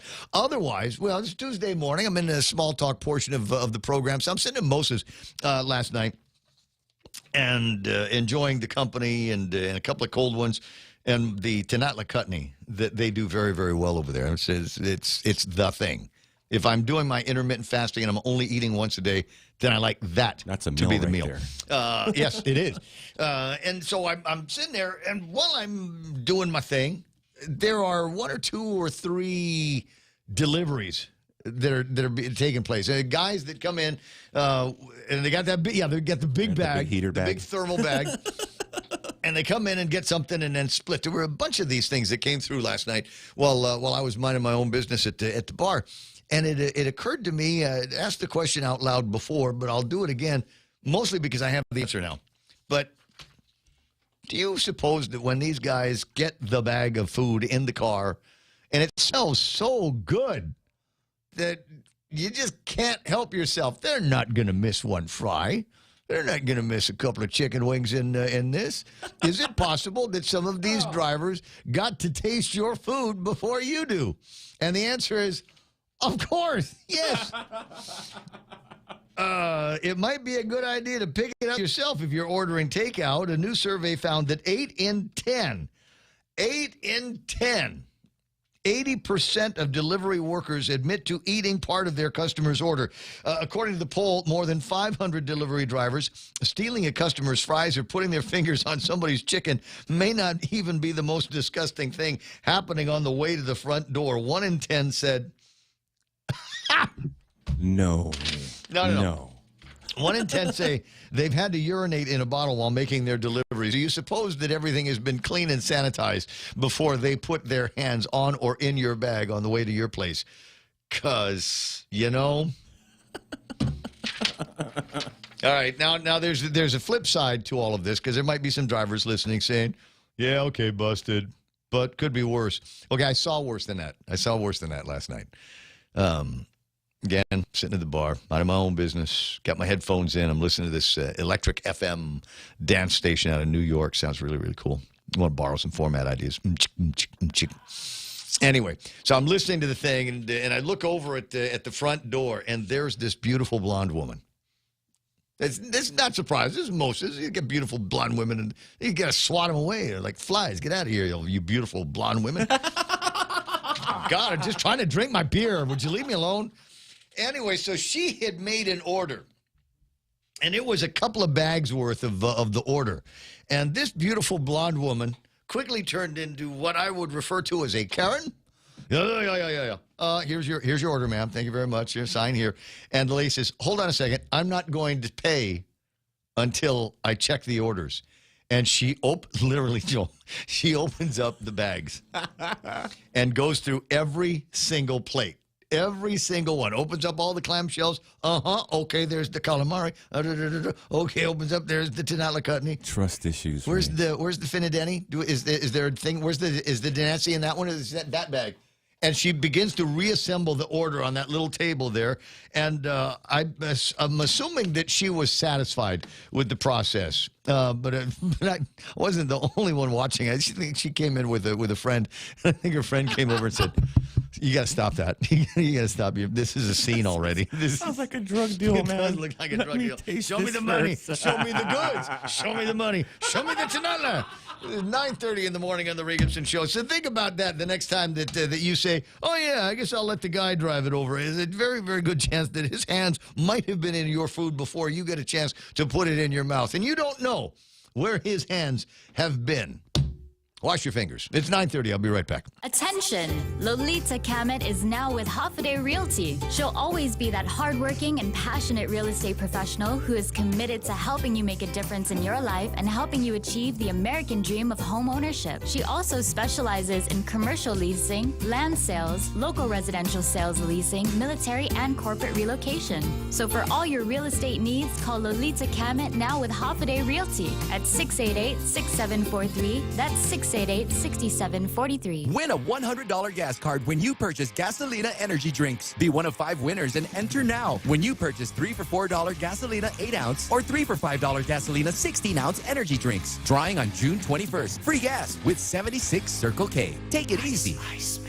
Get a 10-pound bag of ice for only 95 cents when you purchase a 12-pack or more of any soda or beer. Only 95 cents for a 10-pound bag of ice. Swing by Circle K today. Some conditions apply. See stores for details. Circle K. Take it easy. Are you looking for a new place to hang out with your friends? Let's go along the sidelines at Sidelines Bar and Grill. Located at 154 Iriarte Road, Unit 4 and 5 in Tamuning behind Royal Bigs. Sidelines, a hidden gem with nothing but great things to offer. Great atmosphere, great food, top shelf drinks, and a great team. What are we waiting for? Let the fun begin at Sidelines Bar and Grill. Open daily from 3 p.m. to 2 a.m. See you there. That's right. Well, what are we getting when we go to the sidelines? Okay, hold on. I get the menu. I have the menu in my hand. Yeah. Spaghetti. Oh, my God. Ribeye. Yep.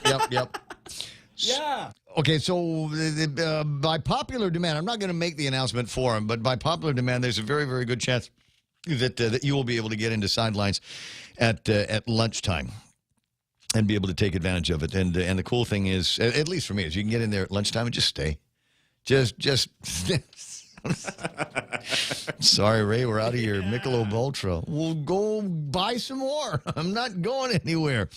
They've got a bunch of things that I've enjoyed there. They've got these fat burgers, but they can make them in a slider version.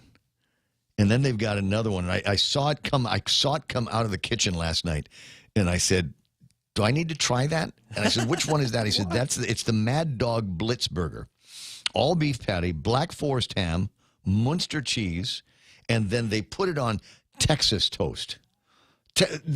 Oh, wow. Which is basically a bread plank. Huh? And there's so much flavor on the Texas. So turn it up with the Denanciole, Fraise, and dill pickle spears. Prepare to get sacked. Ham and cheese on steroids, absolutely. And you can get it on a slider. I don't know. I'm going to try that. But I was treated to a slice of the smoked pork chilaquiles quesadilla yesterday. And I love the price on this, $10. Great price. And you'll go, this ought to be, anywhere else would be $20. This is so good. Smoked pulled pork, mozzarella cheese, and then chilaquiles. Then they put that all in a quesadilla, pickled radishes, and then there's this incredible pickled onion that they put on top of that, and so that you can dip it. So it's like I said, pickled onions, right? Did you automatically start salivating? So you've got the totla working with all of the flavors that I've already mentioned, and then you dip this thing into this kind of a spicy tautamona ranch dressing that you've got there, and your mouth will be so happy. How much did I say that was? Okay, today it's $10. You get enough people going in there buying that thing up. Say this is popular. Maybe we should up the price on this. Anyways, where was I? 9:34. So much to talk about here in the Ray Gibson Show. I was looking at the table of contents, as I often do here, especially coming out of that break, where I should have been, looking at the table of contents. I should have been looking for, other material I wanted to riff on, but I was stuck looking at the Asians on my Instagram and a couple of rave videos that went up over the weekend. All right, we have Valiant Shield back on in town. And I'm not going to say what I said before about, you ever notice that Valiant Shield and Pride Month happens at the same time? Do you see a connection? I'm not going to cheapen the important work of these men and women of the armed forces who are going to be coming out here and conducting exercises, some of which could take them into some of the scariest parts of Tumon. True. Don't worry about it. No, it's okay. Your money will spend really, really good down there. You'll have a wingman, or two. Ignore any previous Valiant Shield videos you may have seen, or any magistrate reports you may have read around that time. Was it Valiant Shield? No, it wasn't. Was it when those two British guys? Oh, the blokes. Yeah, when they got into trouble down by was it Porky's or USA? No, it was Porky's. Something else. I think Vikings. There was another kind of. A different kind of exercise. Yeah. Okay. I forgot what it was called, but you made fun of it as well. Yeah, so well, okay. So, but okay, these guys got in a scrap, and there was unpleasantness, and now it seems to me, I think this might be part of leaving Camacho's speeches later on is we're not the kind of people that let that kind of thing go. So we want to get these guys back on Guam, have them face their accusers, have them face the jury, and finally bring justice to the strippers at Vikings or something. I don't know. But it was like the prosecutors here won't let that go. There's 50 other guys that they a revolving door, but around here they're gonna know we've got to send a message. We've got to send a message. That kind of behavior won't be allowed here. Crapping in the McDonald's parking lot, that will be accepted. What? We will accept that kind of protect that woman at all costs. Yes, like Tom Jones. This is iconic now. It's cultural.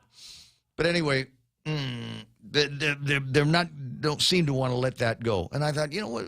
Probably just, number one, let it go. Number two, if you are going to make a big deal about it, let's see if there's a way that we make some money one way or the other. There's got to be a way that we can get these guys in some kind of a ring with, I don't know, what's his name, Frank the Crank.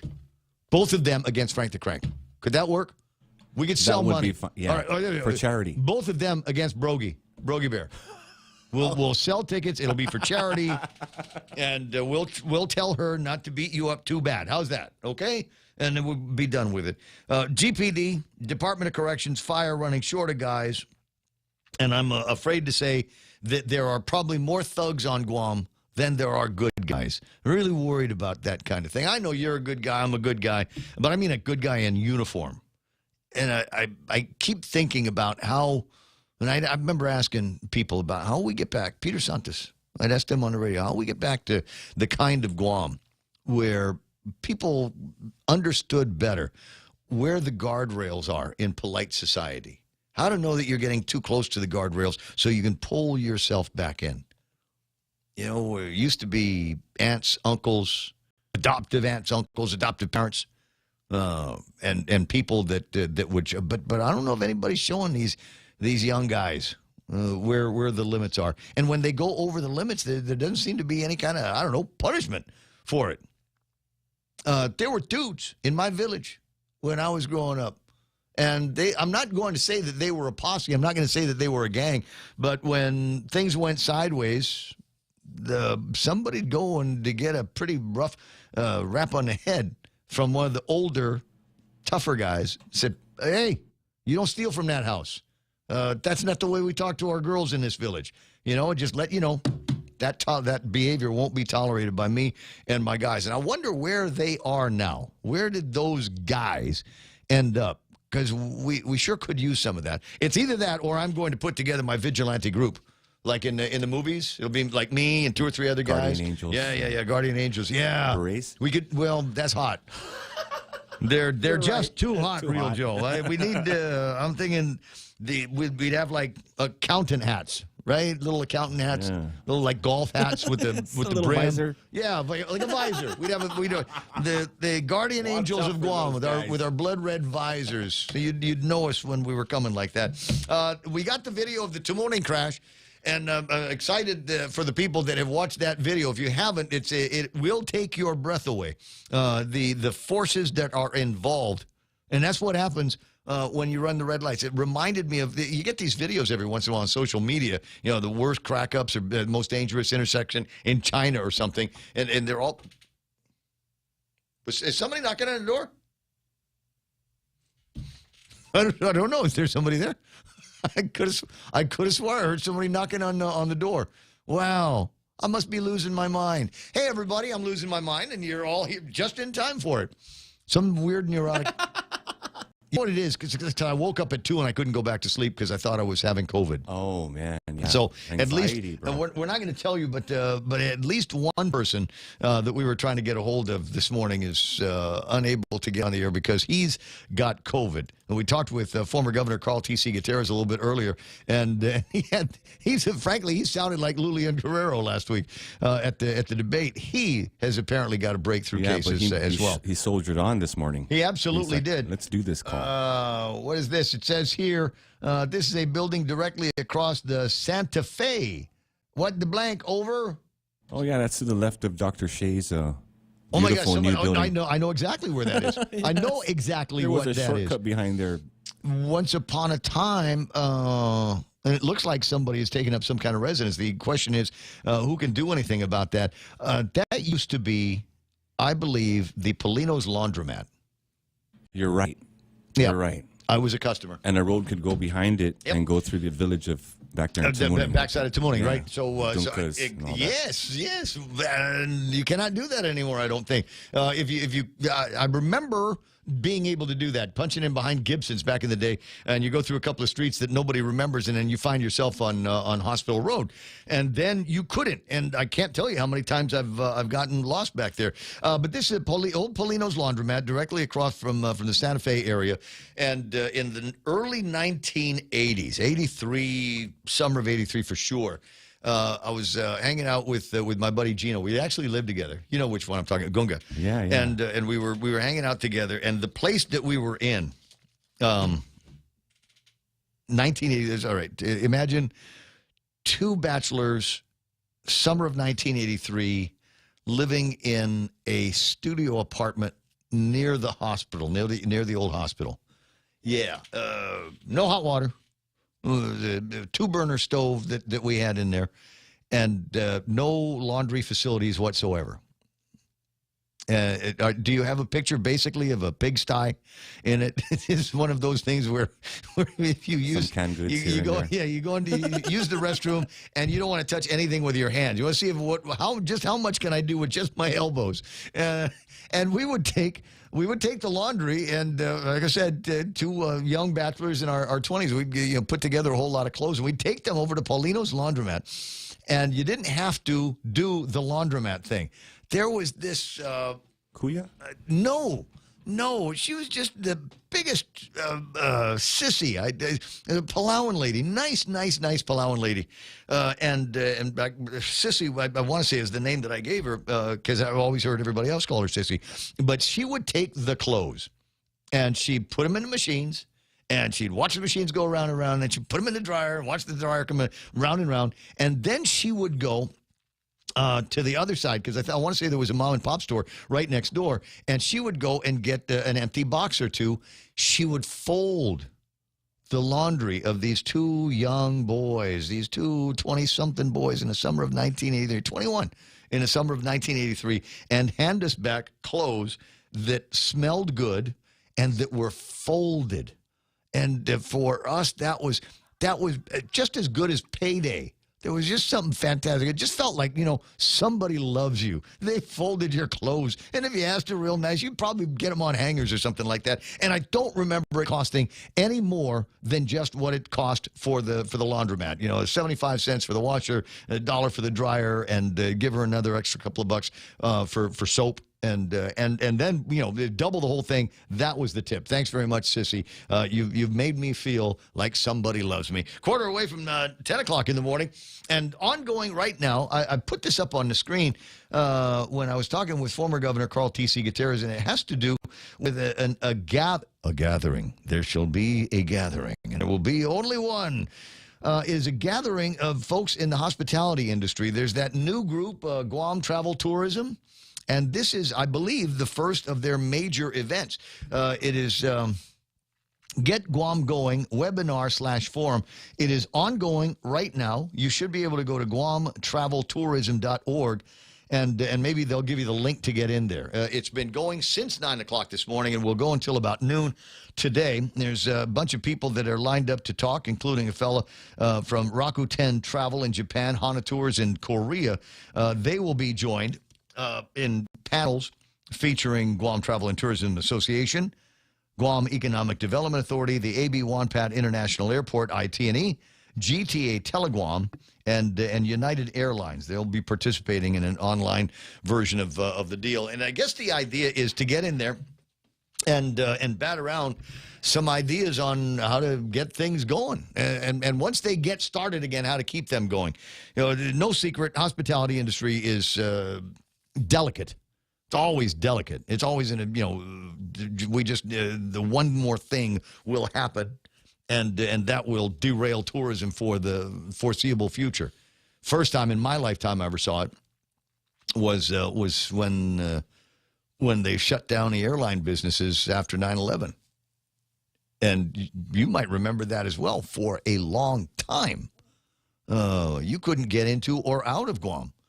And when that happened, obviously nobody expected it or anticipated it, but the hotels were full when 9/11 hit. And they were full of people, largely Japanese, that couldn't get back home.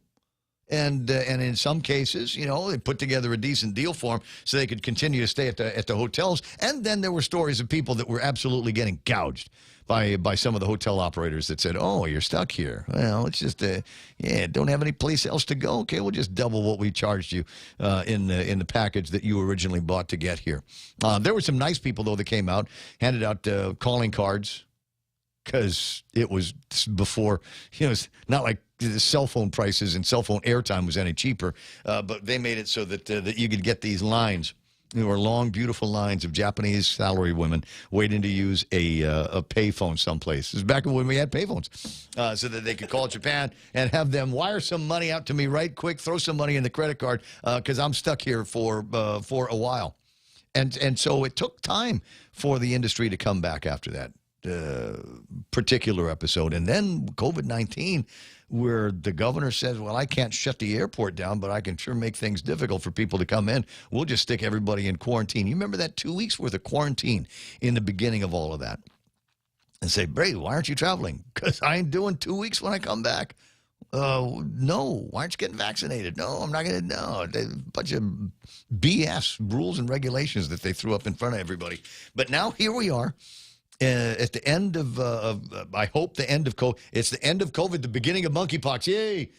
But at the end of COVID-19, and many of our source markets are relaxing a lot of their re-entry rules and regulations pretty quickly. And beginning to identify people in those markets as potential travelers. Guam, 3 hours and 45 minutes away by fast airplane ride to between here and Korea. Awesome. And then people are very, very familiar with Guam. I don't know if we've got the reports on how many of these new guys are actually returning residents, or how many people just going, yeah, anywhere. Guam sounds good. Okay, let's go there. They got beach? Okay, yeah. They got restaurants, hotels? Okay, I'm going there. Can we drive our own cars? Yeah. Fine, get me on the road and get me to Guam. So we've got that happening for us, and it will be fun to watch how our hospitality industry will evolve. Will they be just like the Korean travelers that we knew in 2019, or is this a breed that's a little bit more desperate, maybe a little bit more, maybe a little less spendthrifty? Maybe they want to spend more. Look, we haven't been able to go anywhere for the last 2 years. And now that I can go someplace, maybe I will do the Deuce-It all week. Maybe I will do Tsubaki Tower all week. As opposed to, yeah, I'm going to stay over at the Tsubaki Tower for one night, and I'm going to take all the pictures, and then I'm going to go to one of these little kind of off-domain drag hotels. Maybe not even in Tumon. Maybe I'll just go find the, quote, B&Bs that opened up on certain parts of Marine Corps Drive, and go stay there and walk back to the airport when it's time to go. How will the hospitality industry evolve with a new kind of traveler that we may or may not be getting here? And for me, it always came down to attractions. Got to give people something to do. Once upon a time, there's a guy named Mark Pangilinan, and he had a pretty good idea and said, let's make an amusement park. And they put it up in Jigo. God, I missed the log ride. And the flume. Yeah, those were fun times. There was one year we did the carnival was up there. I don't remember exactly which year. It might have been a couple of years. But they didn't bother building a carnival in the usual spots. They just sent everybody up there and did all the liberation festivities there. But this is Pam Duval will I'm sure has memories of this. In fact, all the residents of Motagua, anything north of where the Jigo amusement park is, has memories of being stuck in traffic that went back to Upper Tumon, right? Everybody was on the road, and you got to try to imagine a Guam late 70s-ish where there was 2 lanes. There was a lane that went north to Anderson Air Force Base, and then there was a lane that went south to Dededo. And you didn't get any relief until you were at Waisangsong, just before you get to Waisangsong. Then it opened up to 2 lanes. But otherwise, if you had somebody in front of you that was dead set at 25 miles an hour, well, you were driving 25 miles an hour from the time you got behind them until you got into Dededo, and then you got another lane. And then you had to pick and choose one to get in because everybody was zipping around you. But I remember getting stuck in a traffic jams. Me and my buddies, Duane's kids, right? We'd be drinking beer in the car and having a good time. And I remember having to get out of the car to relieve myself. And when I did, my buddy Ron had one of those big flashlights in the car. The spotlight. Put the spotlight on me. Yes, the 70s were great. Jerome McDonald saying the 70s were great. Point family, please pray for who's stuck in Manila? Brandon Glazer says he's stuck in the Philippines due to a swab. Not worth being trapped here. Good. Please don't tell me that you're in the old section of the Ninoy Aquino Airport.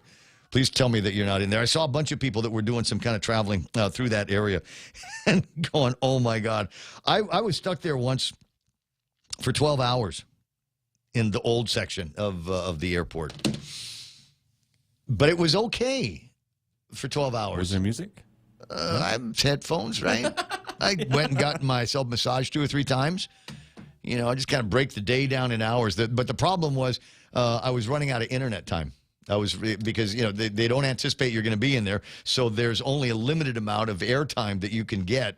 So if you're in there for any longer than about a 3 or 4 hour layover, yeah, there's a pretty good chance that you're going to have to, you know, I don't know, sing to yourself or, you know, come up with very involved and very erotic fantasies while you're in the actual airport to kill the time between then and when you might be able to renew the airtime on the thing. Best thing to do, if Brandon, go and find out if you can buy membership today in the Mabuhay Club, if it's open. If the thing is open. Mabuhay Club is their version of the United Lounge. Oh, yeah. And the food's so good, and the service is great. Anyway, 9:52. Good luck to you, buddy. I can appreciate the need for some kind of diversion while you're there. Nora Mano is watching. Dennis Benzer says, yeah, once you pass them, they start driving 50 miles an hour. Absolutely correct. Paulina Lujan online. Dave Duenas is doing some stumping there. Danny Rasal, Margaret Bloss, and Joey Toves. Colin Clark, are there covenant housing laws? Where are the city inspectors? Yeah, they squat there for 10 years, Ray. They own it. That's right. That might be it. That might be it. Yeah. But we're starting to see a whole lot of that kind of thing. And the only thing that you can do is find the landowners. Polino's Laundromat, I don't know if that's search a title. Where did they ever end up? Yeah, call, maybe find out who these guys are and say, hey, listen, there's a lot of people staying in that place. It's not safe. It's kind of a derelict location, and then find a way to convince them. No more United Club. Who said? At the where? Mark Cruz is no more United Club for me. Oh, okay. Listen, there's a reason why you want to go to the United Club, especially the one in Narita, and the reason there is because they have beer that the machine pours itself. You put the glass in the machine, and then you press a button, and the glass kind of leans back. like Han Solo in Star Wars. Control the head. Yeah, it leans back, and then it starts squirting out some beer, and then literally at the end of it, it'll stand it straight back up, and then it will put a little bit more froth on it, just one more squirt of the frothy stuff, and you sit there. That's when you can get to it. You can always find somebody that has never been in that airport before, because they sit there and they're just in awe of this Japanese wonderland technology of beer glasses that can fill themselves. And they're sitting there and they take out their, never mind, I got the big camera and I got the movie camera. I'm going to use my iPhone to take a picture of this because I've never seen anything like it, and I'll never see anything like it again. Japan is a wonderland for beer. I'll give you 2 more examples before I figure out how we're going to kill the show. One of them is that there's an Asahi regular, Asahi Dry, Super Draft. Super Dry is the name of it, Asahi Super Dry. You'd think I'd say it more. I'd say it faster because I say it so much. They have an Asahi Super Dry that is tasty, and now and for a while now it's been available, and every once in a while they'll have it at like Payless. There's Asahi Super Dry Black, and it's tasty. I mean, it's really, really tasty. And you can have one, you can have the other. People mix them. They put a black and white together.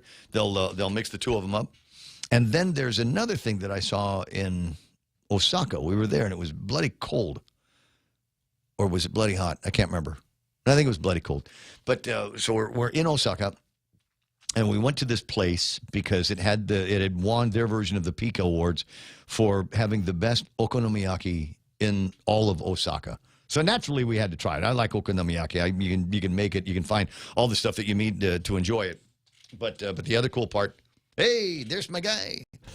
Your package is yeah, here, just bro. go ahead and sign off for that. The DHL guy is here. He's got parts for something I need to fix. But anyway, you can mix it. They have this at the place where you can buy this okonomiyaki.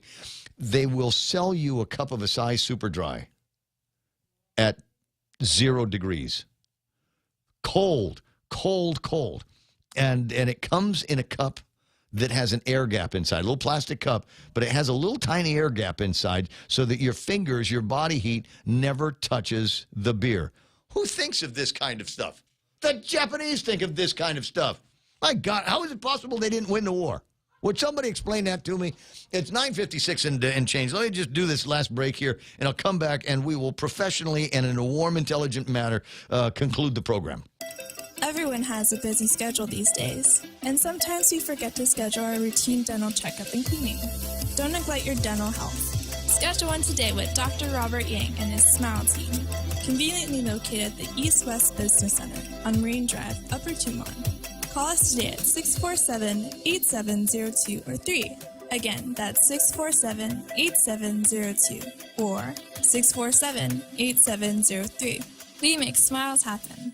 Celebrating the graduating class of 2022, Whopper Wednesday is back. Every Wednesday in June, visit participating Burger King restaurants and say, I love the Whopper. And you'll get a free flame grilled Whopper sandwich with the purchase of any Whopper combo meal. Top off your meal with french fries and onion rings and refreshing Coca-Cola. Tell your family and friends and enjoy your Whopper Wednesday in June. Available at BK Hagåtña, Tumon Bay, Micronesia Mall, and the airport. Congratulations to the class of 2022 from your friends at Burger King.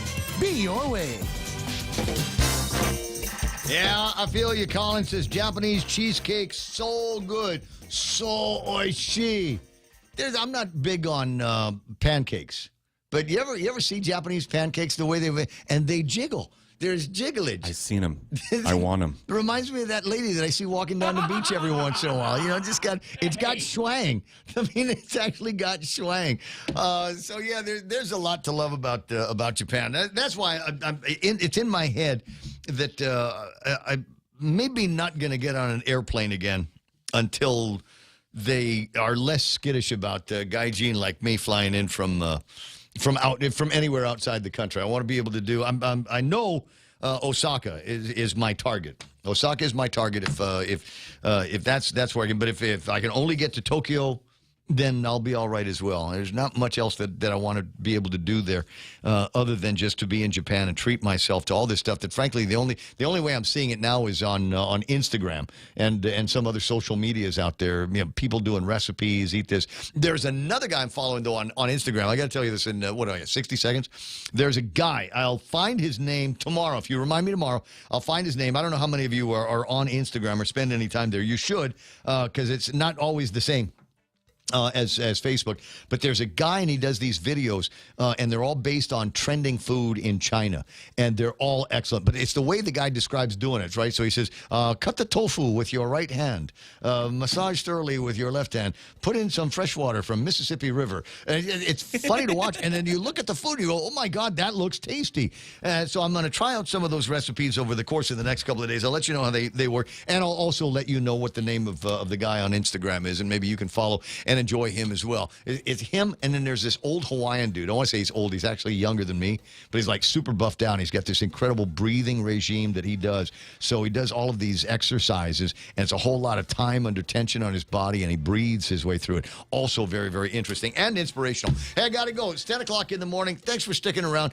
Real Joe is going to push the button for Fox News next. Another indictment. I'm Lisa Lacera, Fox News. More charges in connection with the January 6th Capitol riot. Enrique Tarrio, the former chairman of the Proud Boys group, has been charged with seditious conspiracy. Federal prosecutors say he and 4 other members of the group were involved in a coordinated attempt to prevent Congress from certifying the 2020 election. Tarrio was not in D.C. on January 6th. He had been arrested days earlier on a vandalism charge. The 4 others charged in this latest indictment were also facing previous counts. In the 17 months since the riot, the Justice Department says more than 800 people have been arrested. On Capitol